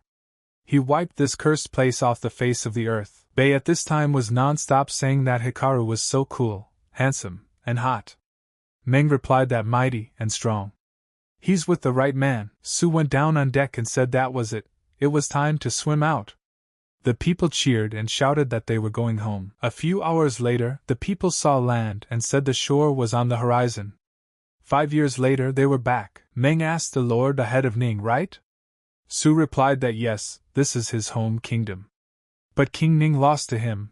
The old Ning will be no more. Meng turned to him and said he had a request. Sue asked, did he want to stand up for King Ning? He needs to know that he used him, but sent him for his head. But he decided to spare him. Meng replied that no, he would not protect him. It's just that he wants to go back to his homelands first. After all, he was without his mind for so long, and now he is healthy and wants to see if his friends and family still live. Sue replied that's fine, he has 1 month to do everything. After that, let him come to the Dragon Kingdom and find him. Also, let him help these mortals and see to it that they live without torment. Meng said he wouldn't fail. Sue asked Bei, does she have any plans? The girl replied that of course, he would go to the Dragon Realm to get Su Chen's head. Meng was surprised and asked, Su Chen's head? Bei told Hikaru to hurry up and take her there. Otherwise, they were already delayed. Sue actually thought that this little girl had already forgotten about wanting to kill him. Meng told my lord she doesn't know? Sue replied to let him say that to him. Sue asked Bei what was the reason her master wanted to kill Su Chen. Did Su Qing offend him in some way? Bei replied that her master has a great grudge against him. He destroyed her master's place, and it was sort of Emperor Zhao who asked her master to kill Su Qing, and her master owed him, so he agreed. And that's when Boy understood everything perfectly. Sue asked, what if she couldn't kill him, what would she do? He knew in his head that Zhao Rongming wanted to kill him, which meant that he was already set against him. Bei replied that she didn't think about it, she thinks she can handle it after all these events. If Su Qin is not on his level, she thinks she can beat him. Sue realized that he could no longer keep her deluded, and said that to be honest his real name was Su Qin, the one she intended to kill. Bei was surprised and asked, is he Su Qin? Is he really joking? The guy replied that no, it's true. Bei told Hikaru that he was like that. Sue apologized for lying to her all this time. He realizes now she hates him. He even let her hit him a couple times. But that's not what Bei said, that Hikaru is so kind. Sue was surprised and asked, what do you mean kind? She's not mad at him? He was deceiving her after all. Bei replied that no, he wasn't lying to her, he was keeping her safe. She was going to kill him. If he didn't lie to her, she would definitely try. But he's so strong, she would definitely lose. He was lying to her for her own good. And then Bei told Sue that she had something to tell him. Why would he take over the young frontier? He can just rest and have fun in his palace, right? Sue replied that no, for him to be like this for a long time would be detrimental. Bei asked, how so? I mean, he has a lot of money, he can spend it on whatever he wants, he can do whatever he wants. Sue replied that she didn't understand the hard work of being a man. Does she really want to live like that? Sooner or later, he will leave the southern border. And if so, why shouldn't she become the first empress of the south? Bei replied that it would be wrong. After all, he was the one who freed the border, and she would never surpass him in strength. From her would only be trouble. Su said that if she didn't want to be an empress, he could offer another option to fulfill her dream. Bei got curious and asked what was the option, and suggested that she become his princess. Bei asked in surprise, "What?" And then they came to the dragon realm of Hong Xiu's palace. Su told the girl to wait here for a while, he wanted to surprise his mother. The girl replied that she agreed. Su thought her mom said that last time he came without his sister-in-law. And now they'll see what she says this time. Opening the door, he shouted to his mother that he was home. Bei was surprised that it was so quick. She couldn't believe that she would already be meeting his parents. And when he asked her that question, why did she say yes so quickly? But he's so handsome, strong, and has better qualities of a man. She really likes him. And she wants to marry him. Just then, she heard someone shouting that they heard that Su Chen had returned. In a moment, she saw a few girls gathered. Su asked where her mother was. Her favorite child had returned. But then he was asked that if he was back, why make so much noise? His mother immediately appeared and asked him, does he still want to taste her dish? Su replied that yes, he wanted to taste it today. The mother told her son that if he wanted to do it, let him do it himself.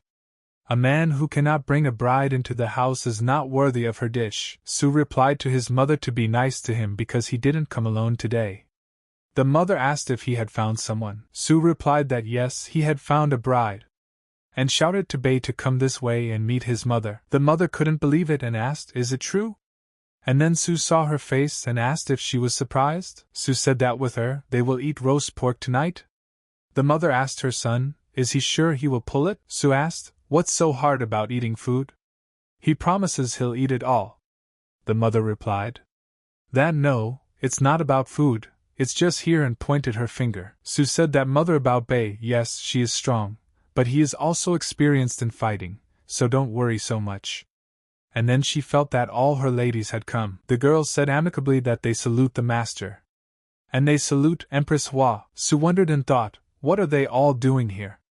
This is the end, there won't be any meat today. The mother asked her son what is going on here. Su replied that he had no idea himself. He asked Bei why she called all of them. Bei replied that she didn't call anyone, they came on their own.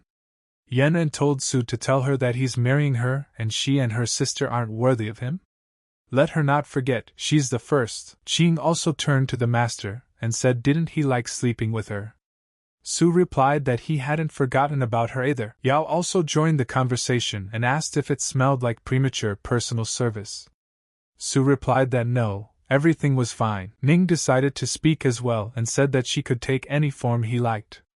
Su asked in a surprised voice, really? Lin asked the master immediately, doesn't he want to get rid of her poison? Su replied that he really wanted to. Mother realized at once that all those girls were in love with him. Will he have 6 wives at once? Su told the girls that there were so many of them. He's not young anymore, he doesn't have enough strength. And then the mother said she was going to freak out.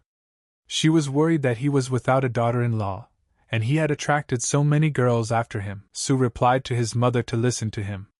The mother replied that she wasn't going to listen to him. As a man, he should be responsible for his actions. Mother said he cheated on them all, so let him apologize to them himself. Su asked the mother, did she not want him to marry them all at once? Did she think about her son's health? The mother replied that she didn't see what he thought of them. She said that if he didn't satisfy everyone, he was no longer her son. The mother was strongly in that moment, and realized in her head that she needed them all. Su asked his mother that she was willing to leave him so easily. Yanran was telling Su to hurry up and make a decision. Who will be her princess? But suddenly, unexpectedly someone attacked them, and Su sensed it, and started to defend the girls. Su protected the girls and headed off to fight, thinking who could have attacked them, in his own realm. Yao told the master that it was Xian Shui Jiao. Su smiled and told the dragon that he was just about to find him. He thanked Jiao for helping him. Now he wouldn't have to go to the Sangman Mountain. Now he would kill him, and he would no longer be hindered by anyone on the southern border. Jiao got very angry at his words, and attacked with his energy. But Su was not afraid and said that he would now see what he, the Foundation founder, the demonic beast, was capable of.